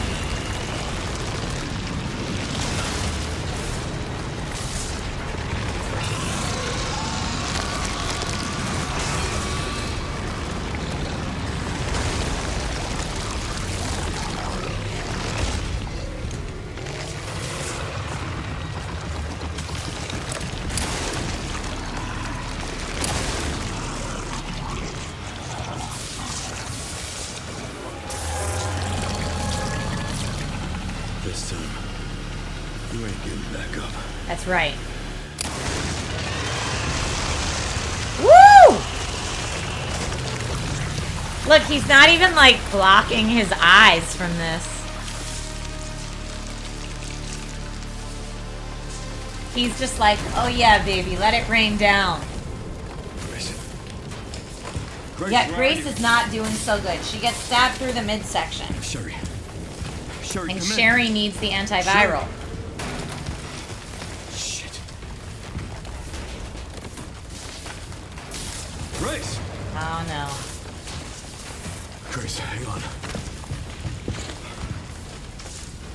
Fuck. Grace. Oh, she's moving. Leon. We need to get you out of here. Come on. Let's get you up. Oh no.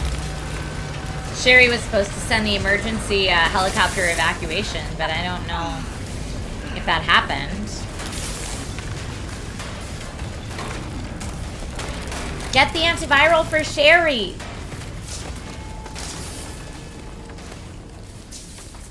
There's no way out, is there?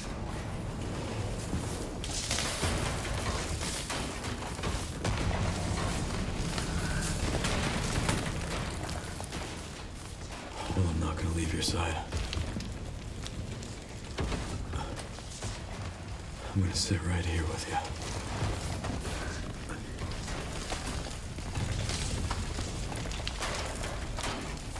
No, come on. Sherry's evacuation's gonna come in handy. They can't die in this collapsing building. I refuse to accept that.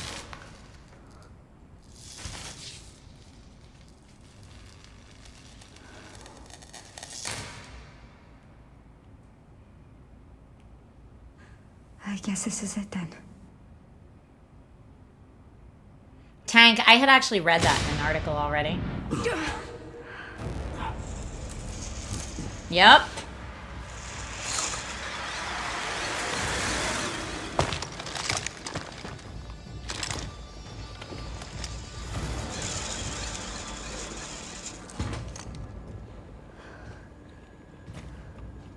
Leon S. Kennedy? Depends who's asking. Alpha, you read me, sir? Yeah, they're safe. I got them. Yes, sir. Mr. Kennedy, I have a message from Captain Redfield. Okay, who's Captain Redfield? Help me.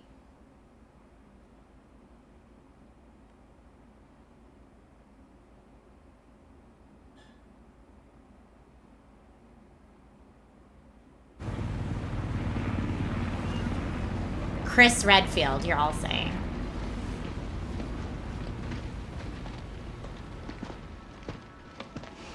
Some people are saying Claire, though. Damned.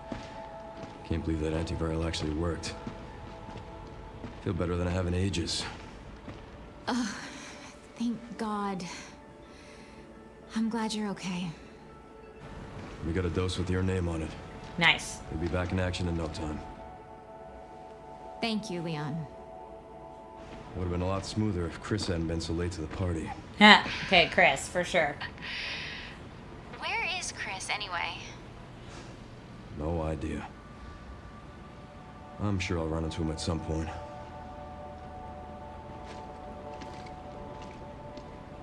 Yeah, I'll call you back.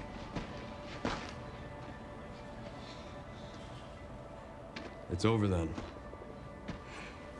Yeah.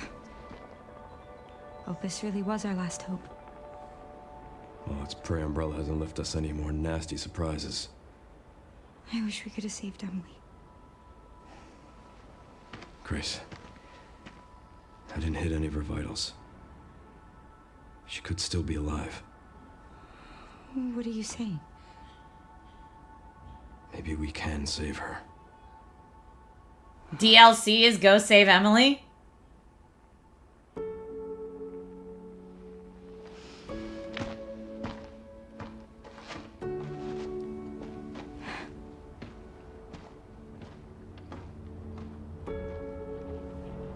The government has confirmed the existence of an actively trading bioweapons lab located here in the ruins of Raccoon City. The origin point for the worldwide spread of bioorganic weapons. This illegal facility appears to have been in operation for decades. Sources say that the extension of the lockdown and the recent series of mysterious deaths may be related to tragic events in Raccoon City 28 years ago. Evidence seized in Raccoon City has led the Justice Department to reopen its investigation into Oswald Spencer and the long-defunct Umbrella Corporation. Some believe the government deliberately drove Umbrella into bankruptcy. The late Alyssa Ashcroft is credited with cracking the Oswald Spencer story. Conspiracy theorists are already claiming that she was killed in a cover-up, and that the organization responsible is secretly controlling our government. Tonight, in a speech from the Oval Office, the president is expected to reject allegations of any government involvement since the Raccoon City incident.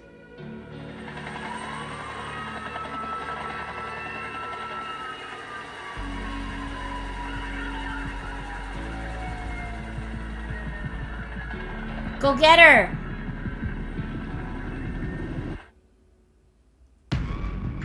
So they do?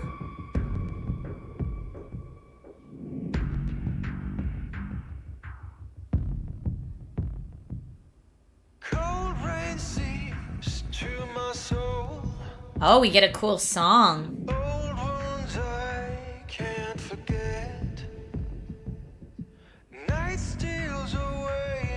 Nice. We did it! Huzzah! That's the good ending. Well, yeah, I assume if you destroy it, then there's no cure. So you can't save Grace, you can't save Leon. You still probably have to kill Victor, I would assume.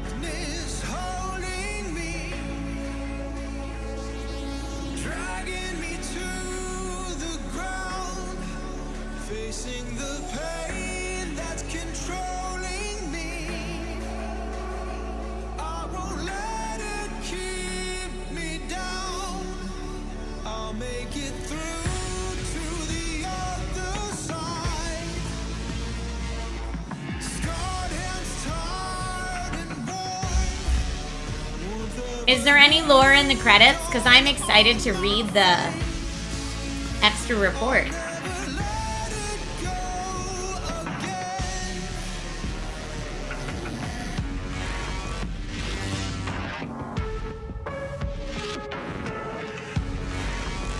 Okay, yes, there's lore in this. Cold rain seeps to my soul. Old wounds There's an after credits cutscene. Okay, great. Thank you. Night steals away my sight. Screams I can't shut them out. What if I had reached out to you? I mean, really fun game. Now I have beaten officially 2 Resident Evils, 8 and 9. I've beaten on stream. Earlier Resident Evils, I was too chicken to get all the way through. But I survived 8 and 9, which is pretty exciting.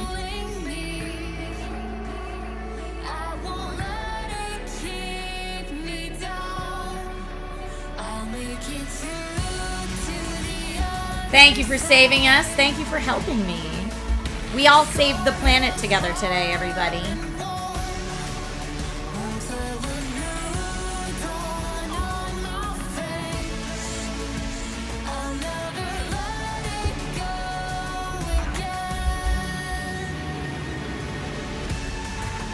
You play as Chris Redfield at the end of Resident 8. I'm trying to think. I'm trying to remember the end of that game.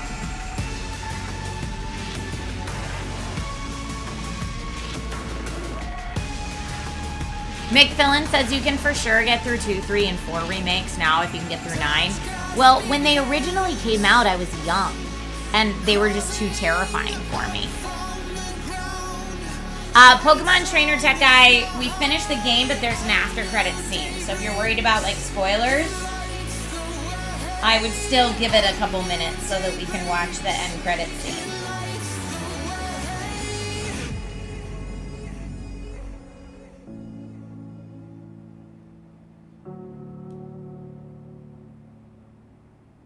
Yeah, I know. Capcom's killing it this year.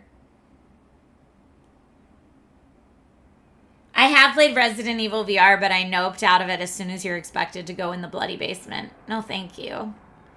No, thank you. I know better than to do that in VR.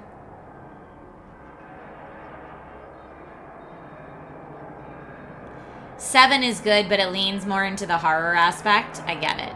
You also play Chris in 1, 5, 6, the 7 DLC, Revelations, and Code Veronica. Okay.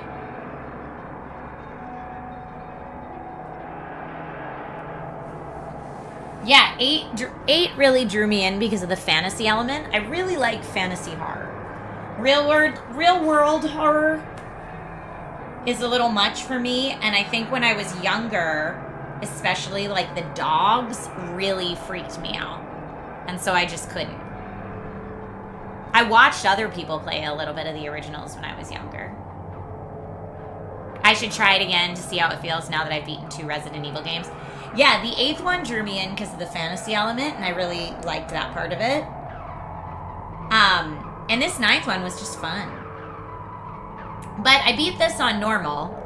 And I think the thing that always got to me about the Resident Evil games before is, like, I start feeling so overwhelmed when there's just not enough resources to take stuff down. But I feel like I handled it okay in this one. Oh, Tank says I gifted 3 original Resident Evils to Trisha on GOG chat. Wait, how do I get that? I'll try giving them away.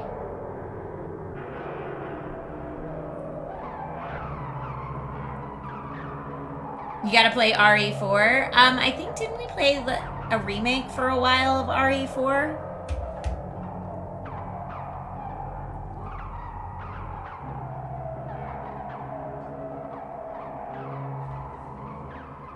Tank, hit me up on Discord so we can figure it out. Thank you. Oh, you gifted so I could play them on stream. Got it. Like on, oh, you said on GOG. I like rarely log into GOG, but I will check it out.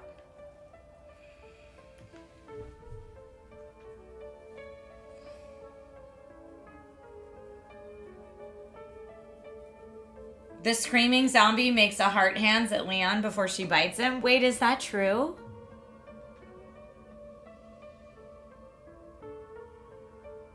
What's my next must play? I want to get through Pragmata. I'm pretty excited about that one, honestly. I want to play through Pragmata. Probably Lego Batman. And Control Resonant when that comes out.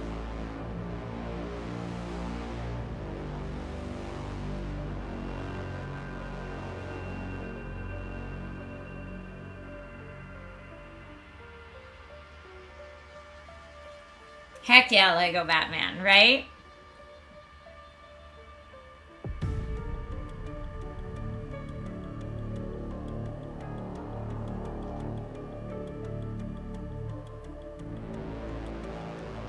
Bye, Chicago. You have a great day.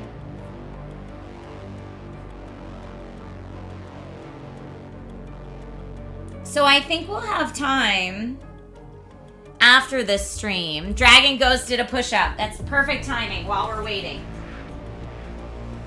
Push-ups while we're waiting. 1, 2, 3, 4, 5.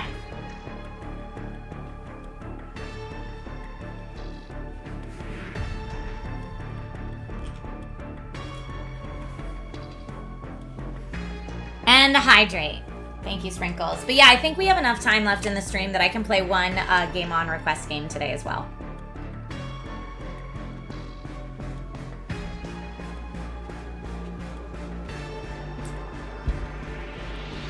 And then I got to pack for my flight.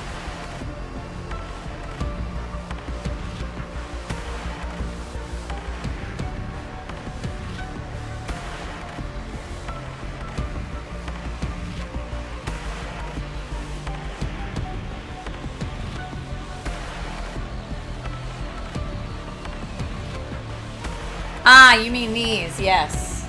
You saw me showing off these in an Instagram story. I mean, they're still pretty little, but any progress is good progress for me. Definitely remember to read those notes first. Okay, will do. Rob, no gong this Tuesday because I'll be in New York City. Wait, there's a Porsche commercial with Leon? That's hysterical.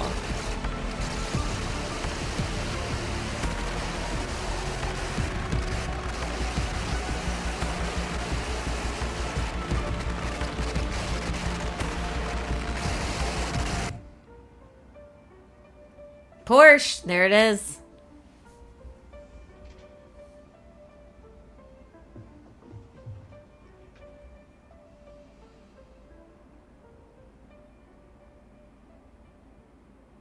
Capcom! Woo woo woo! Thank you, Capcom, for giving me this copy of the game to play on stream. Okay, here we go.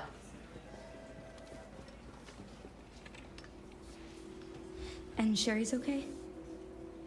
Oh, good. I'm so glad. Emily, yeah, she's doing great. I'm actually teaching her how to read. Grace. Grace. This guy who set her up in the first place. Where's that report?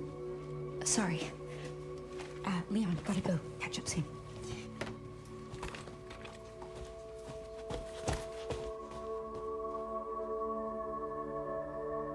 Aww.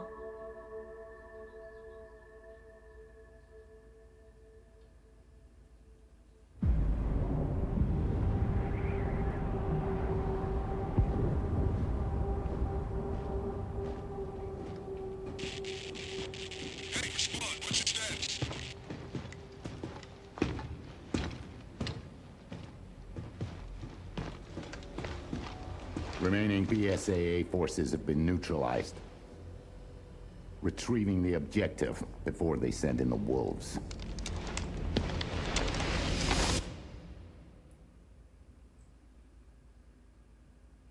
Okay, I don't know what that one meant. Standard game mode, just under 15 hours. I feel pretty good about that.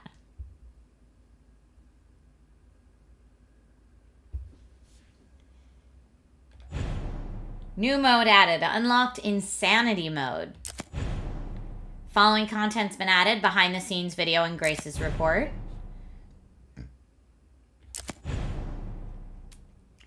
You have special costumes and weapon skins. The following challenges were completed. Completion points can be used to obtain bonus content. All right.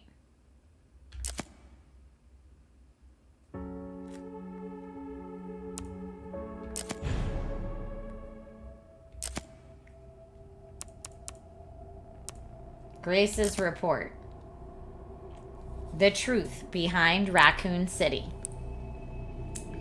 In 1998, Raccoon City was devastated by a massive outbreak caused by a viral leak from the pharmaceutical giant Umbrella. The United States government responded by launching a missile strike to wipe out the infected and erected a blockade to seal off the city. In 2004, following a court trial, the Umbrella Corporation declared bankruptcy. A complete account of the events was never released. However, in October 2026, it was discovered that the city had been used as a hub for the production and trafficking of bioweapons. This report reveals that the established narrative of the Raccoon City incident was falsified and elucidates newly discovered truths surrounding the incident. 1968. To properly understand the truth, we must first go back to the beginning of it all. In 1968, Oswell E. Spencer, James Marcus, and Edward Ashford founded the Umbrella Corporation. Having witnessed the horrors of the Second World War and the dread of the Cold Era, Spencer felt a sense of despair at watching the world repeat the same mistakes. He felt it was his duty to bring about change to humanity. As stated in court records following the Raccoon City incident, his ultimate goal was to bring about the viral evolution of the human race. Thus, he relentlessly pursued virus research through illegal and inhumane means. This fact remains unchanged. 1970s.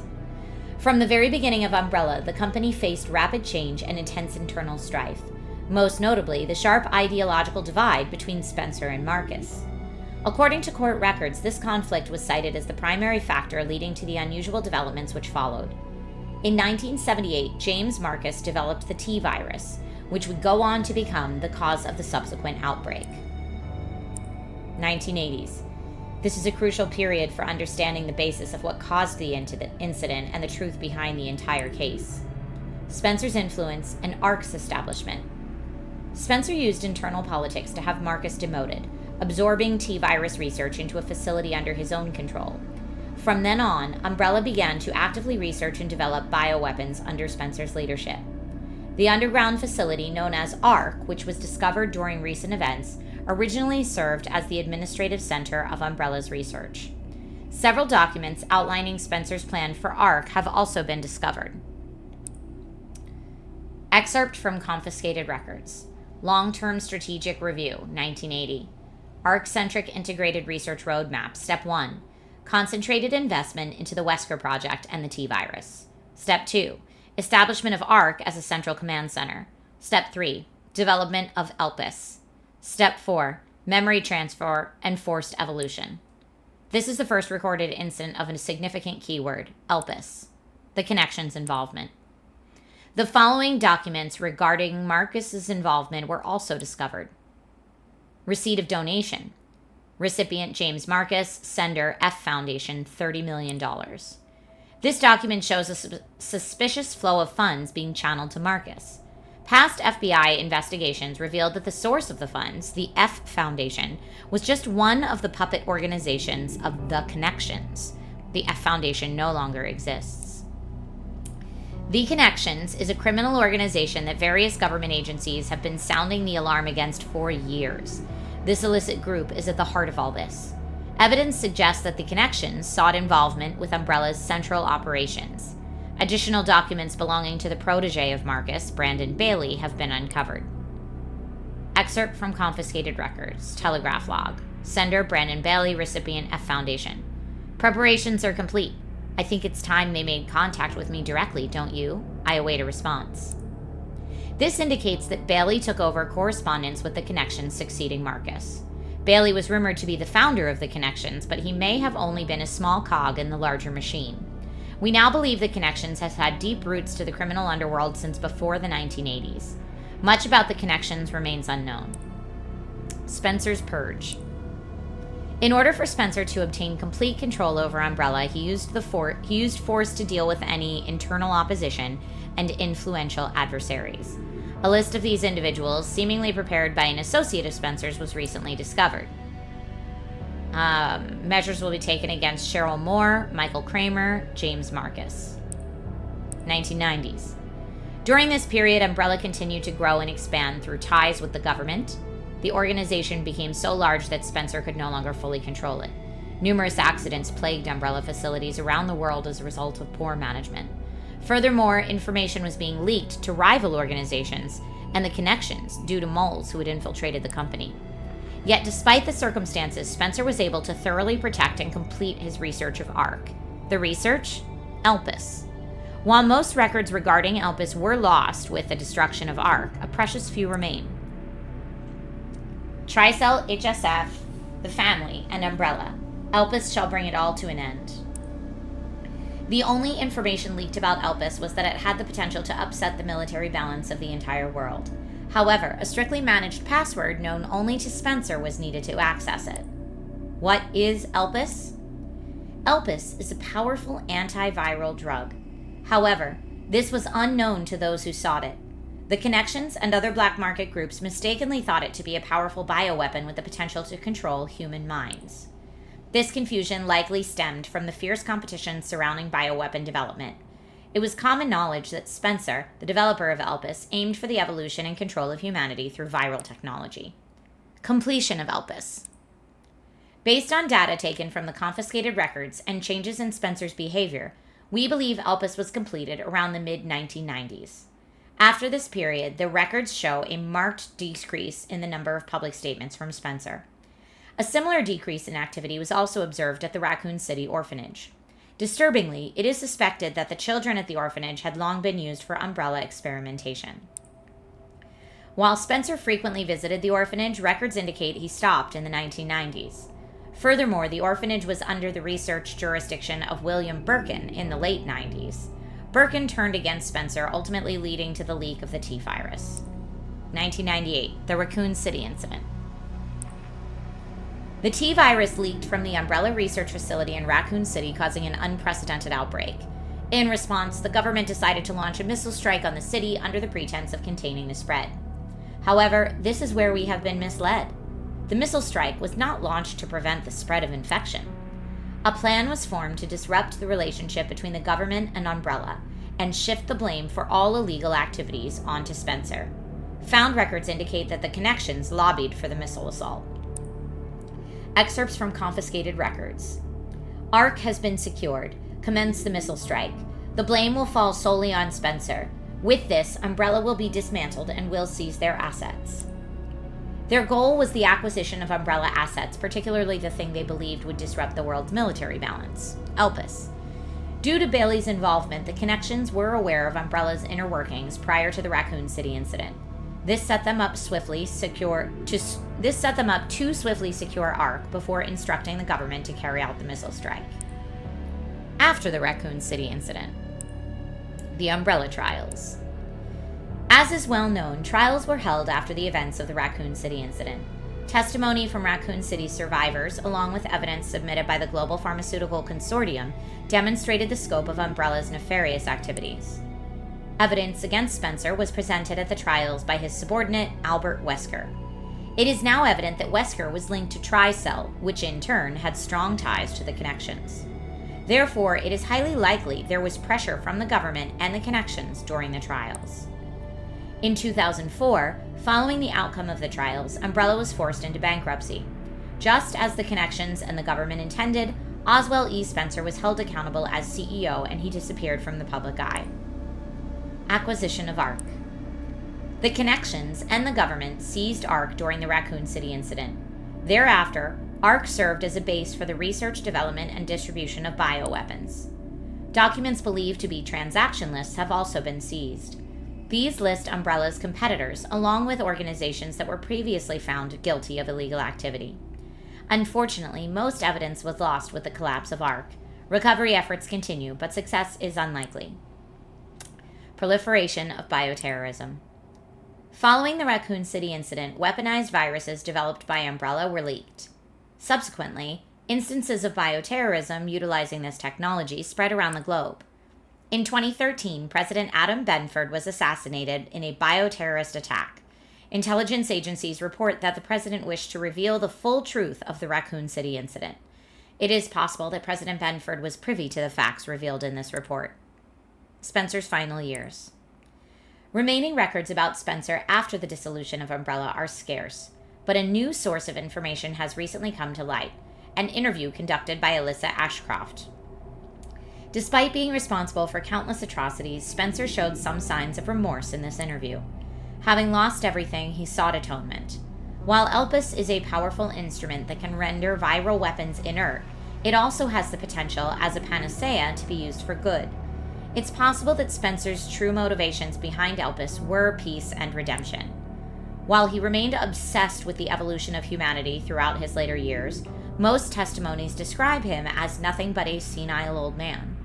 Spencer died in 2006 at his secluded estate. His true intentions behind developing Elpis will forever remain unknown. Conclusion.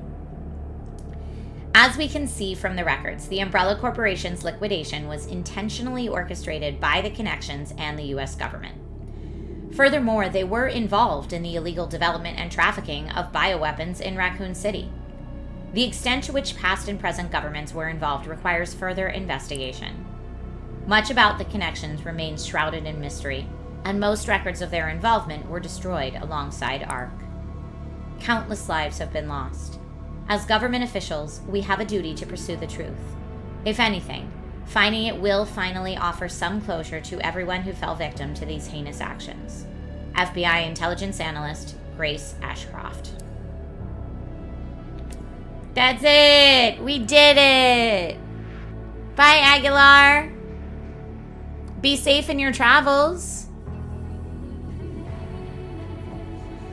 I would totally watch a show about this. You said coming this fall to Tubi. I would watch that. Thank you, everyone, for going on this journey with me. We did it. All right. We do have enough time to do at least one game on game. So that's what I want to do today. And I'll give you all a choice. Okay, will it be for today's game on request? New poll. Will it be, let's see, Neon Inferno? Will it be Arkham Horror, Mother's Embrace? It'll just say Mother's E in the poll. Will it be Kraylon or will it be Reanimal? These are all the games that I have right now on the Game On Spin Wheel winners or the Just Play It games. So go ahead and answer the poll that's at the top of chat now. Rob says, play something lighthearted, please. Give it a vote. Give it a vote.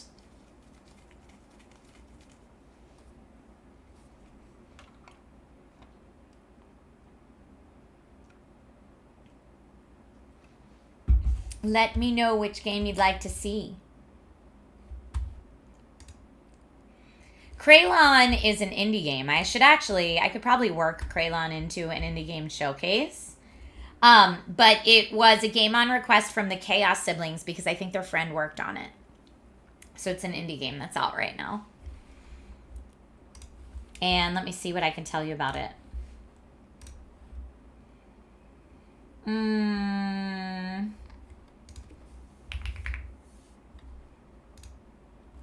Kraylon is an old school indie immersive sim dungeon crawler with RPG and adventure elements. That's what I know about it. So vote for what you'd like to see. It looks like right now Reanimal's in the lead, but I don't know that that's a lighthearted game.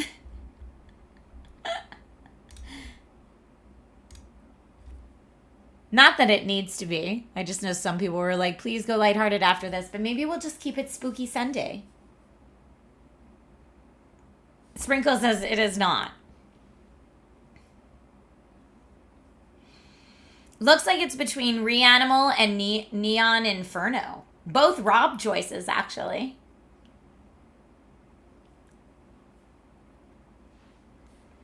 All right, with 47% of the vote today, it looks like we'll be playing some Reanimal. Let's do it.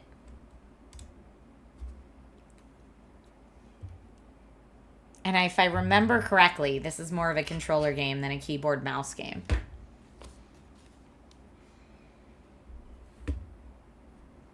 Because isn't this the one that's like, just like Little Nightmares, but it's like from the OG Little Nightmares team? Thoughts on Resident Evil 9? I enjoyed it a lot. I liked the storytelling between the two characters. I thought they did a good job bouncing back and forth, like when the stress was too much. I also like that you had like the action game elements and then the survival game elements. I thought it was cool. Okay. Single player, continue.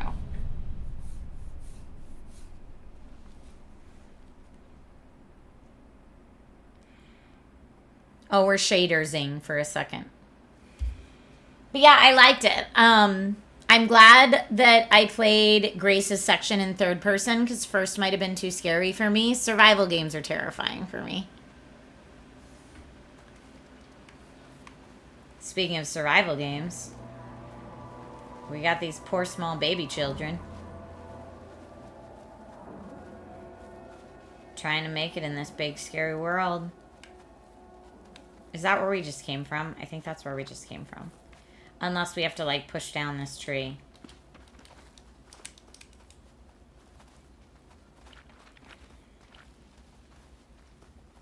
I'm going to say we're going this way.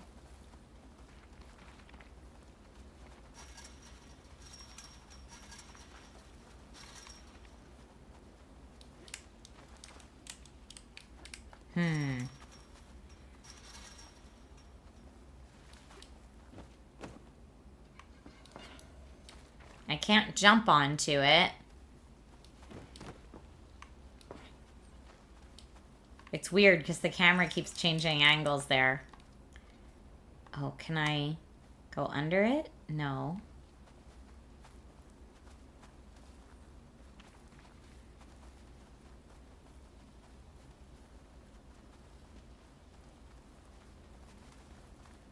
Hi, bird. Oh, not real bird. Bird's head's been cut off. Okay, then how do we get...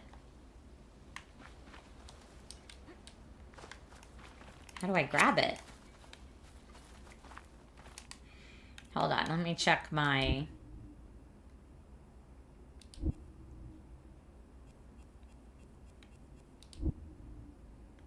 Crouch or sneak, call, run, light... Interact is Y. Okay.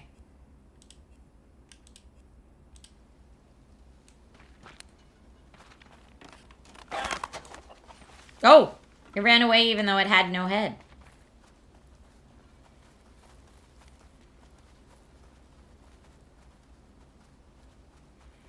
Okay, now we need this to chop down this tree so we can get across.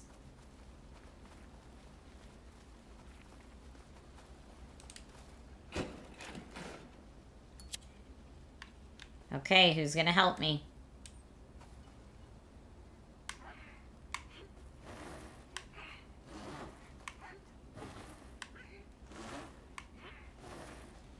Come on, kids, you got this. Okay. Now, I would probably hang on to that saw, given how dangerous things have been, but...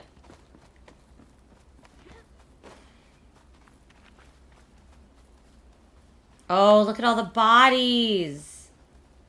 But are they bodies or are they just skins?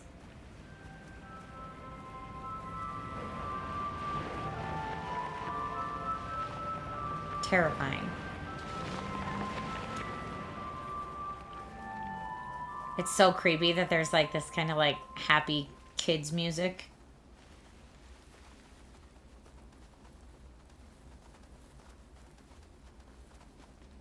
Ruru too, I'm sorry. This close to Earth Day too.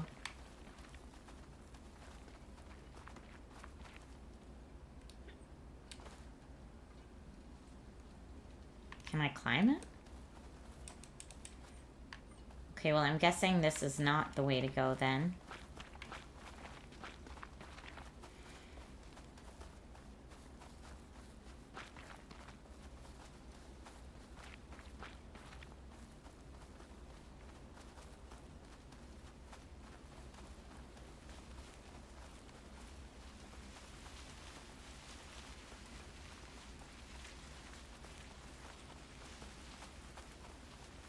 Yeah, it looked like I could keep going this way, maybe. But I guess not.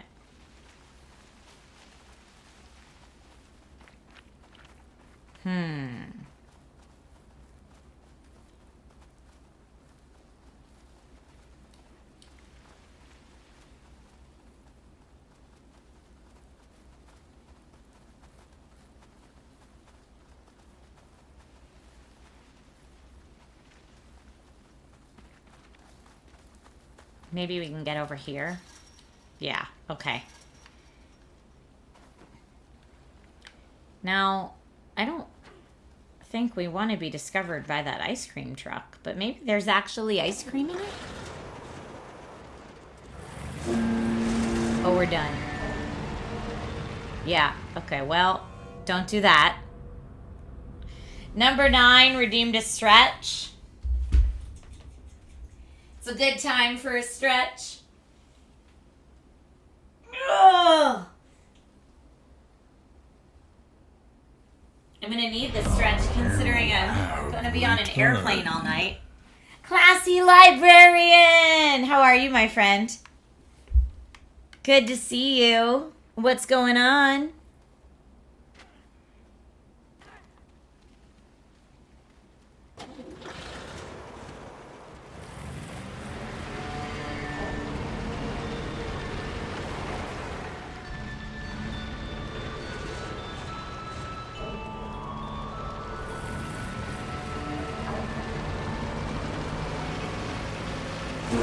Yep. Okay, well, that didn't do it. You just finished playing games with your sister? That's awesome. All right, now that I remember what the run button is, hopefully we'll...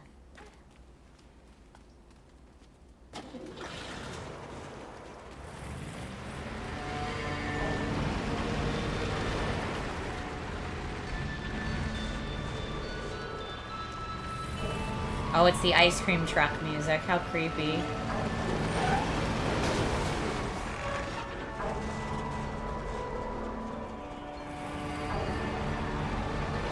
Oh, I ran the wrong way.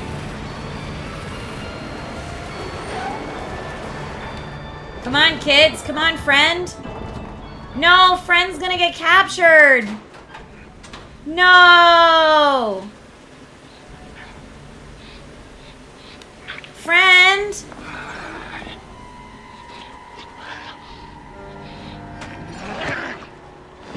Sorry, friend.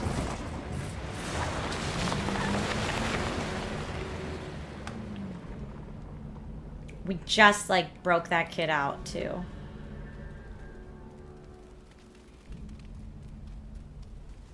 That's really sad.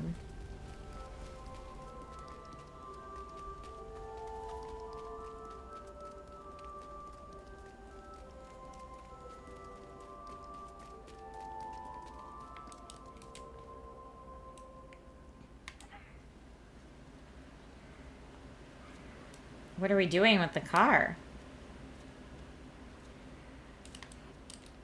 We can't push or pull it, so I'm confused.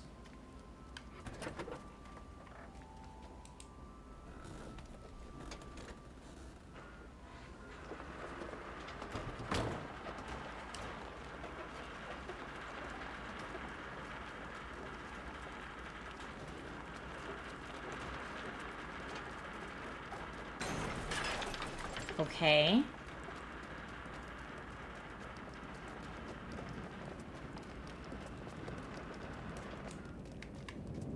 I was hoping there'd be something in the trunk, but it doesn't look like there is.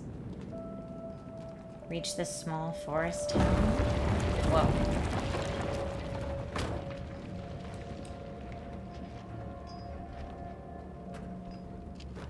Okay, I mean, these kids are very resourceful.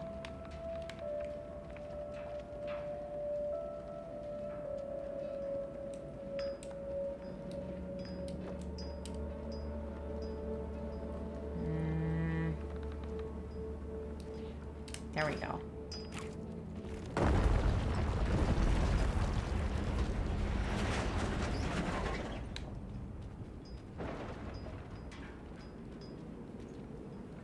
Okie dokie.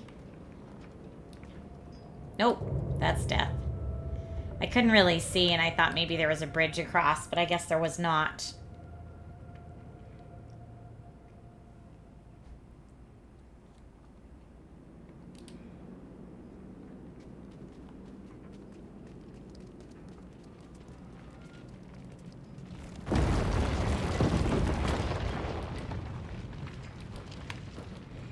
Okay, so we're gonna run through here. Ah! I need to change his mask anyway. That, like, gore ball brain thing that he's wearing is so gross. Oh, did my husband text me? Yes. Let's see.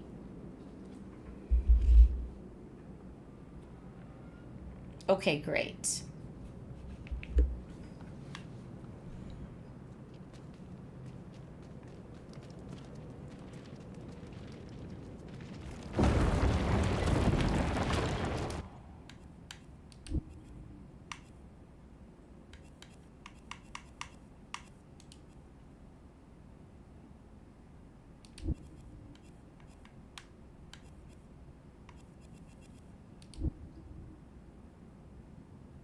Yeah, we're gonna go with that one for right now.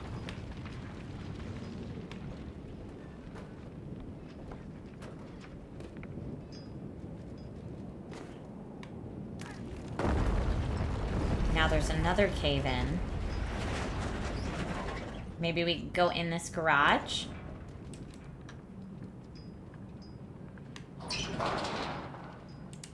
Okay.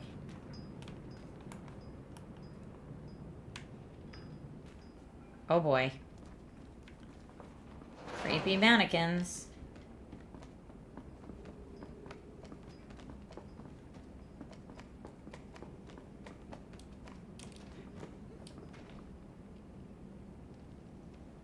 Now where to, though?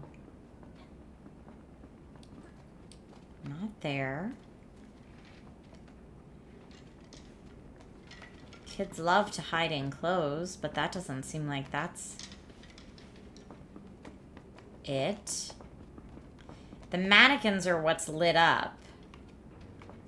Why would the devs want us to look at that?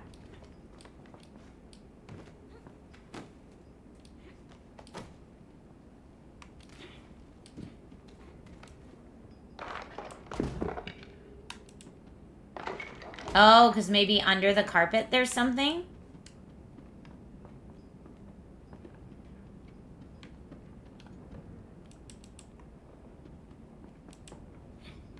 I've got that. What if I put the head on the other one? Oh, press X to throw. All right.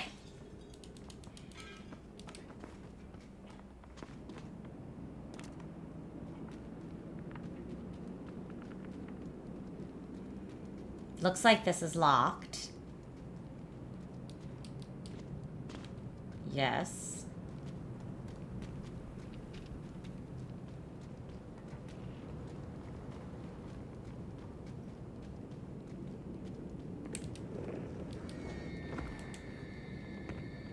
Oh, friend. Okay, so the guy looks like he's taking friend to the cinema. Which would seem like a nice elderly gentleman thing to do. Just like giving him ice cream would seem like a nice thing to do. But nothing as it seems here.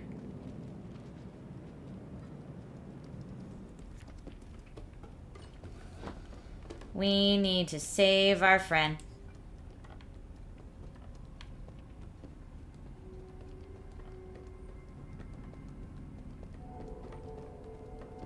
I don't know why I'm carrying this brick, but I am.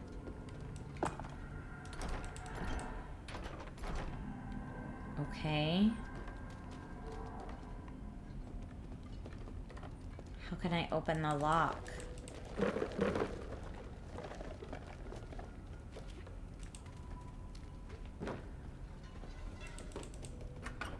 Not that.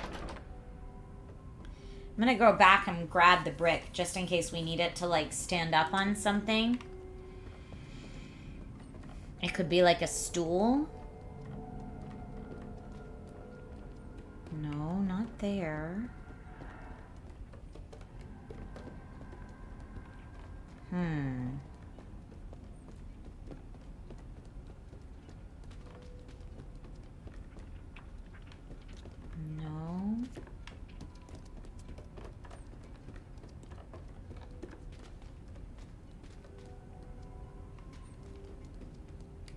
I guess I could throw it, maybe.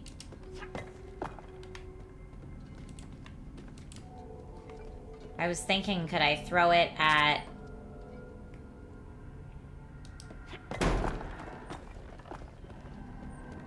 Okay.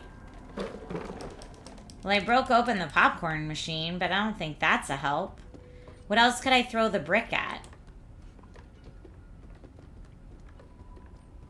I was thinking I needed to throw it at that padlock.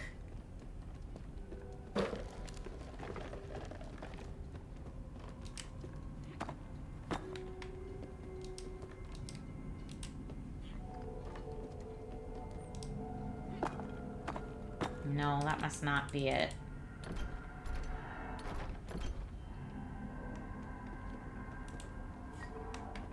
Okay, what else could I throw this at?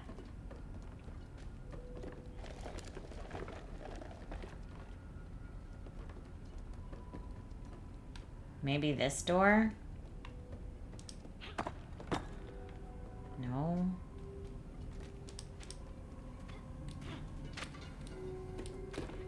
I can't get on top of the popcorn machine. Can I move any of these desks? Maybe I can jump on this furniture to get up the steps? No.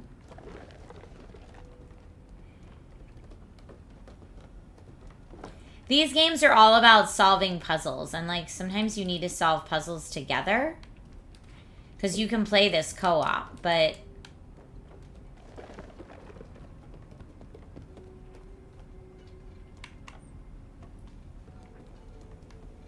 I don't see anything else that like...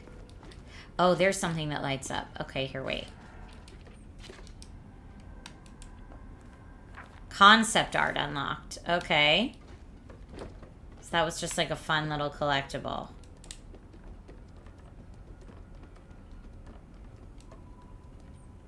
And I can pull on that. And it doesn't seem like there's anything we can do with stuff over here. So it has to be something with the brick and the padlock, because that's all we have.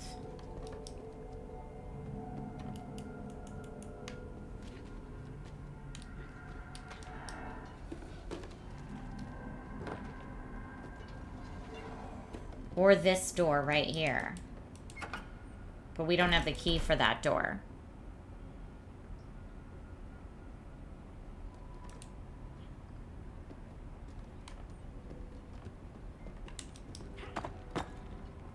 What else could I throw this at?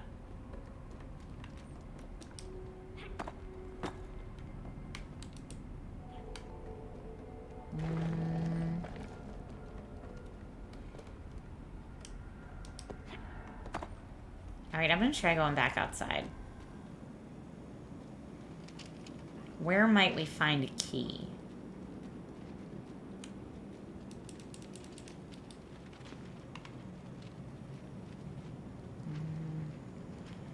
I could maybe bring the brick outside. Although all these bits of glass look like they're already unlocked. Okay, well, don't go that way.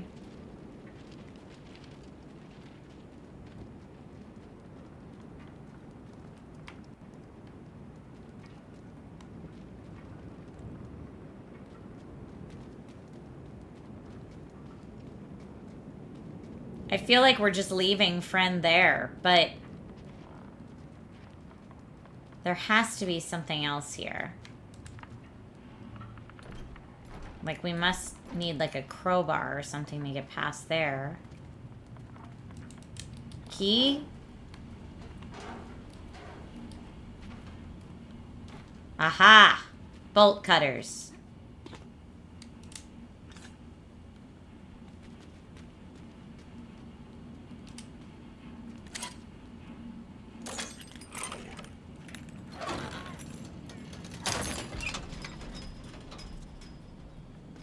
Okie dokie. Let's take these back.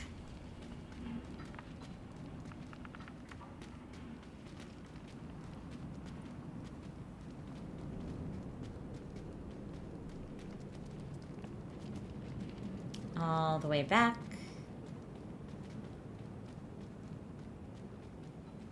To the creepy movie theater.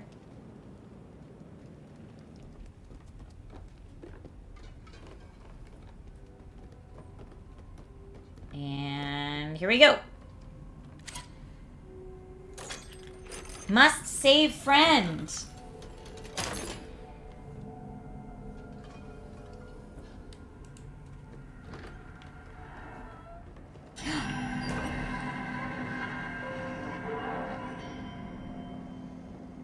Oh, wow. There are so many people in here watching this creepy movie. I guess, do I throw the brick at the screen?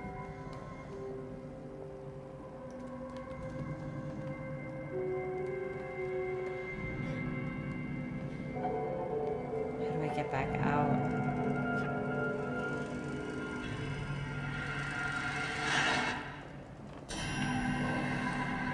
Oh, I like fell down. Get up.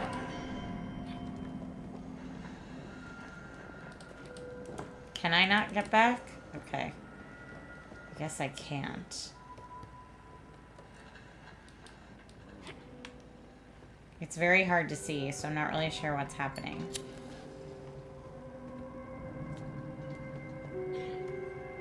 Okay, can't go that way. Can't go this way.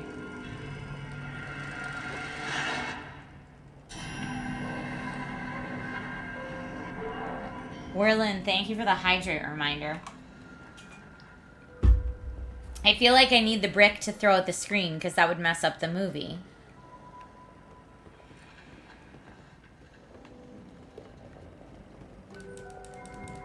Like, why can't I exit?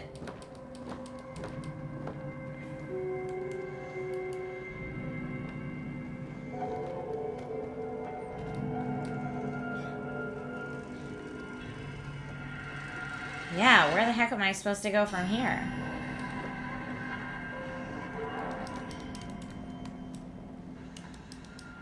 That's the door. I don't have it. You said throw it already, but I don't have it. The brick's out in the other room, and it's not letting me go back out the door. Let's look at what other options I have in terms of the controls. I could crouch or sneak, run. I have my light. Interact with highlighted things, but nothing is. Attack or throw.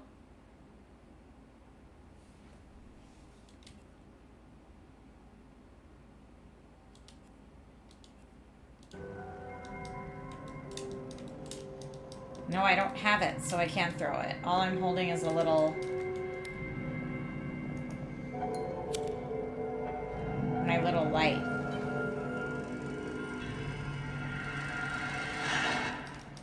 Yeah, I don't know why we can't get back out. Run and jump over the hole. Nope. Well, that's death, but maybe it'll start us back from outside the room? Nope, we're in the room.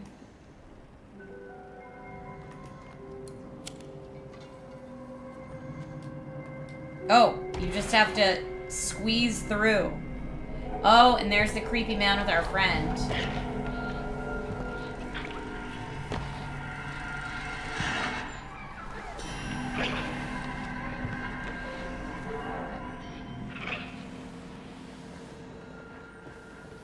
Well, that's not our friend.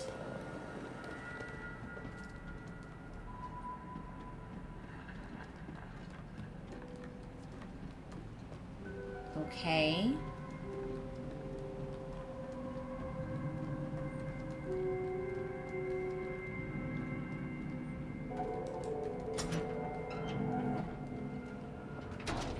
Now we're out back.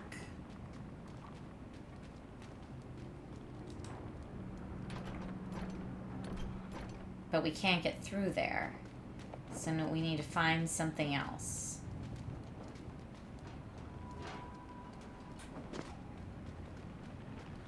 Maybe back this way.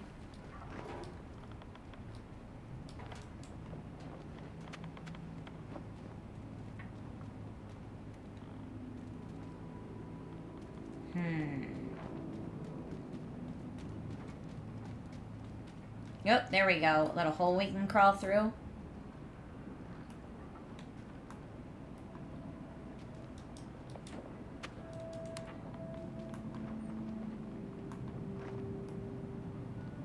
I thought pressing in the stick was crouch.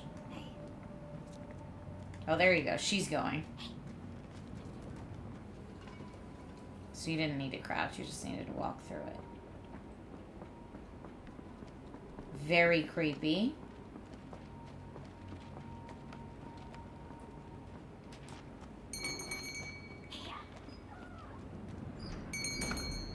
Ugh, all the skins just hanging there.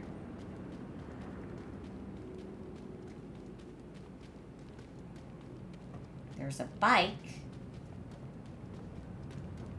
And a playground. Ugh, skins in the trash can. You know what? We are children. Sometimes you just gotta take a moment to play.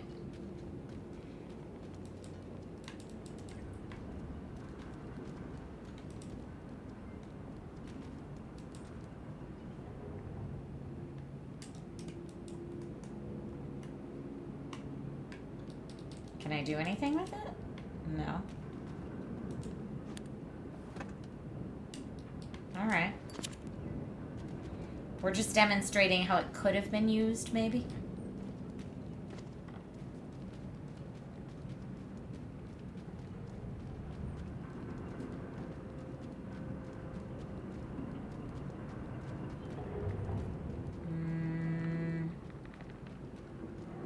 Creepy.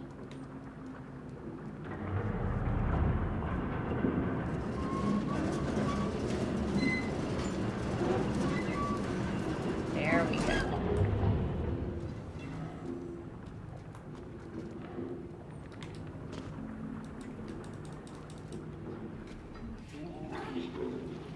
Uh-oh.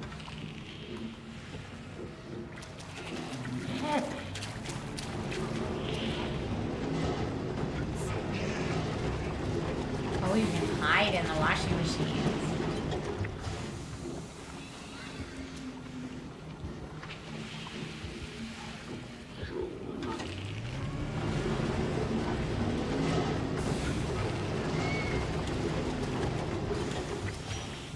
Okay, so you have to be quiet.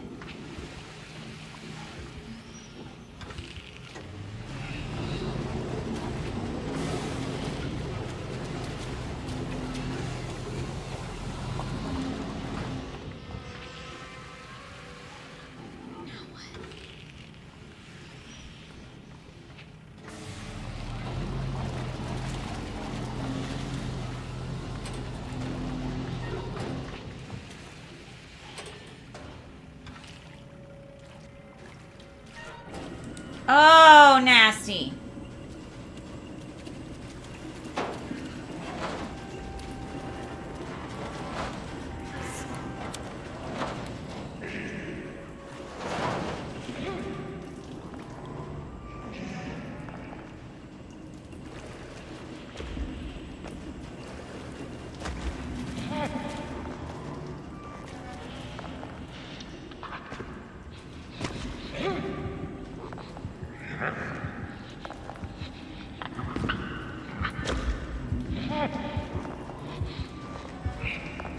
I think he sees us. Yeah. Nope, he got us. Yep, okay. Oh, this whole game is so disturbing.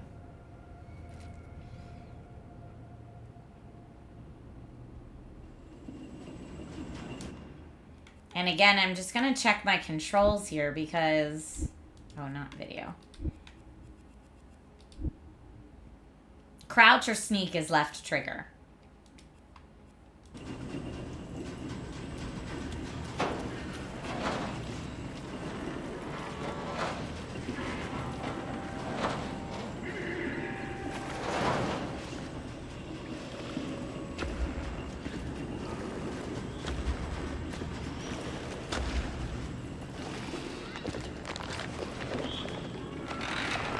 Oh, gross.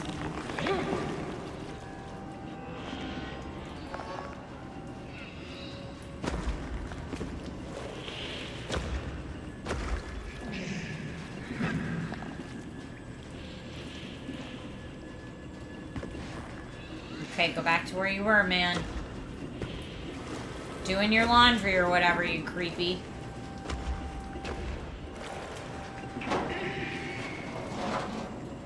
Okay, that's where we're supposed to go next.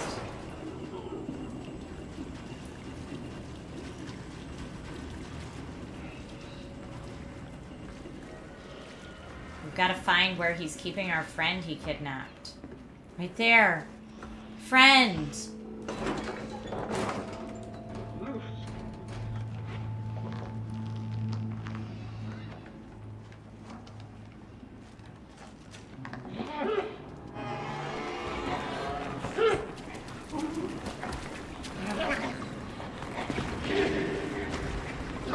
No, he's got us.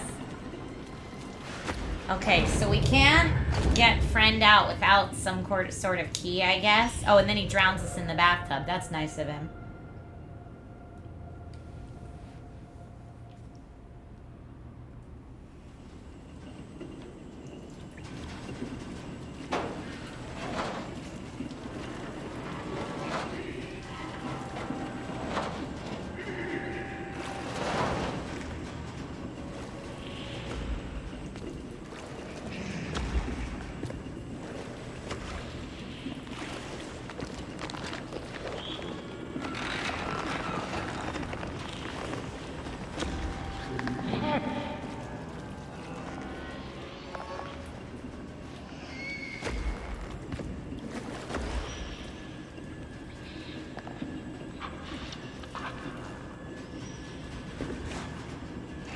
Okay.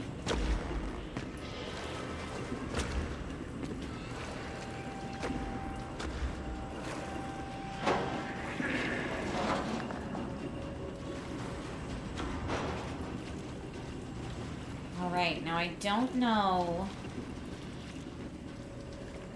where we're supposed to go next.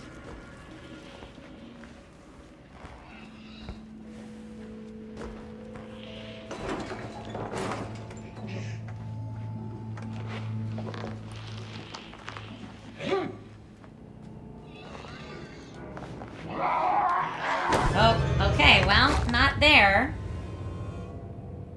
We're just gonna keep dying in a horrific manner until we figure out what we're supposed to do. That's generally how these games work. You keep dying over and over and over and over again until you figure out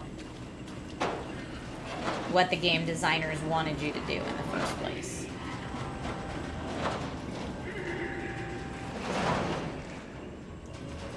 Towards camera, maybe? Maybe.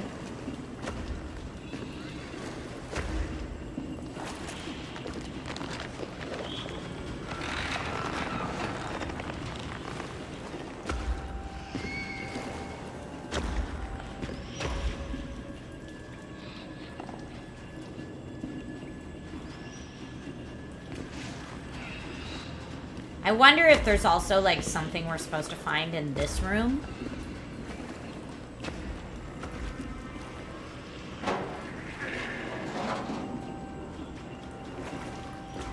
Like once he's out of here.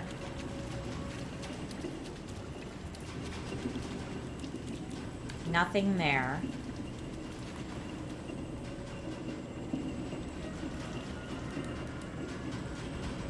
Oh, it won't. Will it let us go back? Only because I thought maybe now that he's not in here.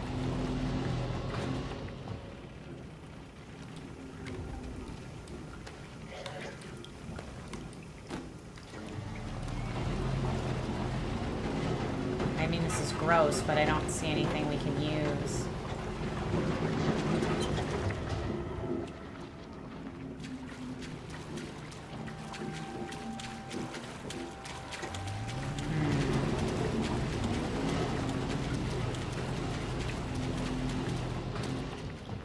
Yeah, I don't see anything usable. Bummer. Okay.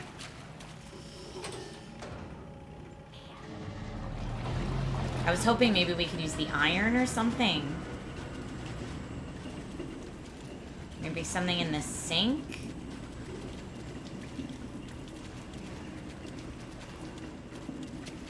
Nope.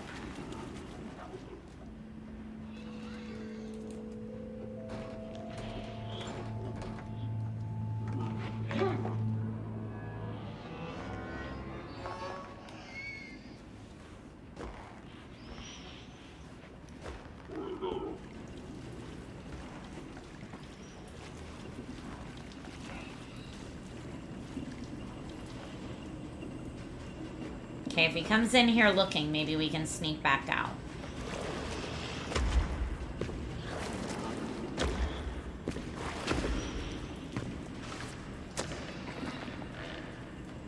What's he doing? Ew!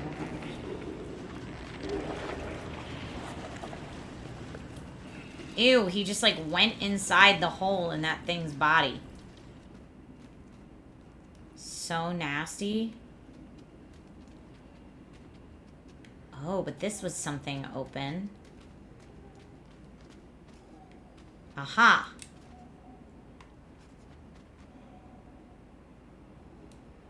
Hey sis, you want to help me out with this? Instead of just playing on the bed?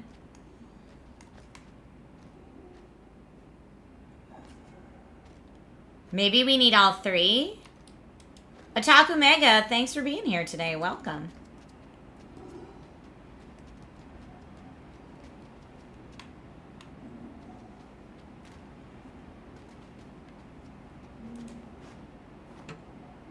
Anything in the toilet?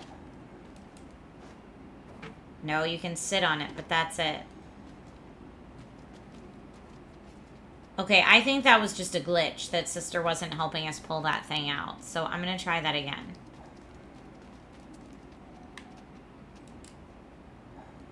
There we go. Yep. Gross.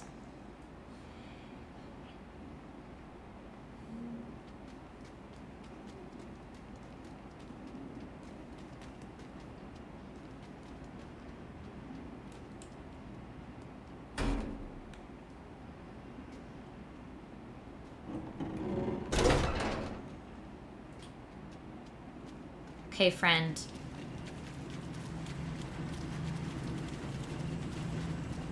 Now do we have to go in this weird belly hole?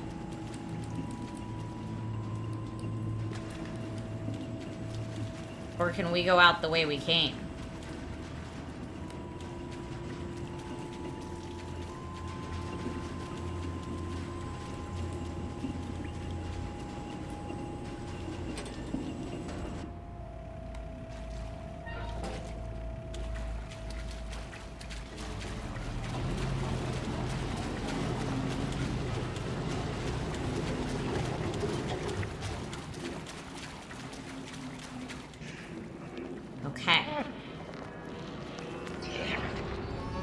He's right there.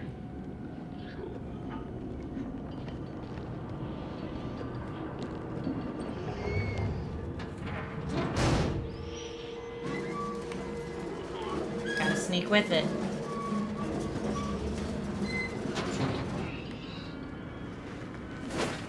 Ugh.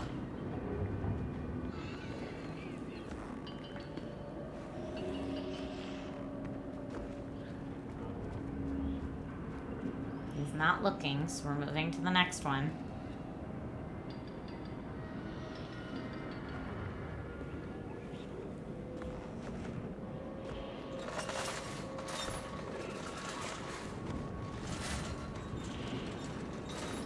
You know, he's just a simple laundryman.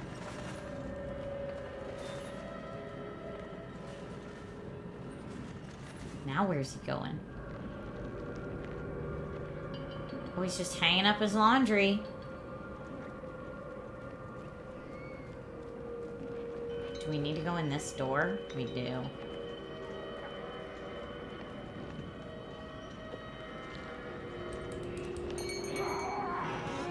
Oh no.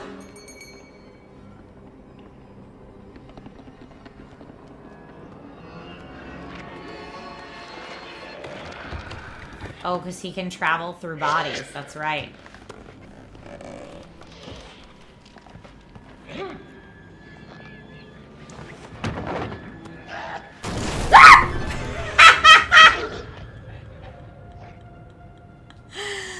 Okay, well that didn't work, clearly. R.I.P. headphone users.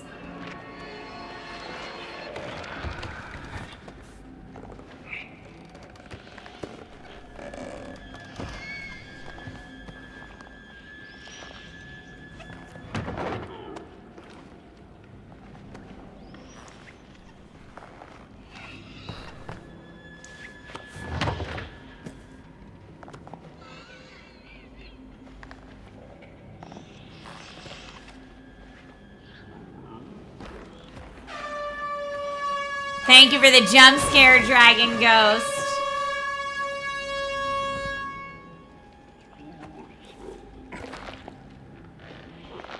Okay, he's going back into another body.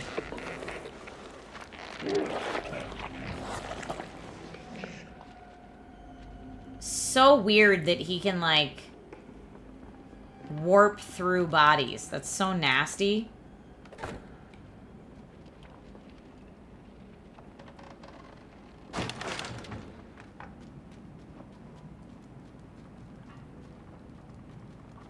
Okay, now we're back out here. Gonna go through the cinema again. Unless, are we supposed to go? Yep.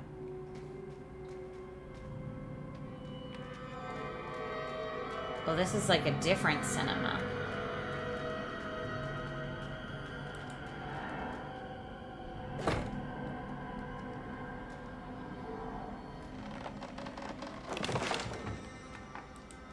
Similar creepy imagery, though.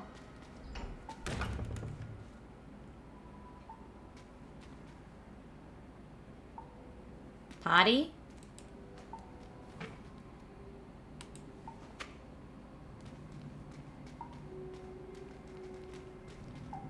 Okay, come on, kids.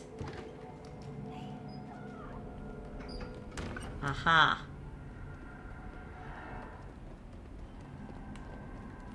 Now let's get back outside.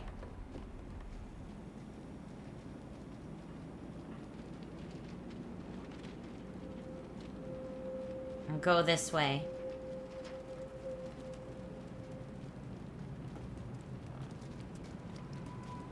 And I'm hoping there'll be something we can open. Oh gosh. Okay, well, I didn't know that was gonna happen. But that means clearly we're going the correct way. Thank you, Daniel. I appreciate that.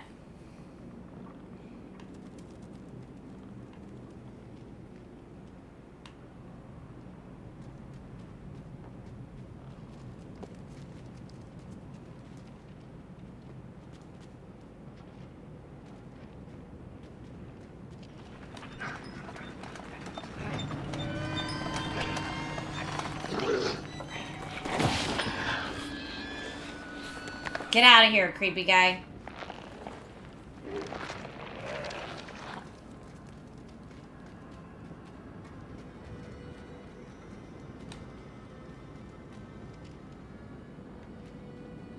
Can we go there now?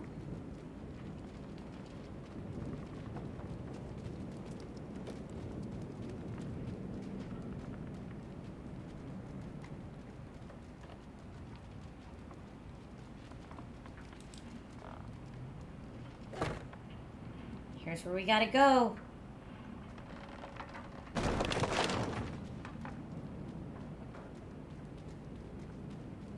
Okay, looks like we can maybe go this way. Everybody make that jump. Gas station.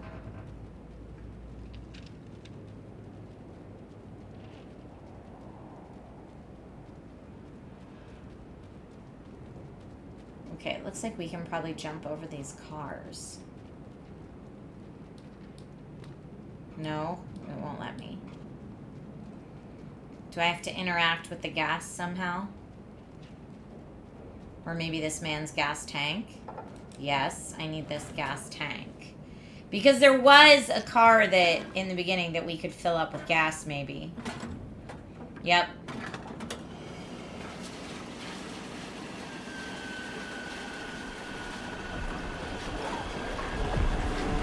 Oh no. All these little skin guys are coming after us.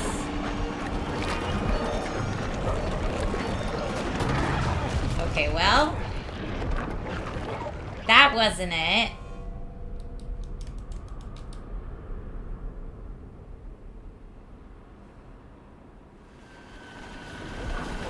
Okay, so which direction? I'm gonna follow a friend. Friend says run straight.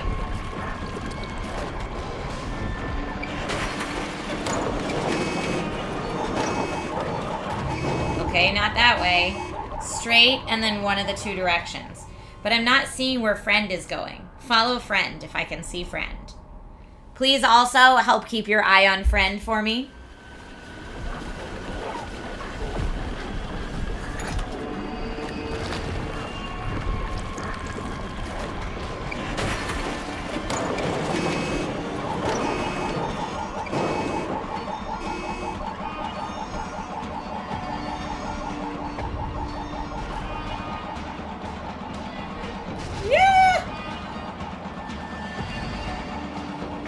Go, go, go, go, go, go, go. In the ice cream truck. Gas in the ice cream truck.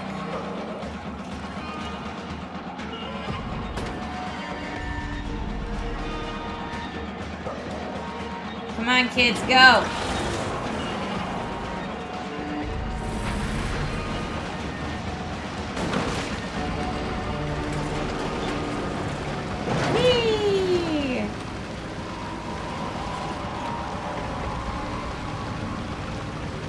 Okay, well, I can't really see where we're going at all. This is like driving on a very foggy night.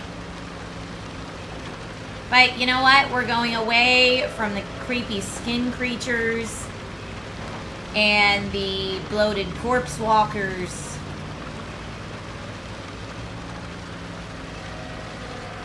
We're going away from all of that in our ice cream truck of hope. Okay? Today's stream was all about hope. Between Elpis and the ice cream truck. Hit that fool. Hit that fool. Can I run him into something? Because now he's trying to get in the door. Don't love that.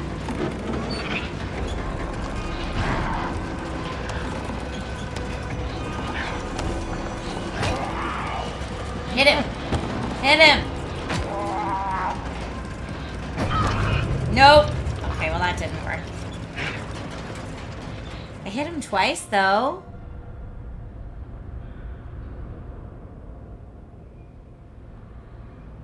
I wonder if the game would let me, like, drive into something.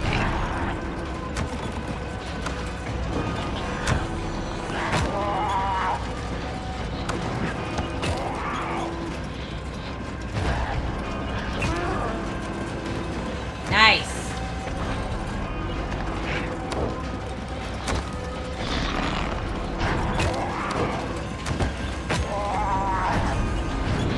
Ah! Gosh darn it. I didn't think he'd go both ways. That's the first time he swung both ways. This game is very gross, says Dragon's Ghost. It is. Rob says, I'm sorry, sir, we're out of chocolate.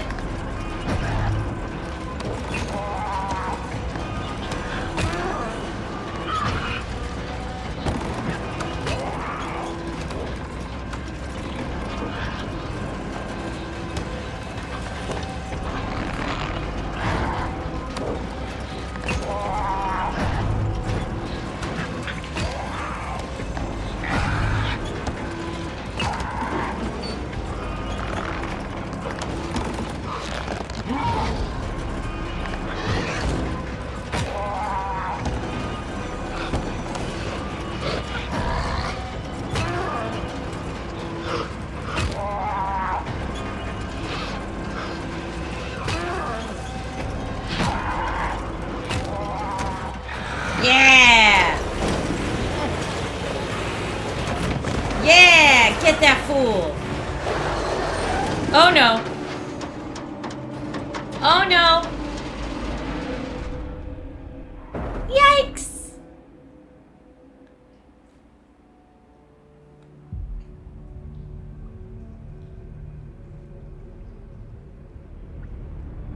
Well,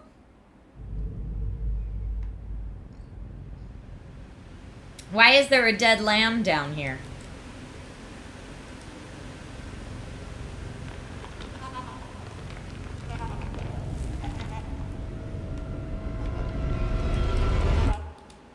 Creepy.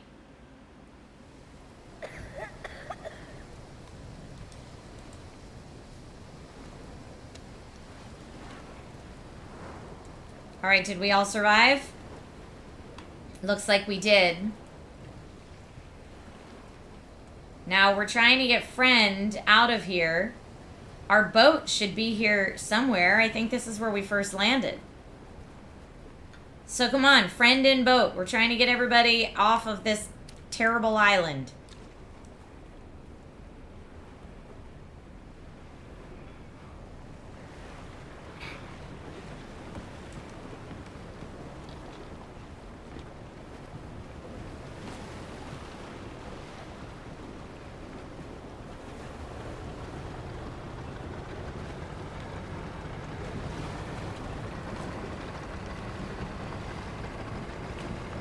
This looks like a dead end.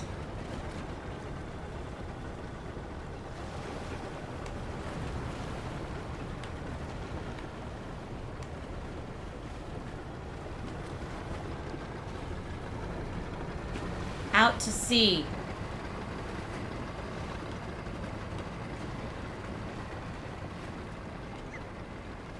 Let's get out of here.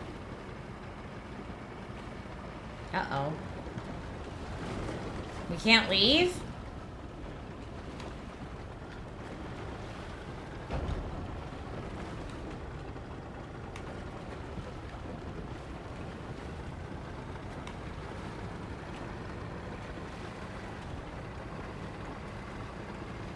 Anything over this way? No. All right, I guess we do have to go this way.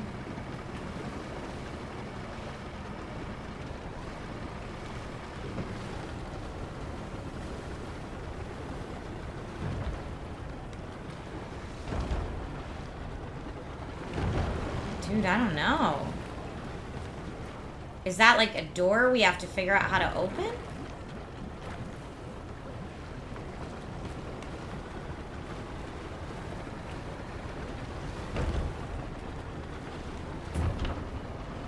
Alright.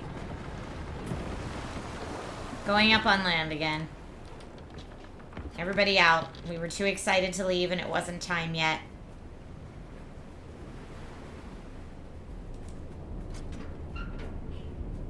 What's in here? Wait, we just left Friend out there? Rude.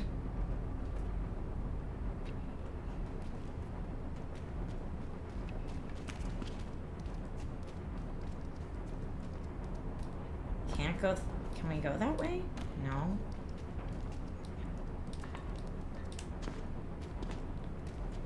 Alright, I don't think we were supposed to go in here then.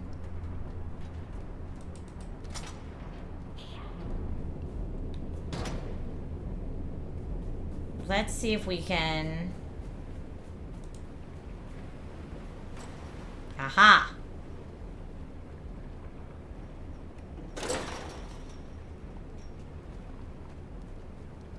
We need to get this door open so our boat can go through. Not there.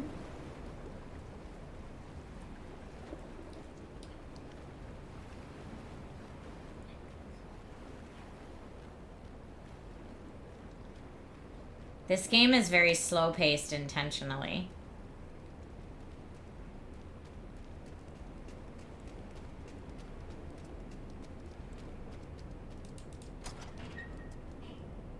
Like, it's not going to give us the satisfaction of being able to escape quickly.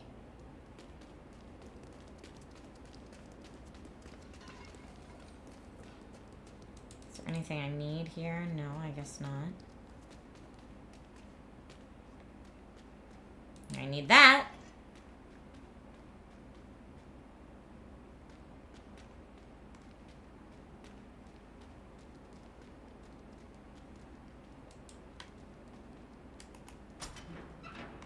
Oh, thanks for opening that up, sis.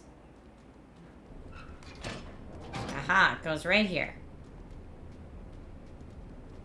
This is how we open the door.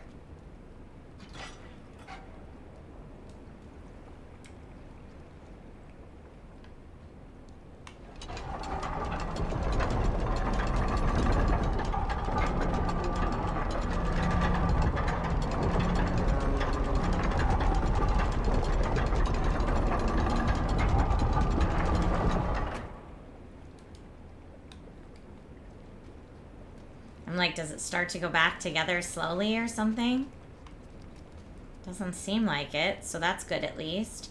But it does look like there's another door right after it that we're gonna have to figure out how to get around. Pokemon, I do have to pack soon, you're correct.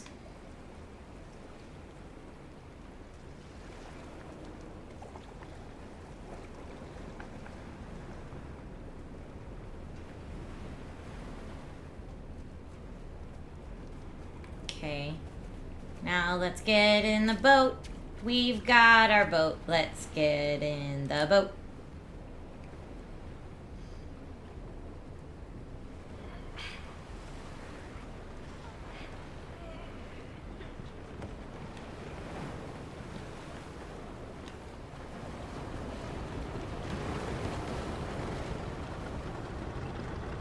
Okay.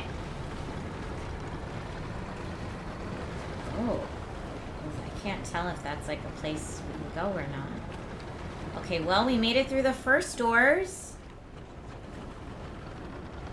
I thought for sure there was going to be something over here.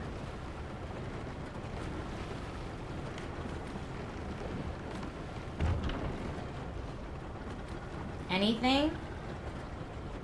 No.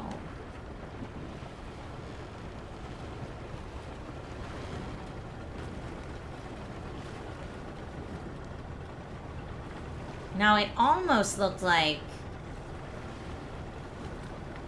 this was a tunnel. Is that a tunnel? No.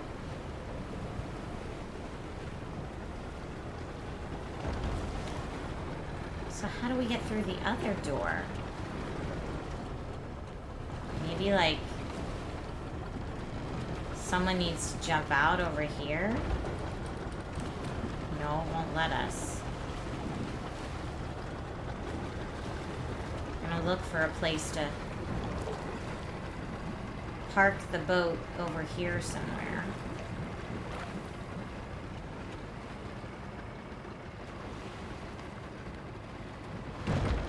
No.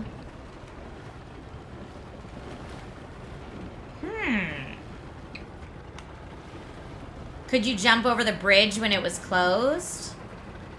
I don't know if we could. I thought it looked too far to jump, but maybe you're right. Maybe that's what you have to do.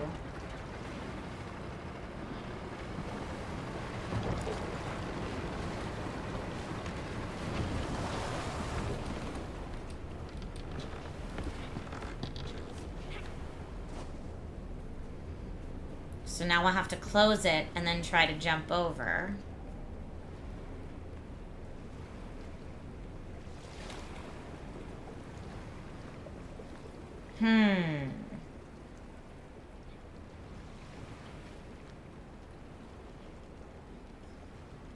Creepy puzzle games, am I right?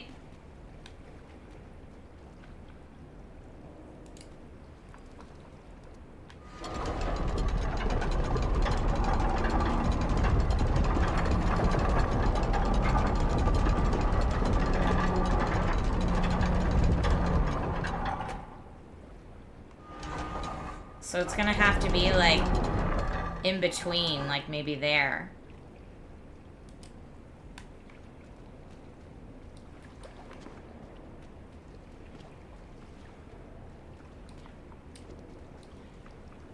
Oh, so close. Come on.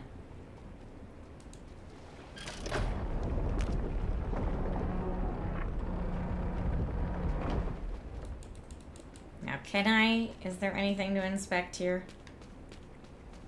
It doesn't look like there is. Okay, so now we just have to go back. Come on, sis.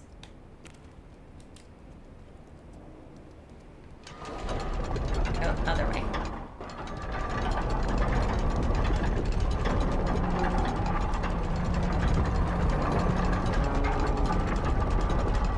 It doesn't even need to be done all the way. That's enough. That's plenty.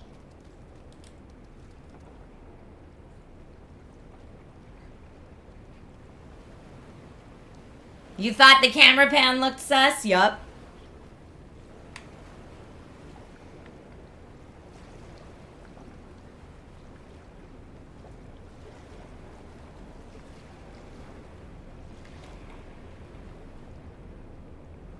Okay, come on, friend. Boat take 3. All right? Come on, everybody.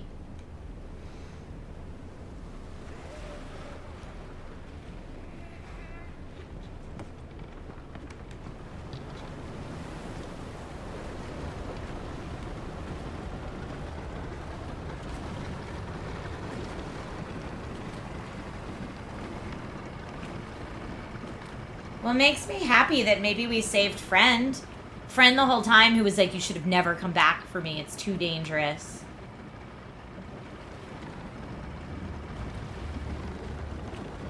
Oh, bombs out here.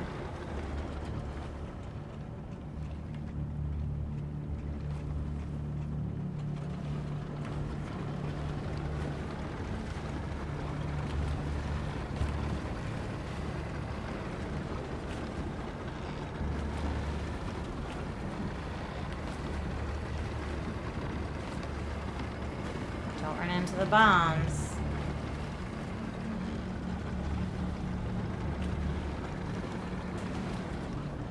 Oh man.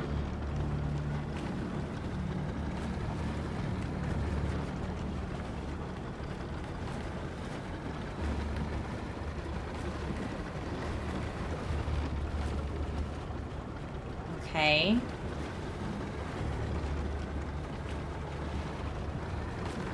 This doesn't look much safer than where we just were, if I'm gonna be honest. I thought our goal was, like, go out to ocean.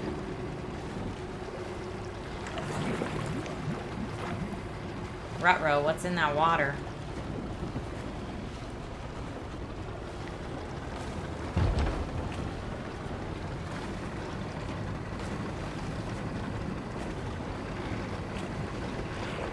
Uh-oh, something. Big bloated corpse. And skin thingies.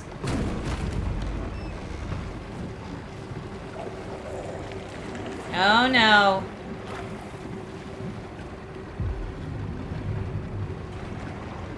They're everywhere.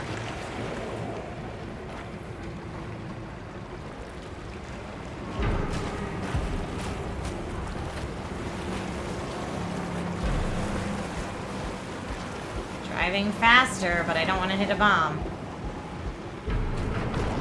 Just trying to get away from these, creepy corpse thingies. But which way do we go? To the hotel? No, that's a bomb in front of the hotel.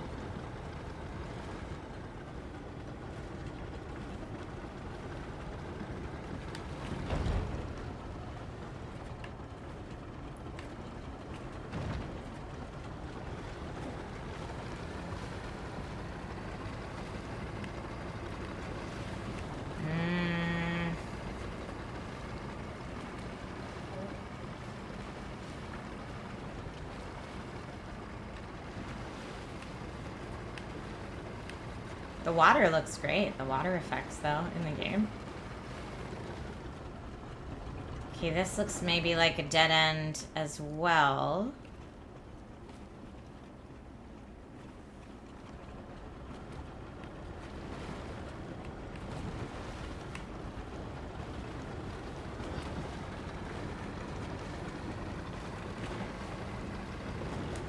I don't have any map or anything. That looks like a dead end. Quite literally a dead end.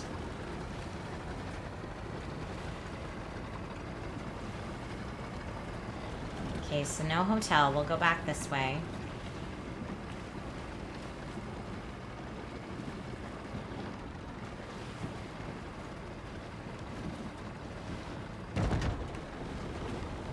Yikes! Oh, that was a close call.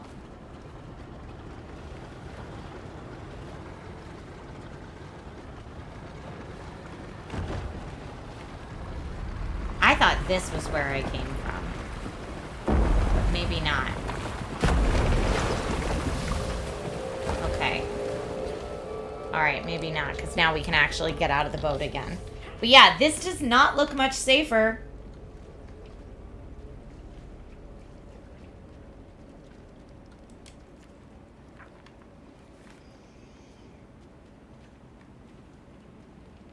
Concept art.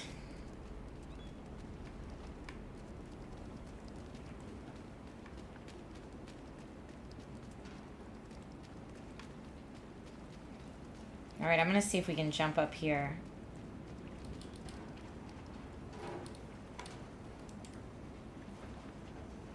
Okay, friend. Help, friend.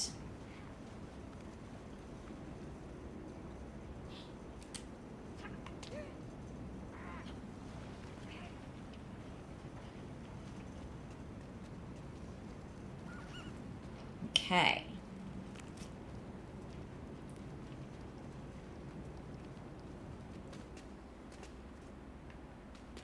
Yeah, this does not look safe.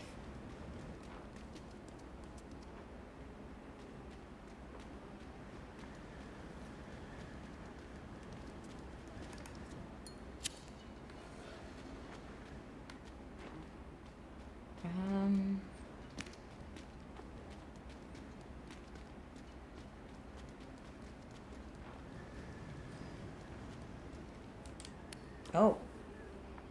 We can probably throw these at the mines.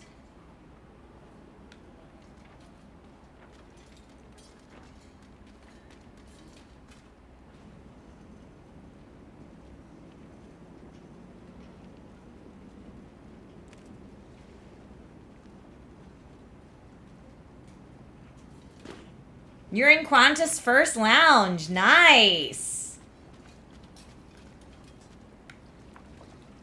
Lucky Ducky getting that lounge access.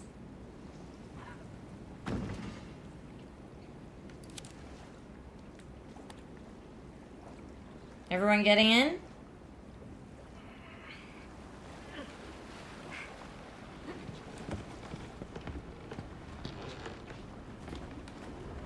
Left bumper to equip and throw the harpoon.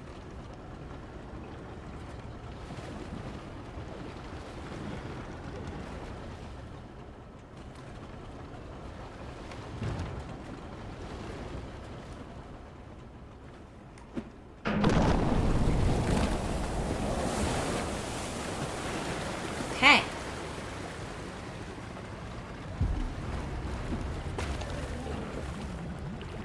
Well, now at least we have a way to fight back. That's kind of nice.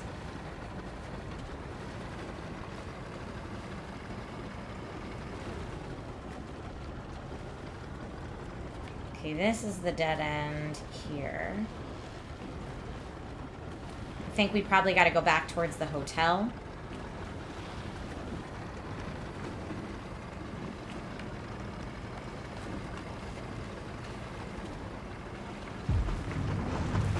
Nope. I thought maybe we could get past him. We could not.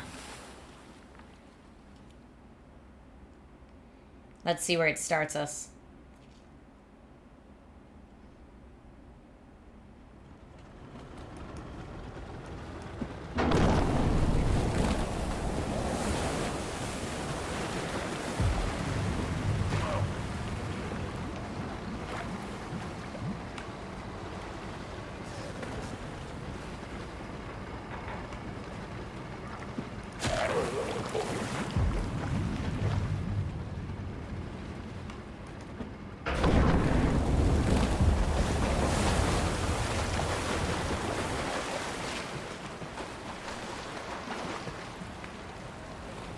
There's still that baby chasing us from behind.